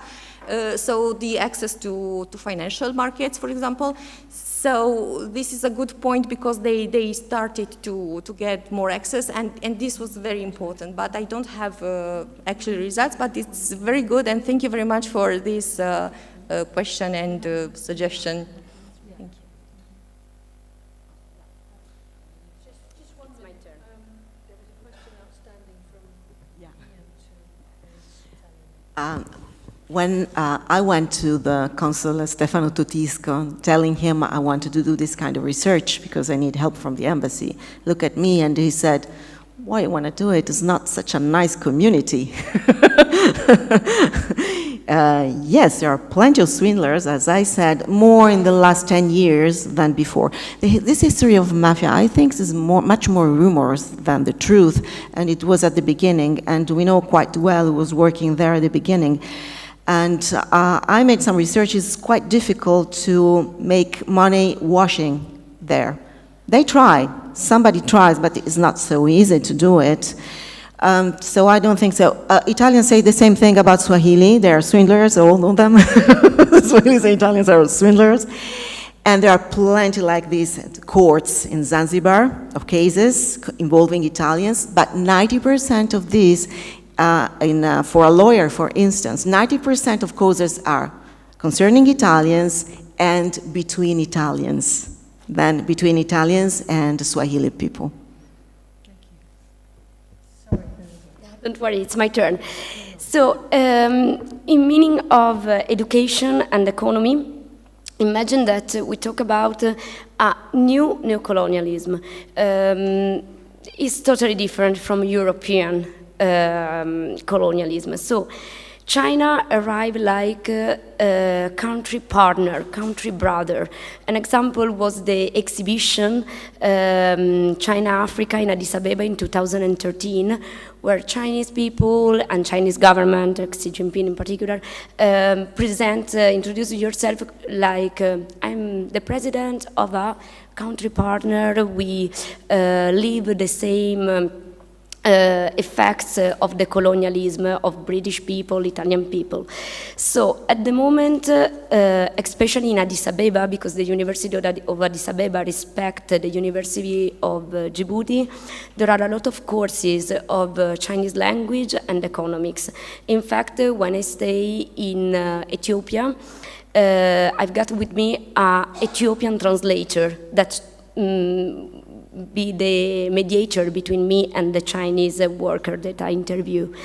And so, in particular, in Djibouti now, China is a new dream, because maybe they can bring new jobs and create a new kind of economy. Imagine that the presence of the streets changed totally the life of people. When I stay in Dallol, in the north of Ethiopia, near Tigray, I spend with a caravaneer of salt 3 months walking with the dromedary. In fact, I wrote a book, the name was The Last Salt Caravan, before the COVID period. And we walk for 1 month to bring the salt, and then another month to go to Mekelle, the capital of Tigray, to exchange the salt. Now, by trucks, more or less in 15 hours, the products arrive directly to the capital. So obviously that the presence of the streets, of the railway station, of the harbor, it's a new positive technology. And so for people of Ethiopia and Djibouti, it's not an invasion, it's not a colonization. Obviously people change the tradition, because also the salt caravaneers are disappear, but they have the expectation of something new. The problem is that it's not linear. The number of Ethiopian and Djiboutian workers respect the workers from China. More or less, they are 3 at 1. So you have a lot of Chinese workers, and for the very base work, for example, put the materials to create streets, they use local people. It's impossible that an Ethiopian engineer control the Ethiopian company that invest in Ethiopia. And another thing is very interesting is that Chinese are 2 types, or group of people that comes directly with the state company, or private Chinese that invest in Ethiopia and also in Djibouti. And so it's very interesting, because also the economy of the 2 countries is gonna grow up faster, because you have also Chinese government and private workers that invest. And I think that in the following 2 years, we can see a totally different Horn of Africa.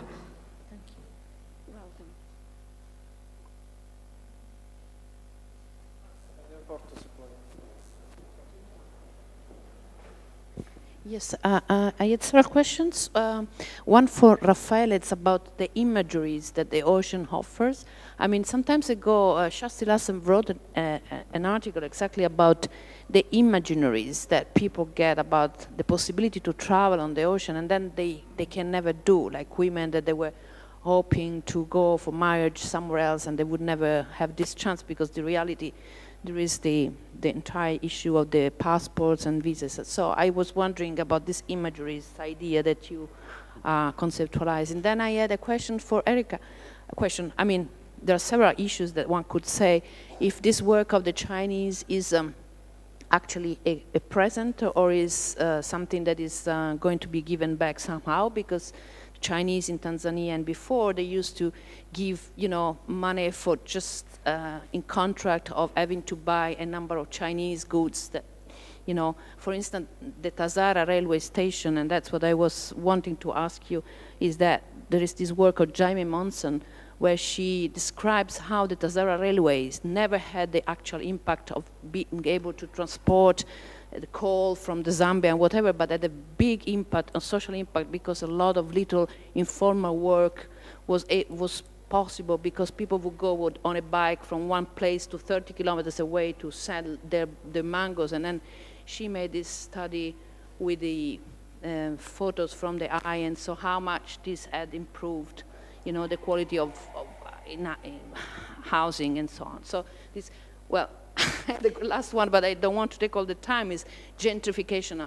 I mean, I've heard a lot of people about Zanzibar saying how this tourism is so heavy, it's insupportable. I mean, I live close to Rome, and I can tell you that having so many tourists and gentrification is really very heavy for people who live there. So I can't believe that Zanzibaris are so happy, but maybe so.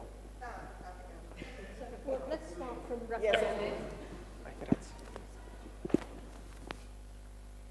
So thank you for the question about imaginaries, and yes, for sure, it's I would say that the economic expectation of this new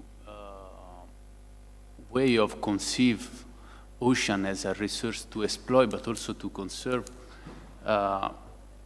spark the idea of mobility through this new context of, and I would say, new economy and new process of conservation. For example, the figure of conservationist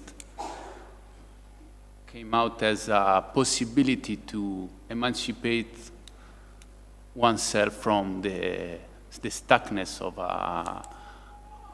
an everyday life. At the same time, for the expectation of the economic expectation from fishing, and it's a stereotype, I would say, that came also from the ambiguities of blue economy paradigm. And it's also related for a longer history of economization of the Indian Ocean and the process of look at the sea first as a opportunity, economic opportunity, and then as a remodeled in a context to be conserve and protect.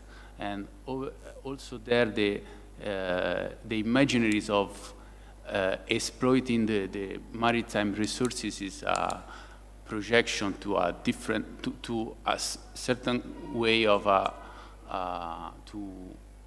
mobility, of a way to move, also to change social status. And at the end, sometimes it's only an idealization and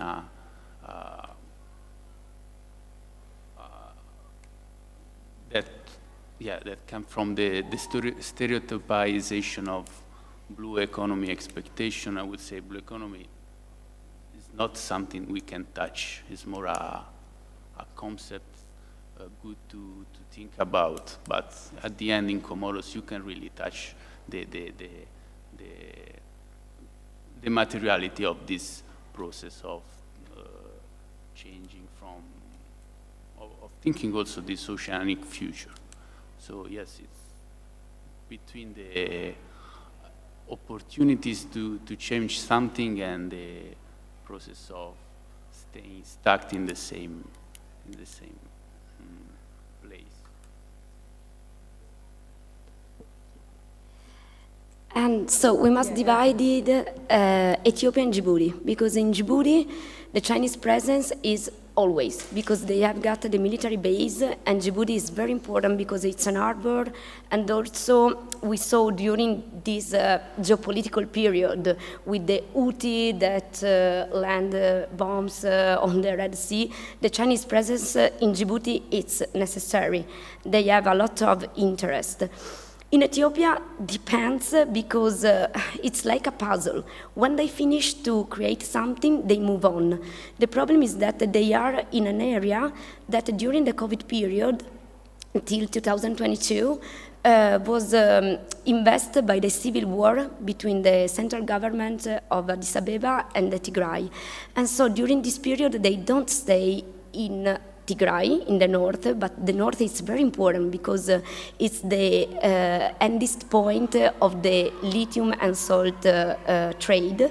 And so now they are in this area and they are going to recreate the streets that during the war were destroyed by bombs.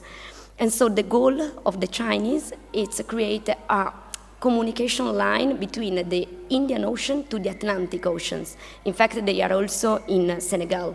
The problem is that between Djibouti and Senegal, there are a lot of countries with a lot of problems. Imagine Nigeria, also exactly Eritrea. So it's not so easy create this communication line. In fact, now an idea is create a communication line with the new infrastructure that is the sea. Create an infrastructure between Djibouti and Senegal passing from the Horn of Africa. Could be a solution. We saw also in this geopolitical period that if the trade passed not from Suez but from the Horn of from South Africa, obviously the time it's different because we more or less in 3 days we cross Suez, in 12 days we cross Cape Town, then the Senegal, and then we arrive in Europe. But maybe it could be a good solution because the sea is not in war like the land. But to conclude this answer, the Chinese presence in Ethiopia at the moment is concentrated in Mekelle, in the part of Tigray, and also in Addis Ababa because the train station, it's very important for Chinese people and it's new, this kind of trade, and so they must control this area. In Addis Ababa there are a lot of shops, restaurants of Chinese people. In fact, there are also women in Addis Ababa, but the workers live in a compound that follow the movement of the streets. So in the road side, there are only men, but also in the capital, Djibouti capital, and Addis Ababa and Mekelle now, the city of Tigray, there are also women. And in this area, with the woman, the family remains in Ethiopia and in Djibouti. But the idea is create a big puzzle and try to complete the Belt Road Initiative.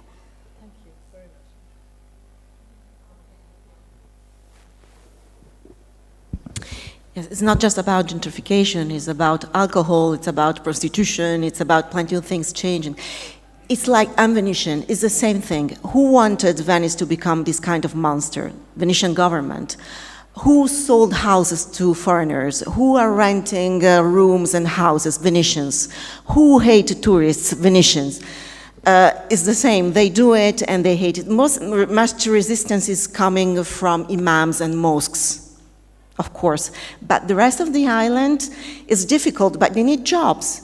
And the government is really pushing to do something terrible. I don't know what Zanzibar will become in the next 10, 20 years. And they're pushing even to go to invest in Pemba.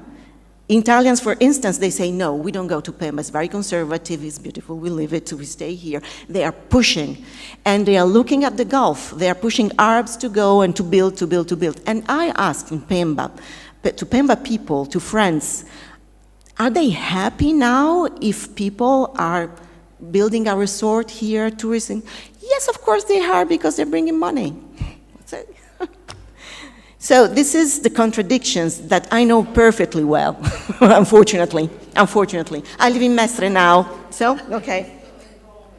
Yeah, the word is the same everywhere, it's more or less. Do we have any more questions? Yeah, Walbert raised the hand. Walbert raised the hand, so maybe, Walbert, if you can talk. Yeah, thank you. Due to connection, maybe I have missed something, but I'm very interested in this also in the Chinese presence in Djibouti. Now I'm in Djibouti, I'm observing their, let's say, economic omnipresence, their extreme power. They have even established a sort of extraterritorial territory, which you mentioned. However, you said the Chinese are in Djibouti to stay. With Ethiopia, you were not so sure. If I'm not so wrong, there is something similar between Ethiopia and Djibouti, which I think is quite interesting. The Ethiopians were always absolutely excellent, to put it positively, to play with very different kinds of relationships to keep a sort of balance.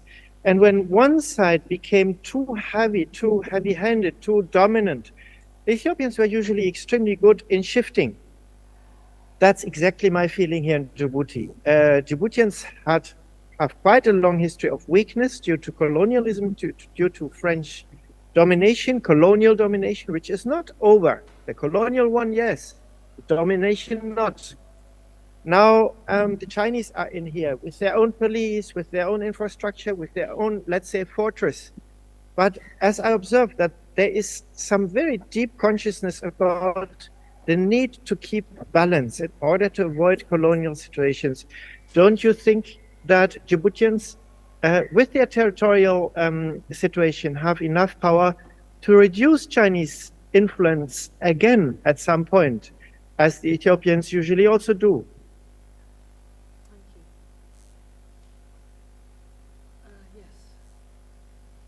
Good time. Just one last one for Rafaela. So just thinking about, it's a peripheral to what you're doing, but it's also important if you're dealing with fishermen. I don't know Mwali very well. In Gazija, people are very wary of fishermen, and some people are even afraid of fishermen because they go out on the ocean, and it's actually quite inhospitable, the ocean around Gazija, because there's no reef or anything. So if they go out on the ocean, they survive. They obviously have made a pact with the jinns. And this is what, this is why people are afraid of them. I wonder if in Mwali there is the same sort of attitude towards fishermen. Are they people to be, cautious of, to be feared? Do they have a pact with the jinns in Mwali as well?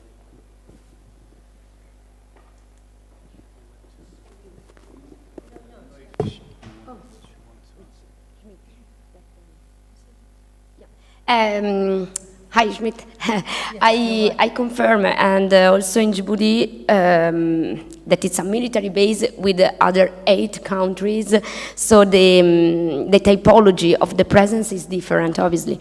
I think that there is also a big difference between the 2 countries, because Djibouti is very poor, and so at the moment Chinese people are going to create a sort of a new economical system. In Ethiopia, the economical system grew up, and also Ethiopia is a federation of states, and so it's not so easy work in the same way to Djibouti, because in Ethiopia there are a lot of administrations, and so Chinese people must talk with the central government, but they also have a big difference from the south to the north.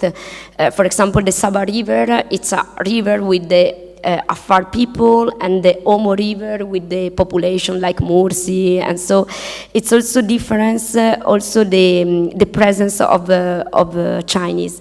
But in Djibouti, that it's very small like country, because it's only 23,000 kilometers. The investment of China, it's also blocked in part by France, because Djiboutian people have a nice communication with the ex-colony France, so they are not totally alone in Djibouti. But I think that in the following years, especially with the space base that the Chinese want to create, maybe the economy of Djibouti and also the presence of Chinese change, not totally, but a lot to respect now, because obviously that if China participate to the conquest of the space, they need also Chinese engineers, Chinese physicals, also to be competitors with the United States and Russia. And so maybe in the following 2 years, we also see a change of people that arrive in Djibouti, not workers, not engineers, but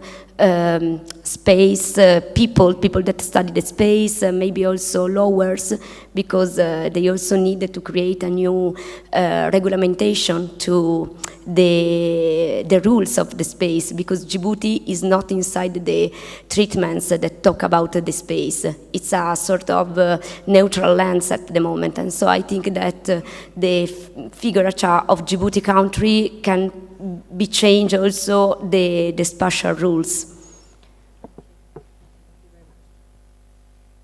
So yes, for sure there is the relation with the ocean, and the fear of the ocean is, I would say, that is still present also with Moelian fishermen, and it's also something that came through directly when I was on fieldwork, and there is this idea, and also the relation with the gene, and I came into this perception of turning away from the sea. So, and at the same time, I figured out, not only with Moelian people, but also with fishermen from Gazija, from Insamili, that there are stronger links that still remain also beyond the fear, and beyond the fear of the gene. And also I would say that the fear of the gene, the fear of get lost at sea, is not, maybe it's something related with the geographical position of Gazija, that sometimes for the currents people get lost at sea. But at the same time, it's also a kind of manifestation of a very deep, a deeper ecological relation with the ocean. Also considering all this economic transformation to get wealth from the ocean, and the relation with the gene, I would say that it's something that re-equilibrates some excess of the economic transformation. And also the fear is something that maybe we should contextualize in a broader, in broader dynamics in the relation of the relation with the ocean, especially for all that the fishermen, like the marginal people that still now are obliged to go to sea to get something to gain. So.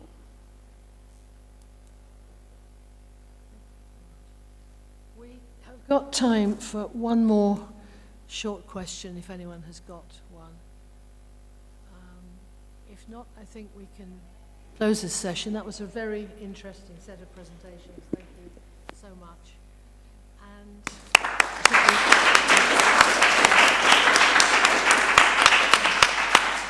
so now we have a coffee break, or a break anyway, before our final session of the day. So we go down to Via Safi 42.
I would like to start this fourth panel of today, also because we are about 10 minutes late and we have 4 presentations.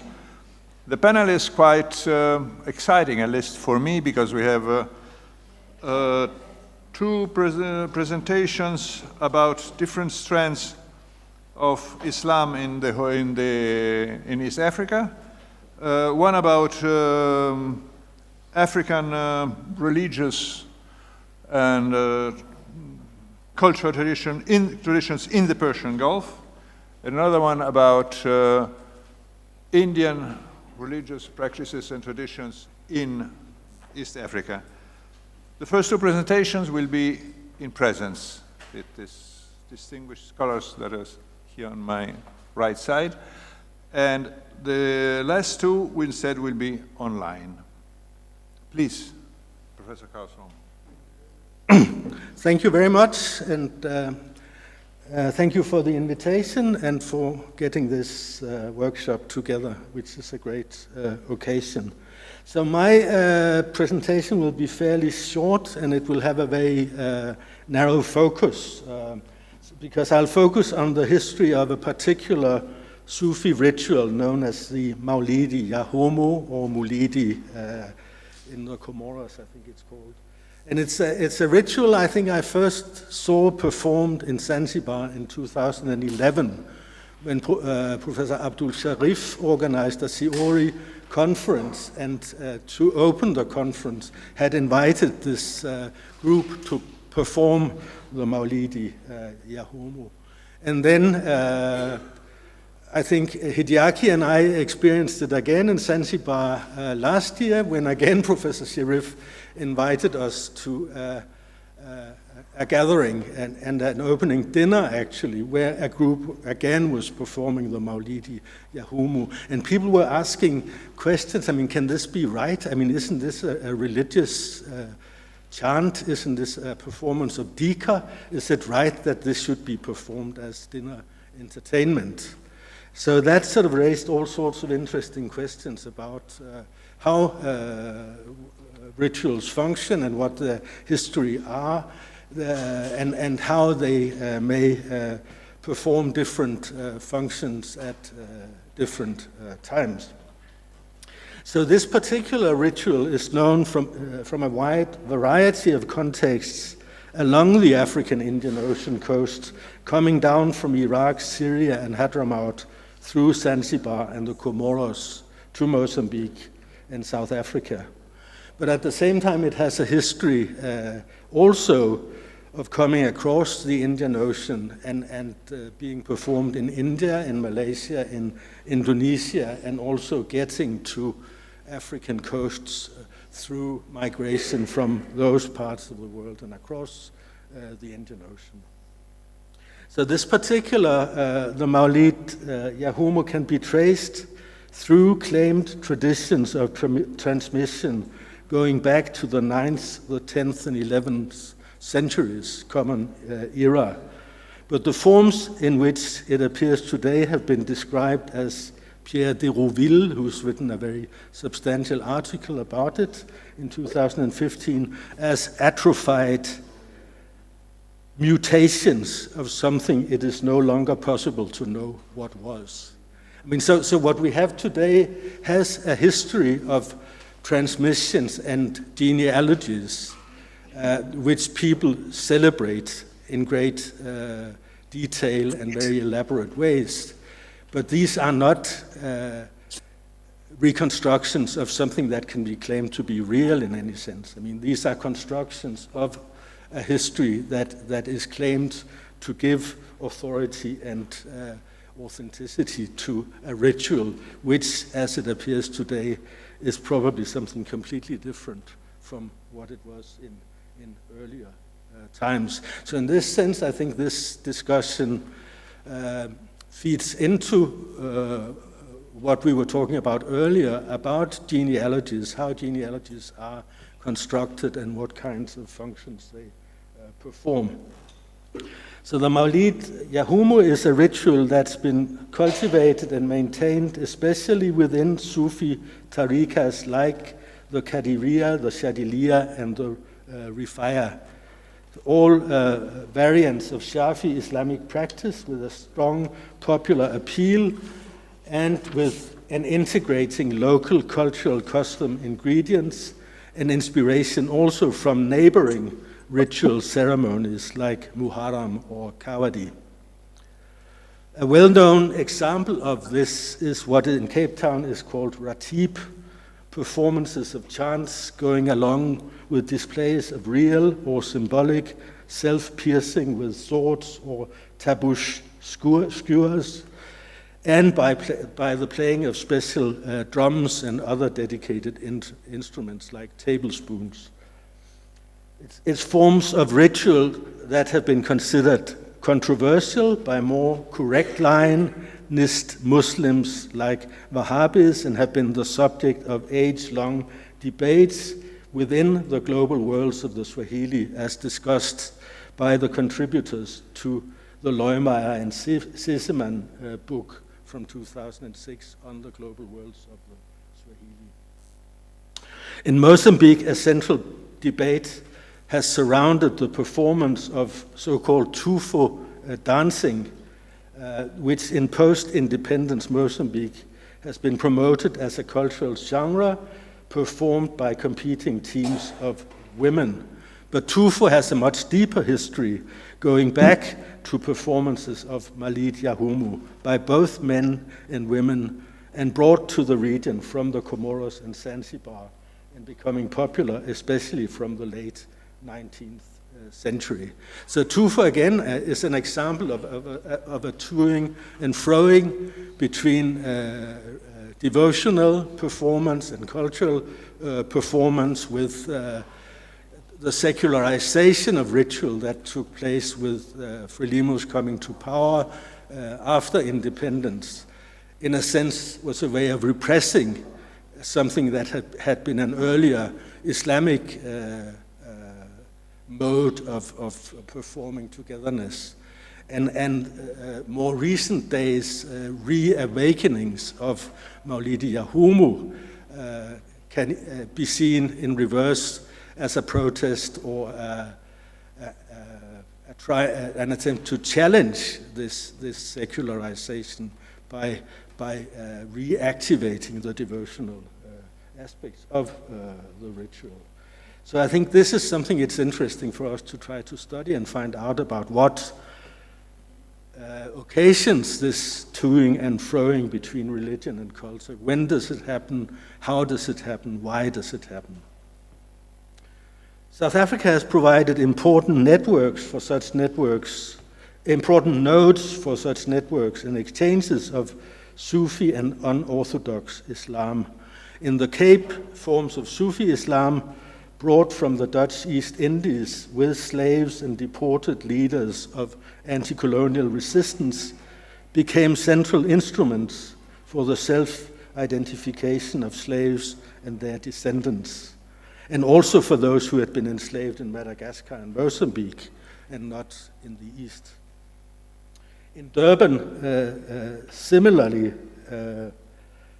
African Sufi Islam came to prosper alongside that of the Bombay Islam of the Indians and the cults of Sufi Sahib among the so-called Zanzibaris who had been brought by the British to Durban from northern Mozambique as freed slaves and liberated Africans between 1873 and 1878.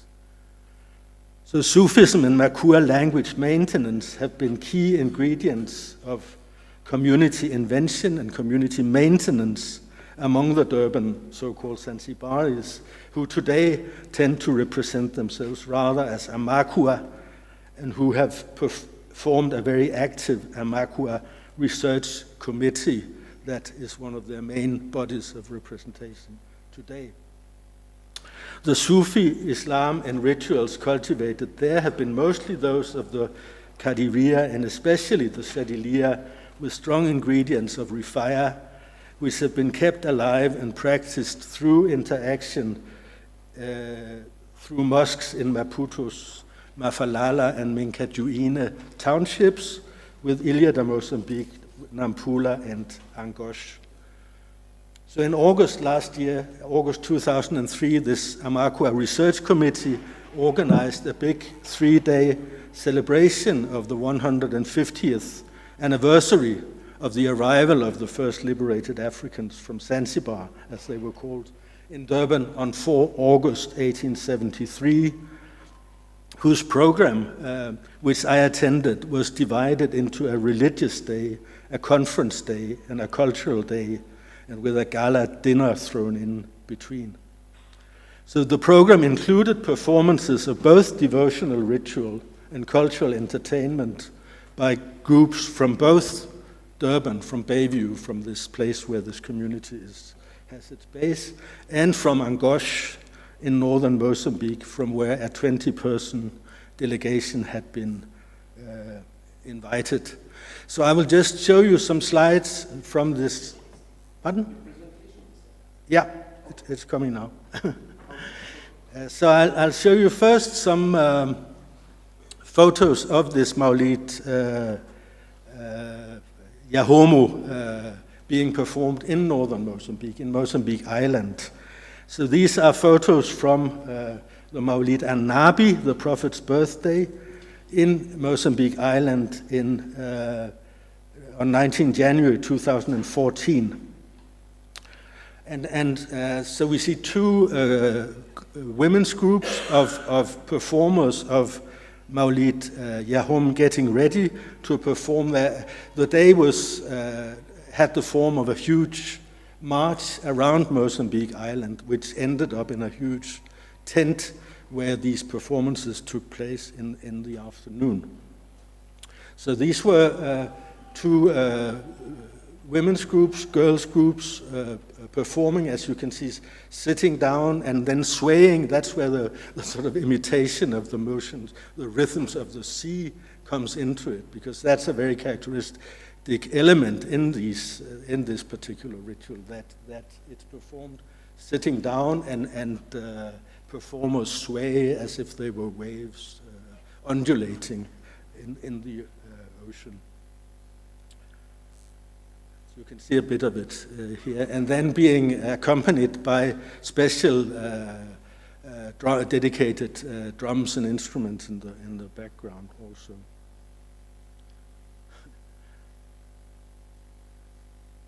So these are quite young girls performing, as you can see, and so the ritual also enters into transition coming of age rituals, where girls become Nimwaris, and from Nimwaris become full-bodied women, and after having gone through various forms of ritual.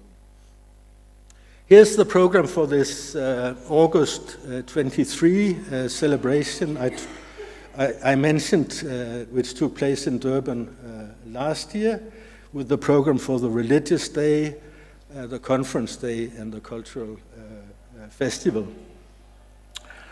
So this included, again, you can see performance of Maulid Yahomo. This is a women's group from Angoche, from northern Mozambique, performing the ritual on the cultural day, I think. And as you can see, being accompanied by a very special battery of drums that are dedicated for this purpose.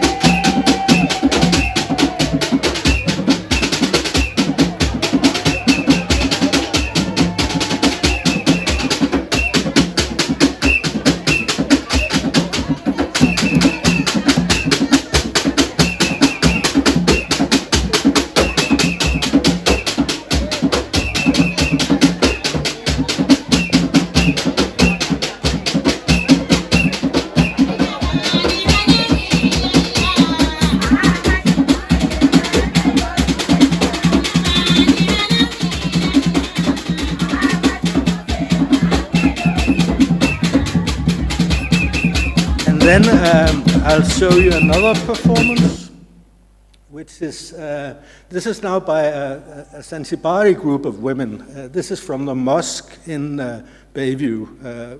And this is for from the evening of the religious day.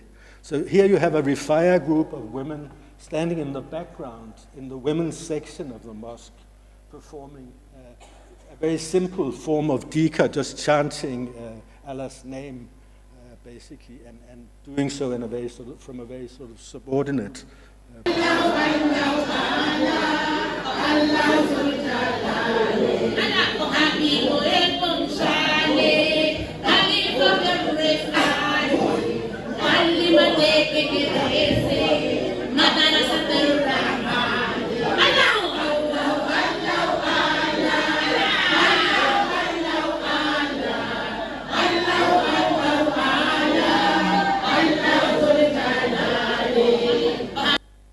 But that's, I think, is a good example of this popular, very elementary kind of Rifaya ritual, which is most common, but which is then supplemented by much more elaborate forms and a lot of different other kinds of performance for the end of Ramadan and for Mawlid al-Nabi, for the Prophet's birthday.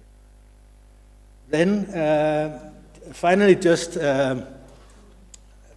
a couple of more slides from the cultural day of a Zanzibari women's group performing, and you can see they are actually wearing capulanas for this Amakua Research Committee. And these are ritual dances that are also connected with Rifaya and connected with Maulid Yahuma, but are more directly linked to these Nimwari ceremonies where girls have completed their preparation for adulthood rituals and are coming out from seclusion. So I just show this as to demonstrate the energy that goes into it and the sort of powerfulness of the performance, which I think is quite remarkable.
This is a very different kind of women's performance than what we saw from the mosque. Very powerful girls. Great. So just to end off, some things we could discuss on the basis of with a point of departure is this would be the continuity and breaks that exist in these kinds of networks. You know, how they expand and stretch and how they get interrupted along the way, how they overlap and cross over, which I think is an important thing happening here. You have the same kind of sort of Sufi networks coming together in different shapes from different directions and interacting. And then you have different kinds of interface between religious and cultural performance also. So what accounts for that and how should we approach that? And finally, I think we could discuss this has also something to do with how former slave communities and communities of descendants of slaves commemorate their past and reinvent themselves as new communities. Okay, so thank you very much. That's the end of my...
Thank you so much for inviting me. Thank you for organizing this wonderful conference. Yeah, it is on. Sorry, I have lost my voice for some reason, coming from Canada, cold. This paper is part of the research which I have started since I was a graduate student long ago, and I produced 2 documentaries based on my fieldwork research. So can we? Okay. The focus of the paper is on the ritual.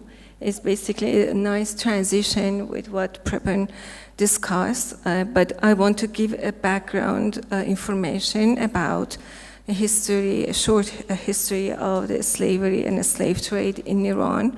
So we can discuss the paper, and also after that, I have selected about 5 minutes from my one of my documentaries about the slave trade in Iran in the 19th century. This is the focus of my work, 19th century and 20th century. I have defined slavery in Iran basically categorize it into 3 parts. The first part, when the slave trade is legal. It's basically happening, no basically ban or prohibition, and slaves are legally were imported into Iran. And based on the documents and the sources, there are different references to these people who are just newcomers, basically. And this is, as I said earlier, the time when slave trade was legal.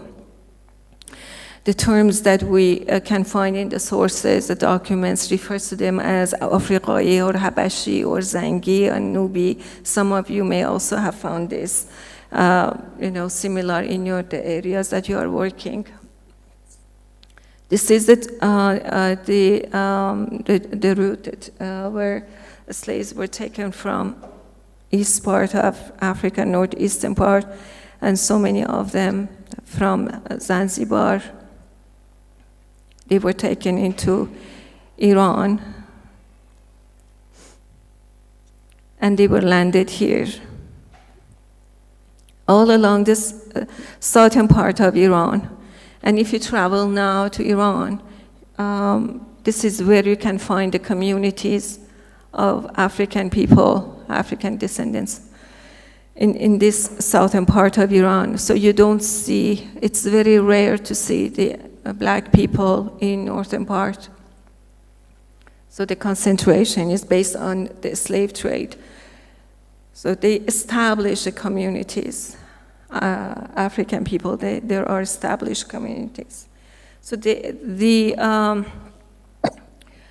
as a case study, when I want to discuss about the rituals, prepossession in Iran, I want to focus on this area, which is Sistan and Baluchistan, which is bordering Pakistan and Afghanistan. Because there are variations in terms of the practices and the rituals and the names which refers to this kind of beliefs. There are variations, so I want to focus mostly on this part, which is Sistan and Baluchistan, where the communities have remained intact. I mean, there are reasons for that. I don't want to go into the details, maybe during the discussion, but there are reasons for that. So, and then there is a time when we see that these people, African people who were imported into Iran during, let's say, when the slave trade was legal, they started engaging in various tasks,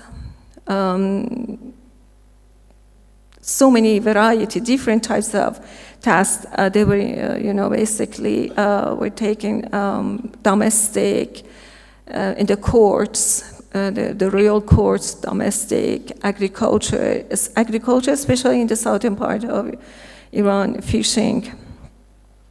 So basically, this is how these people are identified. During the post-abolition, when the British imposed the abolition and asked for Iranians to suppress the slave trade. So this is the whole picture that we see. Still Africans are in Iran, but there is a kind of transitioning from this institution is kind of in the process of transitioning, but it still is legal. The institution remains legal in Iran, but the slave trade was banned. And there was a lot of restrictions and basically punishment, actually, in the sea, on the sea, the Persian Gulf. So that basically impacted the number of African slaves taken into Iran. And in Iran, heavily, they relied on the majority of people who were already here. So, but I do not want to talk about this. This is also part of a book. My book is coming. University of Toronto is publishing relates to this part of this slave trade route, which is from Saudi Arabia, where pilgrims were taken slaves into Iran. So there is an autobiography of an African slave. I finished this, it's past all the review, and it's gonna be published by University of Toronto Press. But the number were so low into comparing to the Persian Gulf. So speaking of different tasks that Africans were involved in the palace of the king, we have the eunuchs who were, they were responsible to look after the children, the princes, and also women in the harem. And also the children, black African children were also used as playmates. This is happening in the court as well. And also, this is a kind of musical band, if you call it. And you can see also, this is one of the things that I want to expand. Although I have done a lot of research, produced a documentary, 2 documentaries, but I want to make that connection and focus mostly on the music and artistic aspect of the African diaspora, connect with Iran and Africa, Indian Ocean, and northern part of Africa. So it's something that is always overlooked. So, and as you see here, an African person. And in the documents and field works which I have done, I have collected so many of the materials related to Africans exclusively, were part of the performance, and not only spread possession, but also like just being dancers and singers as part of the occupation we could see. And then there is this period, which I call it post-emancipation, and this is the date 1929 when the institution of slavery in Iran was legally banned, so people could not own a slave. So it is interesting to see that transition, because this is a whole process when you're talking about the whole, people moving from that, this cycle of being a slave legally, and then when they're emancipating. This is a long process. I don't want to talk about this. But the people who were liberated, officially were liberated, they were given names, and some of the names in context of the Baluchistan, which I spoke, and I said I am going to talk about my paper, mostly focus on this Baluchistan. There are community of African people who are called, let's say, Azadi. Azadi means liberty. Some of them are, for example, these are really the surnames of these people. Or we have the surname of the people, they call themselves Nokari, and Nokari means servant. So you can see how they are transitioning and adapting different kind of words in order to, although you can get some sort of continuity, but also that signifies discontinuity with the past. That means they're free people. As a result of that,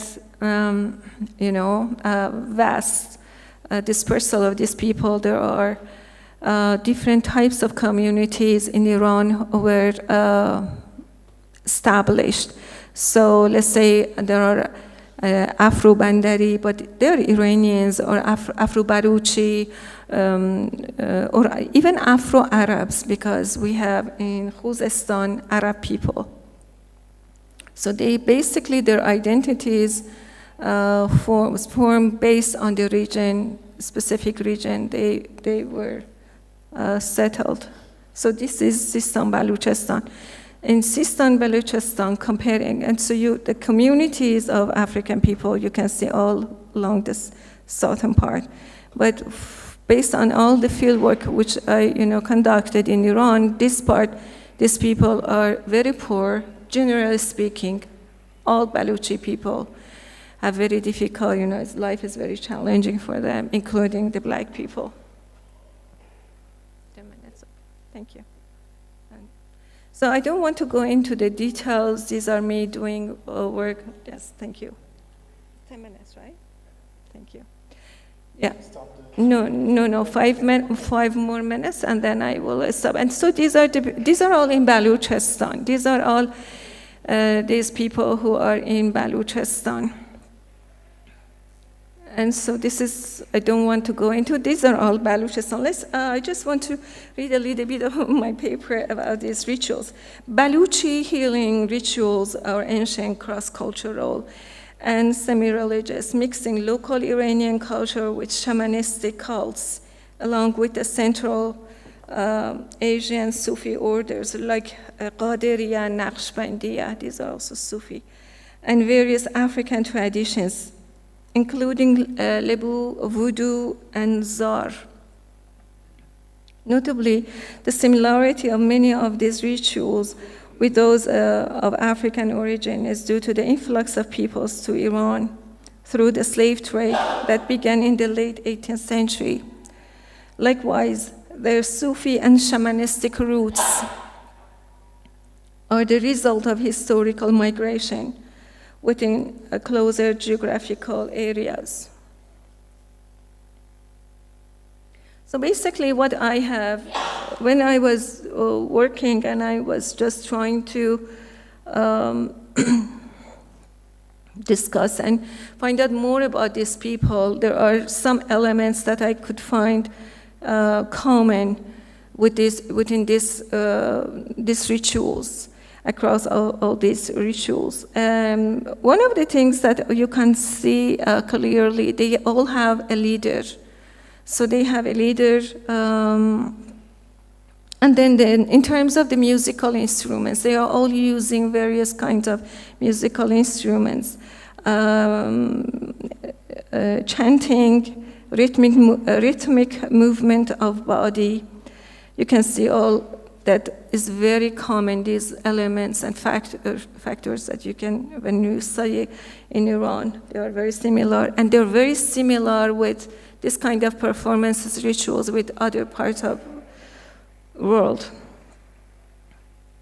So for instance, the Pir Patar ceremony, this is in Baluchistan, also known as the Zikr, Damal, and Maled ritual. So there are various names they are using. So these rituals are called different. They have different, it's 5 minutes or not yet? We still have time. So it is called, these rituals are performed by members of the Qadiri Sufi Brotherhood in Baluchistan.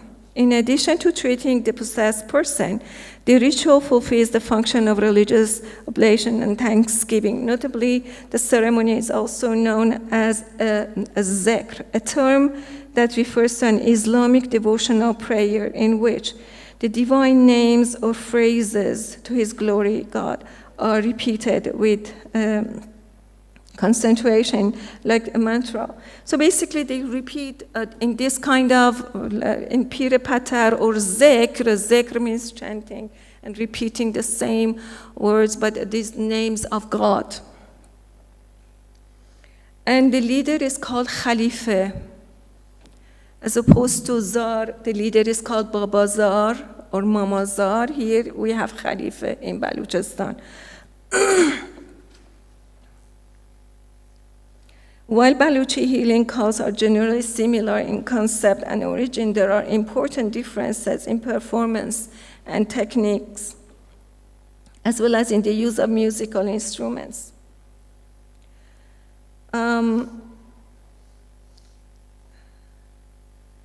For instance, we have dotar. Is there any photo? Okay, let me see. There are here you can see different. Here you can see different types of. This is daf. The zikris usually use daf. Here are zikris. For instance, dotar, a two-stringed pear-shaped lute that derived from Central Asian Sufi performances are used in the zikr or the pir pata ritual. It is customary to use the daf, also known as the sama or qaisar, a round drum covered in goat skin.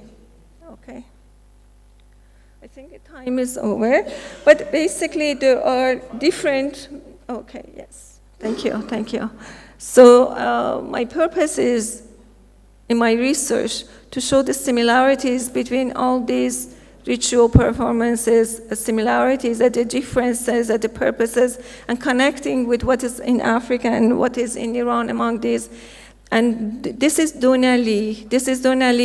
They use it. So as you see, different musical instruments in Balochistan, and this also, for the purpose of comparison, also I put this picture which relates to Sudan and the Nile. And here we have the drum. This is in Bushehr in Iran. And these are Arab people, but Iranian Arabs, also using Afro, we call it Afro-Arabs. And they're using, this is the Hormuz, yes, this Hormuz island, which is very difficult, for this geographical location is so sensitive, it's difficult to go, but I was able, and this is also Karar, that I took a picture of Karar, and you can see in this here, so the picture. I want to screen, because, yes, please, just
Sada Wahab is not online. There should be Tanvi Kapoor. Is she there? Yes. Yes. So Tanvi, we have to go with you because the Saada Wahab isn't here. So we have to go with you. It's okay? Yeah? Thank you. Yeah, it's fine. Go ahead. Thank you. So I'm just going to share my screen. You can hear me okay, right?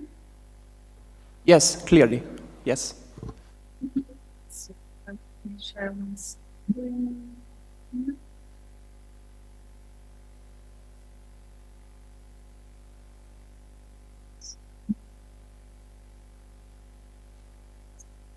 Okay, so hi, I'm very excited to be joining all of you.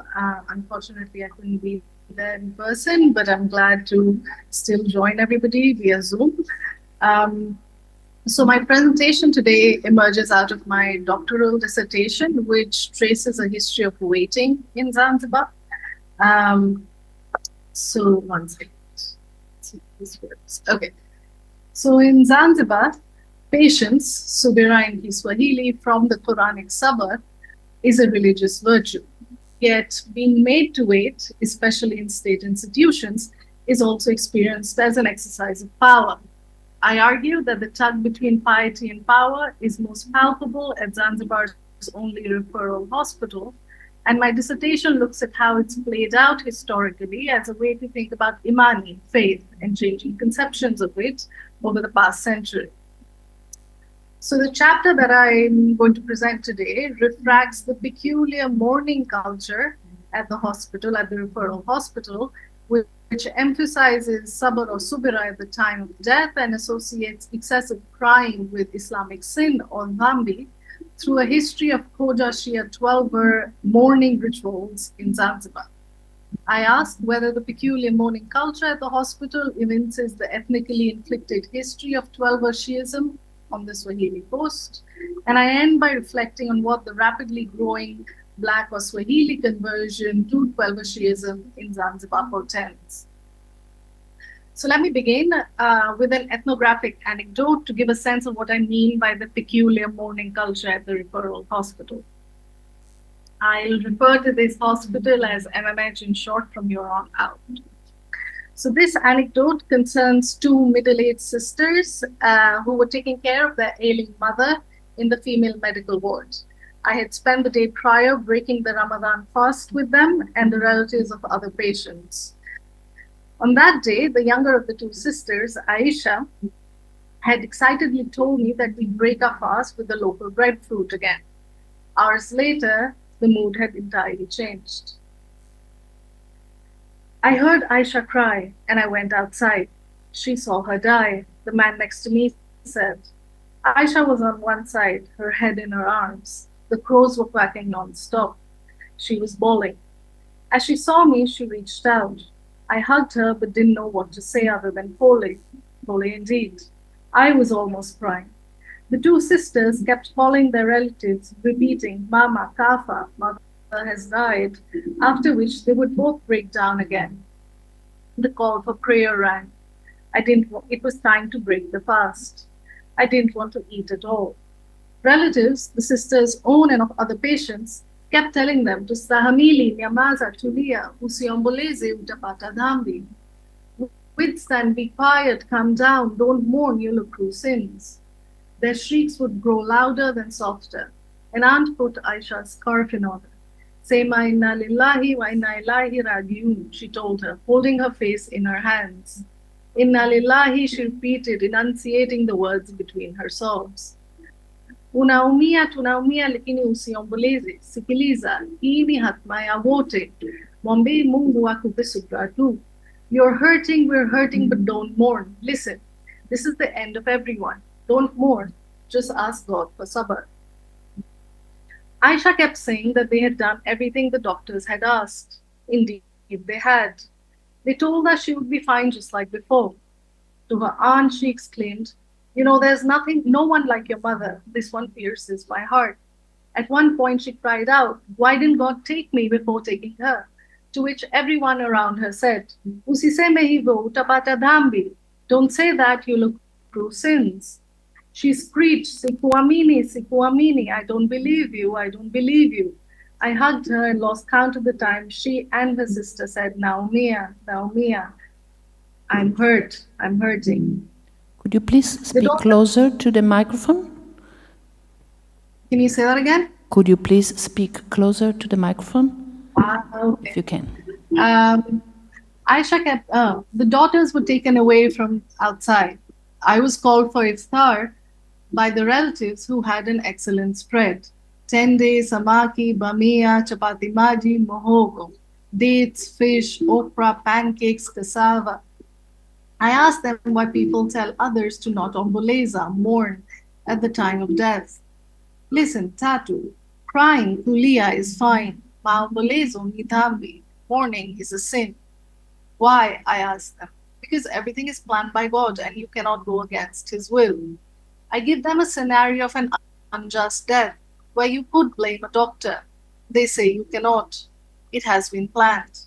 I want to ask them if there can ever be an unjust death, but I tell them I'll continue the conversation tomorrow. Nasra, who was giving me the most answers, narrated that she lost one of her sons and got news of it while she was in Oman. Nikapiga kelele, I threw a loud fit. I asked her later what she meant. She said, I cried out, Subhanallah, Subhanallah, but kuomboleza hapan. I cried out, glory be to God, but to mourn, no.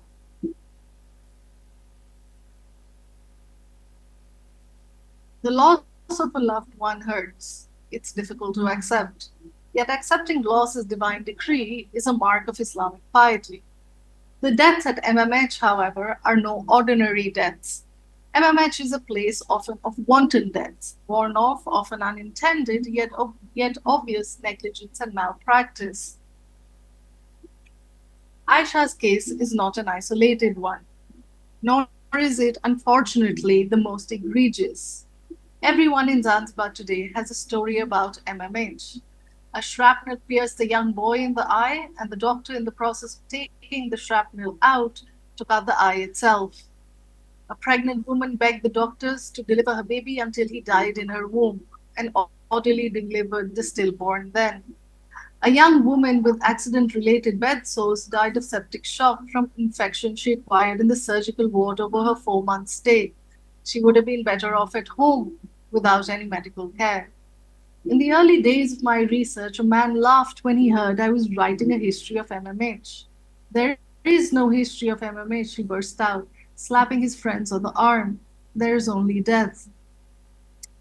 But the finality with which relatives tell one another, Hatmayake imefika, her time has come, would make it seem that while there are rampant deaths at the hospital, none of them are unjust deaths. The women sharing iftar with me in the ward tell me as much. For them, an unjust death was a conceptual impossibility. No such thing existed within the ambit of Islam.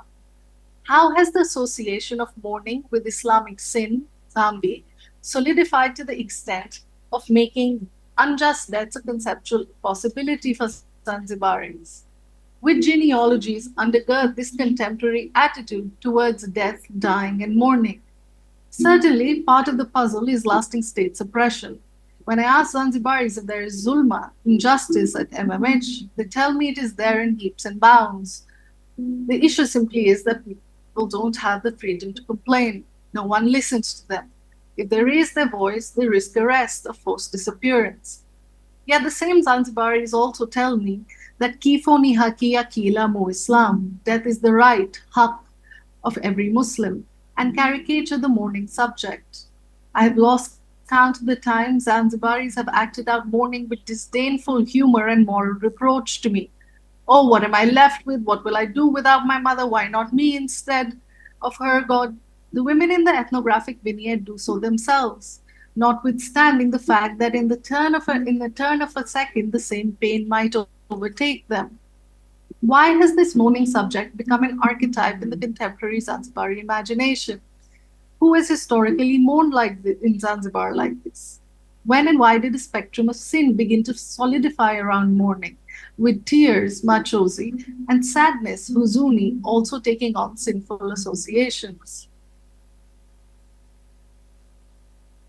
10 minutes away from MMH, there are 4 Khoja Shia Ithnashri or 12-ver mosques.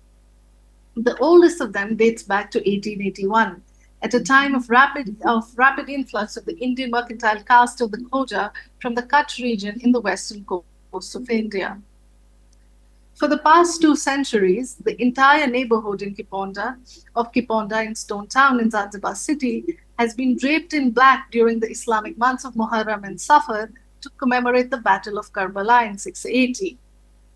Before the Zanzibari Revolution of 1964, a procession of hundreds would move through town, thumping their chests to morning recitations and lamentations in Hindi and Persian. Today, the processions have become smaller, but they've diversified. As a result of the Khoja community's proselytizing mission established in 1968, many Tanzanians, including Zanzibaris, have converted to 12-ver Shiism. In the aftermath of the Iranian Revolution, the proselytizing mission found greater resonance. Today, new converts, mostly black, outnumber the ranks of others across Shia mosques in Tanzania. The contrast between MMH and the Shia Ithnashri mosques is uncanny. While an unjust death is a conceptual impossibility at MMH, Islamic piety is constructed around the concept of unjust deaths at these mosques. The majalis, lectures, noha, laments, and marsiya, elegies, are all geared towards mourning the unjust deaths of the Ahlul Bayt, the immediate family of the Prophet, especially during the Battle of Karbala. The majalis present the history of Islam as a mapambano bainaya haki na batili, a struggle between haq and batil, between truth and falsehood, which began with the Prophet and culminated in the Battle of Karbala, in which the entire male line of the Prophet, save one member, was slain while defending Islam, the way of haq. As the Wafuasi Wahaki, followers of haq, mosque attendees are compelled to mourn the sacrifices of the Ahlul Bayt. Their tears, machozi, sadness, huzuni, and mourning, maombolezo, are imbued with a sacred quality. They become signs for their love of the Ahlul Bayt and their commitment to Islam, the way of haq. For the deaths at Karbala, the statement Hatma yake imefika is not uttered. It makes no sense within the discursive context. No doubt the deaths were preordained. The majalis recount tale of the Prophet himself having foreseen how his ummah would kill his lineage. Yet he is said to have cried bitter tears when he was shown what was to happen. He cried over the dhulma iliyofanika Ahlul Bayt, the injustice done to the Ahlul Bayt. It's not difficult to conclude after listening to only a few majalis that the deaths at Karbala, while preordained in the sense that they were known to occur, were unjust in that they shouldn't have occurred the way they did. They weren't deaths of haq. They were deaths that demanded mourning, especially so, as the popular story among mosque attendees goes, because members of the Ahlul Bayt never themselves got a chance to mourn. Member after member died in quick succession. Few who remained, like Hussein's sister Zainab, had to show exceptional sabr so that they could carry forth the message of Islam. The majalis laud the sabr of Zainab and other members of the Ahlul Bayt. In fact, praise for characteristics such as sabr, especially in the face of suffering, makes up for most of the content of the majalis. But then comes the climax. The reciter starts crying and compels everyone else to as well. Black handkerchiefs come out, wailing begins, heads bow down, and lights are dimmed. Usually, this climax comes as the reciter makes the switch from lauding the sabr to describing its agony. All lamenters imagine what Zainab must have felt when. It's as though excessive sabr demands mourning, even if in retrospect and removed generations from the event. Then come the Noha and Marsiya, many of which are in Hindi or Urdu. A popular marsiya sung countless times in the mosque during Muharram's commemorations recounts the pain of Hussein's wife upon losing her child thus. Jo bete ko dekha fata hua sina, pukari ye maa bas hua khak jina. When the mother saw her son's chest ripped open, she cried, "Enough, I cannot live anymore. Jiungi main kaise ye daag utha ke abhi, khuda mujhko dunya se jaldi uthaye abhi. How will I live with the burden of this trauma? Oh God, Khuda, take me from this world now." Another, from Hussein ibn Ali's daughter's perspective, goes, Boli kahan hai mere baba, chhin liya kyun mera sahara? She said, where is my father? Why did you, i.e. God, snatch away my support? How different are these statements from those of Aisha's upon losing her mother? She too had cried out to God, asking him why. One second. I had begun Only 4 research for minutes this left. chapter. Tanvi, 4 minutes left. Okay, thanks. I had begun research for this chapter with the assumption that the oppositional attitudes towards sadness, huzuni, tears, machozi, and mourning, maombolezo, evince the peculiar formalization of Twelver Shii identity in Zanzibar. Starting with the migration of the Indian caste to the Khoja in the late 19th century, Shii identity formalized around ethnic lines. Even though the non-Indian Twelver Shia outnumber the Indian Shia today, this shift came about only in the past 50 years. In Zanzibar, the Khoja, in addition to being the public mourners par excellence since the 19th century, were also the financiers of the ocean. They migrated en masse at the height of the slave trade. But research revealed that the story of mourning in Zanzibar is multifaceted. Twelver Shiism is part of the story, but only one part. A century of reformist debates about grave visitation of famous Sufi saints and proper funerary rites, including intercessionary prayers such as Hitma and Tahleel, have changed the form, function, and mood of traditional new mourning rituals. Ultimately, the denunciation of ancestor worship as Ushirikina, polytheism, and century-long reformist debate about religious innovation, or Bidah, have transformed the relationship between the living and the dead in Zanzibar. Ancestral cults first became intermediary spirits with gods like Sufi saints before becoming shirk. Elders today deny any connection of the spirits with ancestors. Graves of people's parents, let alone famous saints, often lie in disarray. The living, like Sheikh Abdullahi Nasser had once argued, have entirely disassociated with the dead. In this context, the Khoja Shii Twelver Mosque offers an uncanny space. Swahili attendees beat their chests to Marcia in Hindi, saying exactly the same statements as Aisha's in the anecdote. Why did God not take me instead of her? Over a period of 2 centuries, the kufr, unbelief, has become the pious for the Swahilis through the devotional genre of mourning. When the Khoja migrated, one could argue they brought in with them Indic pathos. Before the 19th century, the Quran wasn't a part of the Khoja religious complex. Popular devotional forms like the Ginan, Gnostic poem, Marcia, lamentation, Nauha, elegy, and Munajat, hymn, were. These were no ordinary forms of popular devotion. The mourning vocabulary of the Indic Nauha and Marcia was powerful. They're gloriously painful, the very emblem of Indic pathos, if there ever was any. Bollywood emerges from it, not the other way around, and I mean this in the best possible sense. A misfit in the religious landscape of Zanzibar in the 19th century, today this devotional genre may just provide an Islamic dome to what for centuries has been shunned as uncivil, impious, and godless on the Swahili coast. Thank you.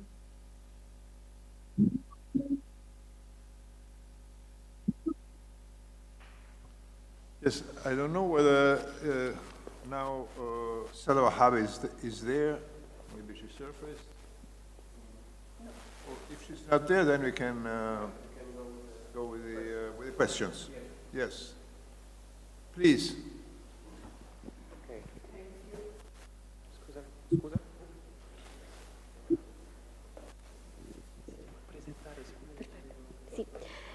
Thank you. Hello, I'm Erika Matteo. I present in the following panel. And I've got a question for Benaz. Salam. I would like to know information about Nowruz, the Iranian New Year, because I saw an image of the black man of Nowruz, and I would like to know if the representation of the old year, the black man that is present of the refiguration of Iranian New Year, is a legacy of the African presence in Iran or not?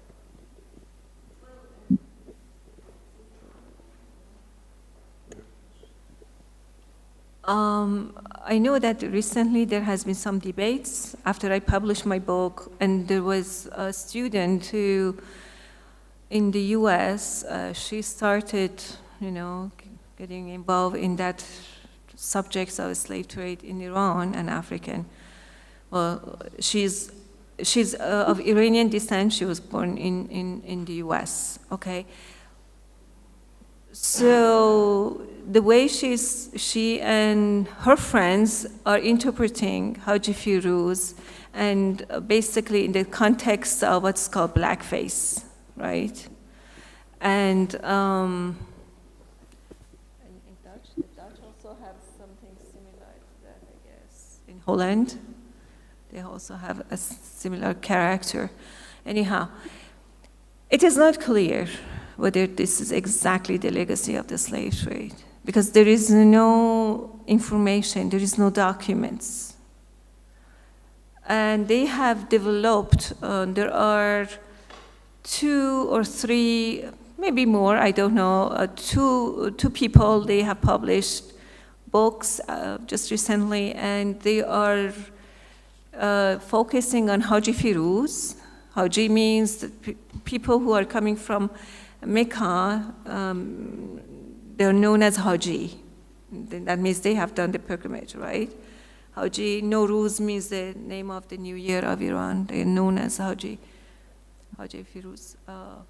So some people connect this to the ancient Iran. Some people, there is no documentation about this, exactly where is this coming. So based on my own research, which I have done, in Baluchistan, let's say for example, Sistan and Baluchistan, people don't know about Haji Firuz, that person, they don't know. And some part of Iran, some provinces of Iran, they have no idea what it is. So these two people, 2 students who wrote the book, they finished their thesis, they are developing the idea that Iranians are racists. They are developing the idea of Haji Firuz within the context of race. And this is not something I argue. First of all, in my book, which I published, I am talking about, because Iran, the case of Iran was so unique, and it was not race-based, because Iranians themselves, in a large number of Iranians, were enslaved. It's not related to race. So there are different interpretations of Haji Firuz. I know that these 2 women, because they're very familiar with American discourse, North American discourse and race issue, which is a hot topic, and sometimes unfortunately, knowledge becomes kind of a business and marketing it because it sells very well in America, and Americans like it, the idea, and fits within the political context that America and Iran have difficulties and problems, right? In order to condemn Iran, saying that this is what they're doing. There's a group of people, and they have taken to social media to write about this. How could they write when there is no documentation? All I discuss in my book about a few sentences. I made a reference that Haji, so what is happening when African people were brought to Iran, and I see that across Africa, different parts of Africa, they are very skilled in dancing, performance, they're very good at that. I mean, they had their own specific bands. This is during the slave trade, when slavery was legal, like these people established their own communities. And they were in the weddings, even in funerals, they were calling black people like locally, to come, for example, to perform for us. So what I argue in my, because I did not spend so much, most of my book is not about it's about the history of, things that I can document, I could document, is based relying on documentation. So what I argue that this is most probably in the 19th century, because it is not really rooted in Iranian culture, and you cannot find it in some provinces, they don't know about that. I argue that in the 19th century, when Iran, Iranians, end of 18th century, early 19th century, the king of Iran started going to Europe, visit Europe, France especially, and in Europe, they got to know about these things, and they have imported some ideas, some, and for example, I'm just giving you one example about short skirt, wearing short skirt. Although in Iran, it is Islamic, it was Islamic. So when the king, Nasser-ed-Din Shah, visited France, and when he came, he made it mandatory for his wives to wear short skirt. Although this goes against, the Islamic tradition. So what I argue, first of all, it's not clear, really, where Haji Firuz is coming, whether it is ancient, but the interpretation that they are making right now is within the context of race. Well, what I also, another discussion that I had in the book is that when the number of African performers reduced, okay, those who participated in the ceremonies, some people started imitating, kind of making their faces black, and so dancing and singing. Anyhow, this is something, again, I cannot really comment because there are so many different, just recently there are some people who are, and actually they are telling me, that's a very funny thing, it's always I feel very comfortable coming here to Europe because I see less bias. In North American context, it has become very, very politicized. And there is a lady, I forgot her name, she wrote an article and she wants to challenge my views, and she writes that I am a nationalist. How could you, write about someone attacking personally if I am a nationalist? That doesn't make any sense. They have to discuss about the topics that we are, is this Iran, the issue of race, Iran, these are all very problematic. Okay? Thank you. I'm Beatrice Nicolini from the Catholic University Milan. First of all, best compliments for all this effort. I don't want to keep people more time than today, so maybe we can go on tomorrow. I was just wondering about this huge topic of the color of the skin with regards to Makran, because you know that Makrani is like black people in Pakistan. So I was wondering, what is your personal reflection about the relationship between poorness? Between, you said during your presentation that this region is kept poor, which is very true, but is kept poor by both governments, by the government of Iran to one side and the government of Pakistan to the other side. So is this behavior, let's say, something very much political, or in your opinion has a relationship with this African descent? I mean, because to the other side of the sea, yeah, I understand. The color of the skin is not a question of status, because some sultans were black. Okay, so Macron is in Iran. Oh, sorry, not answered, not response. Right, just confused. Yes, then let's make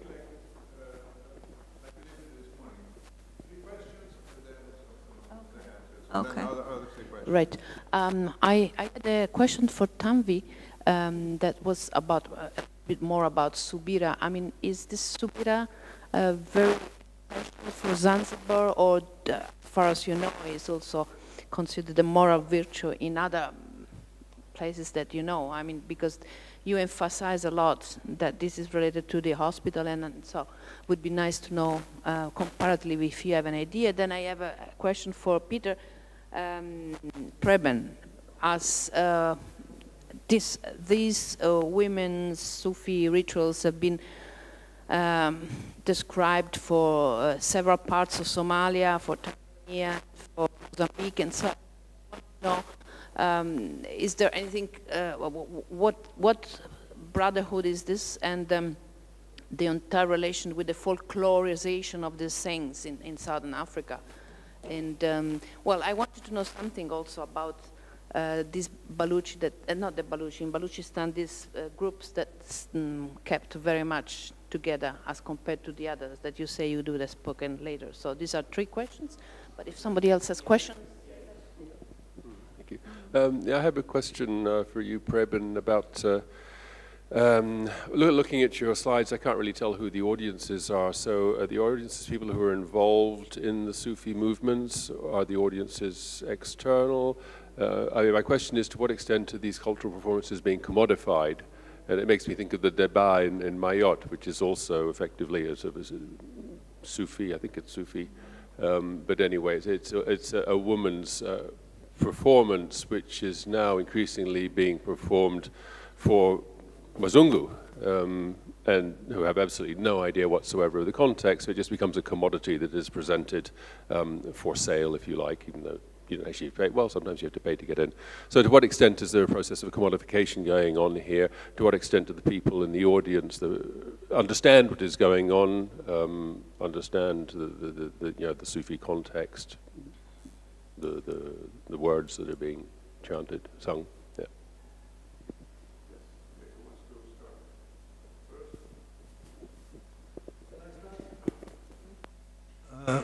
Well, just to comment on the women's Sufi groups and which tariqas they belong to. I mean, these practices that I showed examples of from South Africa are Rifaya performances, so that's part of it. But otherwise, the main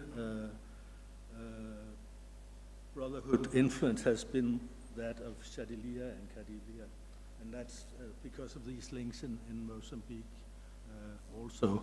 But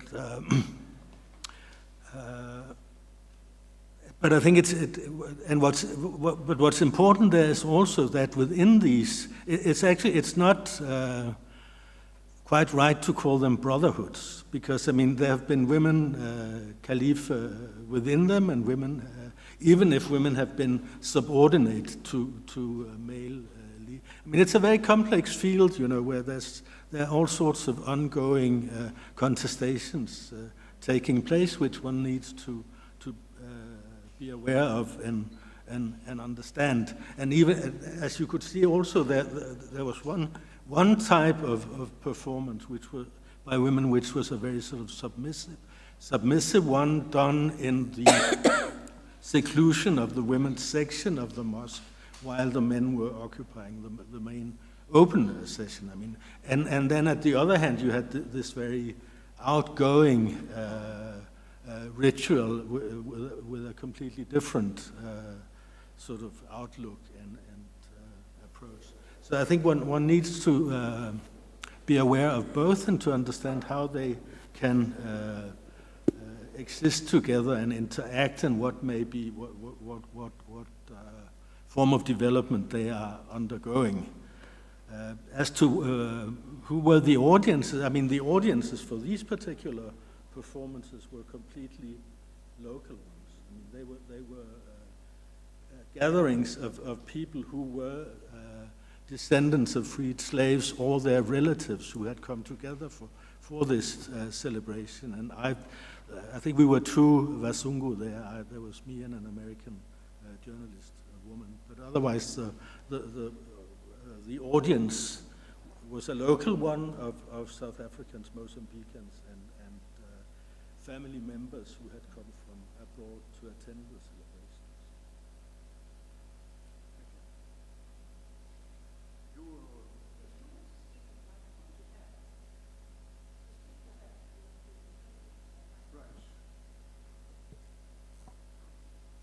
So, Kanvi, you want? There was a question that's addressed to you. I can't hear you. Should I answer? Yes, please. I can't hear you. There was an answer addressed to you. There was a question addressed to you, if Right, I'm not wrong. okay. So thanks for the question. I don't get into it in the paper, but like you said, I mean, Subira it's a Quranic virtue. It presents itself in, as part of like a pious practice in different places in the world where that are Muslim majority or otherwise as well. As a cultural practice, it shows up. I think what's specific about Zanzibar and unique about Zanzibar is that as a religious virtue, it's enhanced socially, culturally, ecologically, and even linguistically. And is connected to these other values of things like uvumilivu or utulivu, which becomes a kind of way of describing, even the ocean and the place, and also upole, which becomes a kind of description of. I mean, upole also becomes a kind of other, a person who's extremely pious is as much karimu as is upole. So I think that the virtuosity of Subira is exceptionally enhanced in Zanzibar or the Swahili Coast.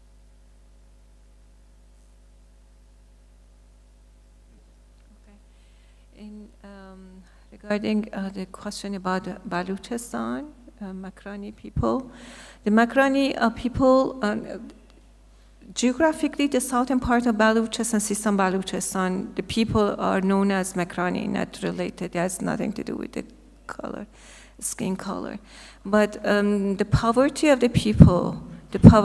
people relates to not really slavery and slave trade, but this region, Sistan and Baluchistan, we have Baluchistan also in Pakistan, right? And Pakistan and this region was under control of the British, right? When they got the independence. And one of the issues is that the system, the caste system, for example, which existed in India, also impacted the region in Baluchistan. So when Pakistan was created in 1947, and Pakistan was created and Baluchistan was divided by the British. So part of the Baluchistan is in Pakistan, part of it is in Iran. So the whole dynamic of going through colonization. Basically, the British were in Baluchistan. I could see people took me to areas where the British had taken a lot of treasury from there, they stole. And so you can see the traces of the British. So these people have historically suffered. Another issue, in addition to the politics, is the climate, the environment. It is the shortage of water, the lack of water. I was there, and if there is a rain, it washes away everything. It completely washes. Perhaps you have heard of the news recently. So these people, I'm not saying that they have been kept poor, but the problem is that the caste system and the hierarchical system within the tribal groups themselves locally impacted the people. The reason of enslaving Baluchi people by the Baluchi people, you can see, these are documented. See, they were taken, and also another dimension of this colonization relates to the Arab Omani people who were settled, and they were wars between Iranian government and Omani. So historically, this area, Iran is, there are so many different ethnic groups in Iran. Each province of Iran, they have their own, ethnic groups, they're dominant, right? We have the Kurdish area, we have the Turkish area, Azerbaijan, we have Arab, we have Baluchi, and different. So in the past, they had some sort of autonomy, but also the political structure of Iran in the 19th and early 20th century was very difficult for the mobility, social mobility for all Iranians. And Iranians as a whole, the people, nation, were called slave of the king. So there are so many different reasons for the poverty that you can see. And it's interesting because the people, the Baluchis, were telling me that they have that kind of distance from the government, from central government. So historically. I think you also had a question very similar about the Macronis.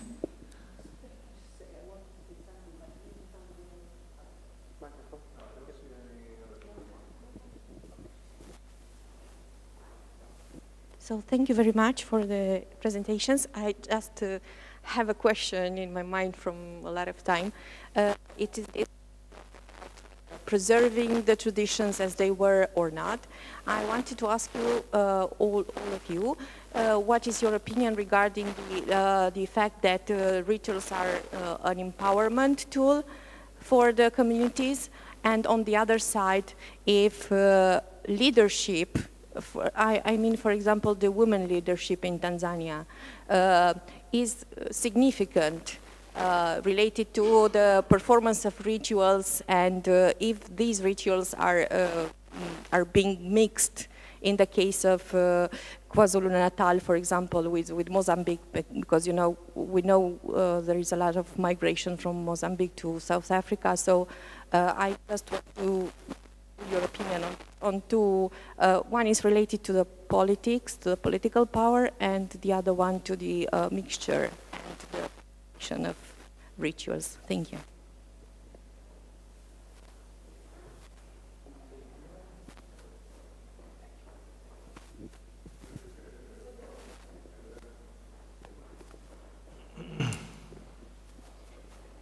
This is, again, for Preben. I would like to make a little clear. I have written 4 articles on this kind of women in Somalia, in 4 different areas in Somalia, all in English. Another one on Mozambique. And I presented some of these about Mozambique in Oxford, as Yain may remember. And Sophie Blanchy said, this is so common in the Comoro. Okay, so why do you say that it's nothing to do with brotherhoods? Because no, I'm not saying it's got nothing to do with no, brotherhoods. Because again, otherwise,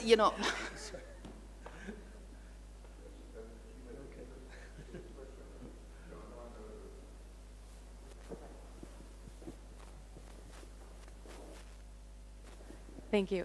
This is a question for Preben. I'm curious about you mentioned that there's elements of Imwali in some of the performances. There's what, sorry? Elements of Imwali, initiation rites, women's initiation, Imwali. Yeah, okay. Yeah. Yes, yeah. In some of the performances, namely, I noticed through the drums and the drumming patterns and some of the movements, since this is at the intersection of religious and cultural performance, Imwali, there's a lot of sexual knowledge that's passed on, specifically among women, that's supposed to be kept relatively secret. I'm interested if there were debates or responses to the fact that this was performed in public, or maybe the fact, especially in South Africa, maybe it doesn't have the same meaning in some areas of Mozambique, but I'd just be curious if you could speak more to the reactions and to the acceptance of that.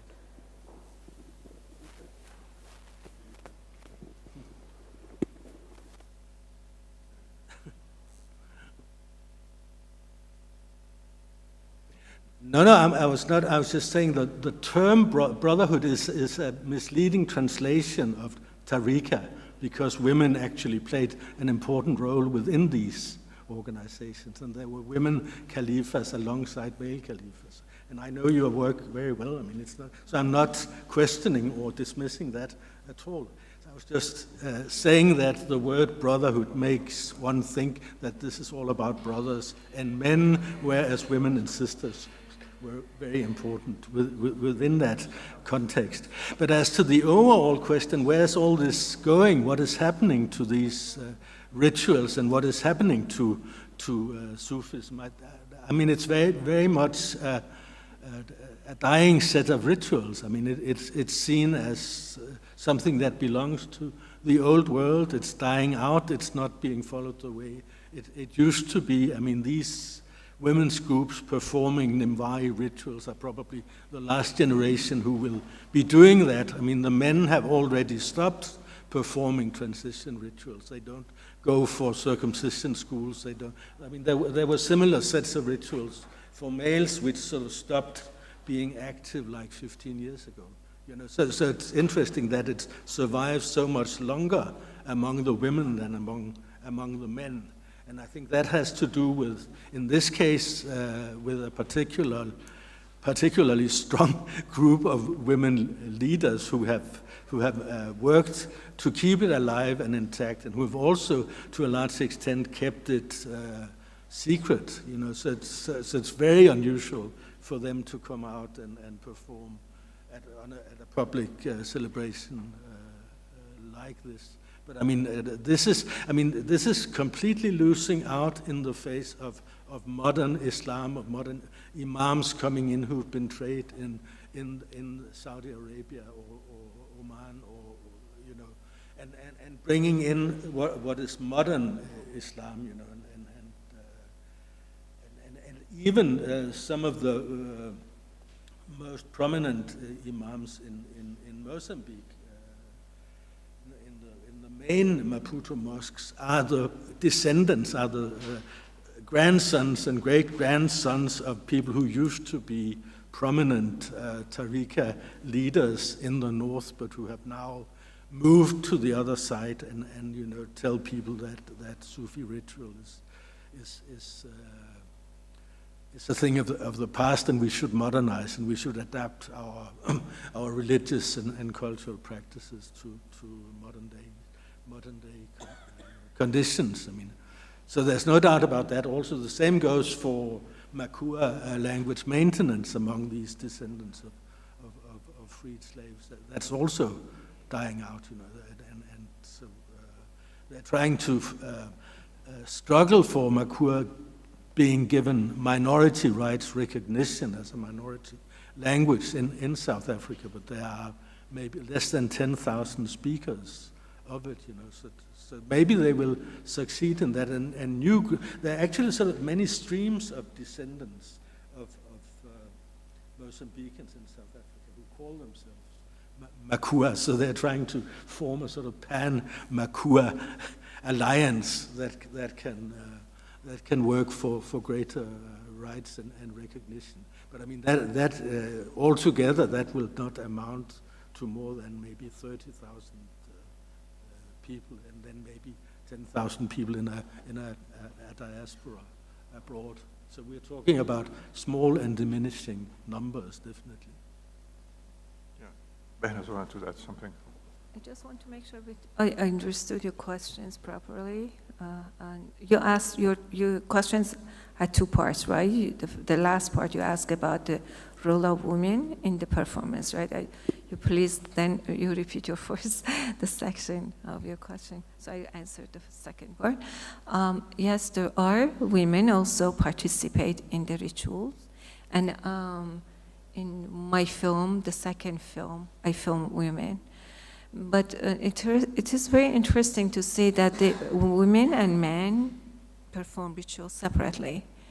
And especially in Baluchistan, this gender separation is very much, you know, is something that is, you can see. Even, you know, gender separation is derives from the idea of not being blood related, right? Is Islamic concept. But even when within the family, male usually go sit in. This is what happened, you know. I could see that during my field work, my father and sons, they go in a separate room, and female, they all for when they are having dinner or lunch. When is very much observed in Balochistan, that gender separation. It's just something deep in the culture of Balochi people. And the performance the same, but women also. It's very interesting to see that women leader, this is what I noticed, not just Balochistan, across different parts of Iran, women healers who are female.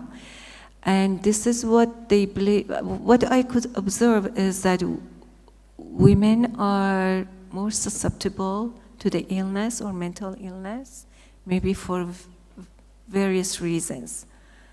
I don't want to go into the detail. But yeah, so you can see that is performed, and also women participate. Sorry, the first part of your question, what it was, something about the politics you asked?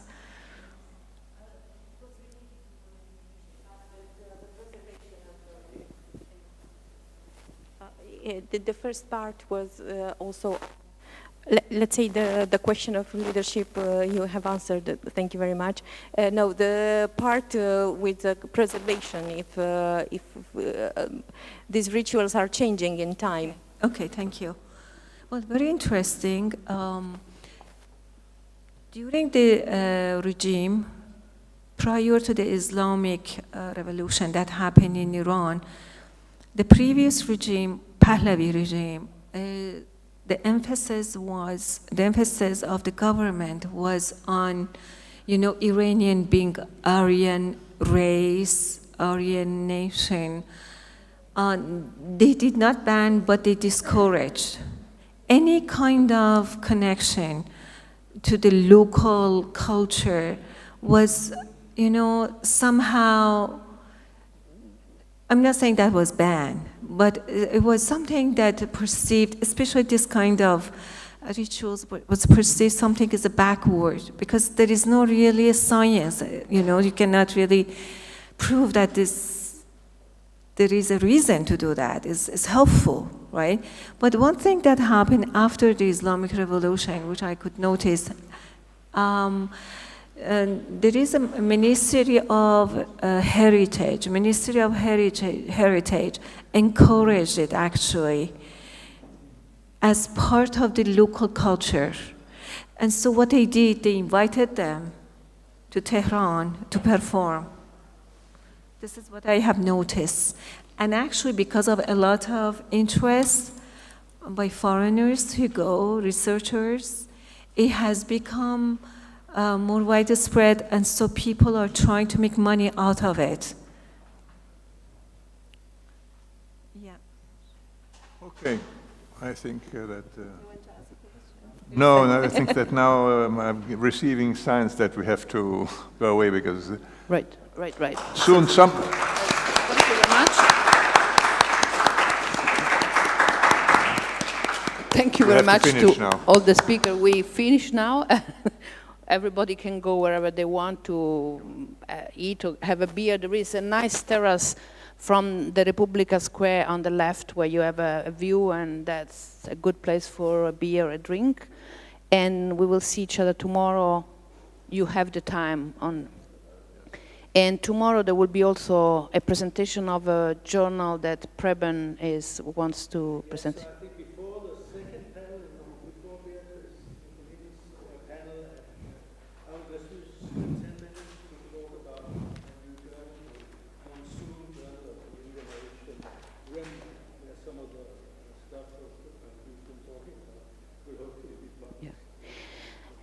And thank you very much also to Tanvi, that is in Zanzibar, somewhere where she is very hot and it's very difficult to be listening to computers only. Thank you.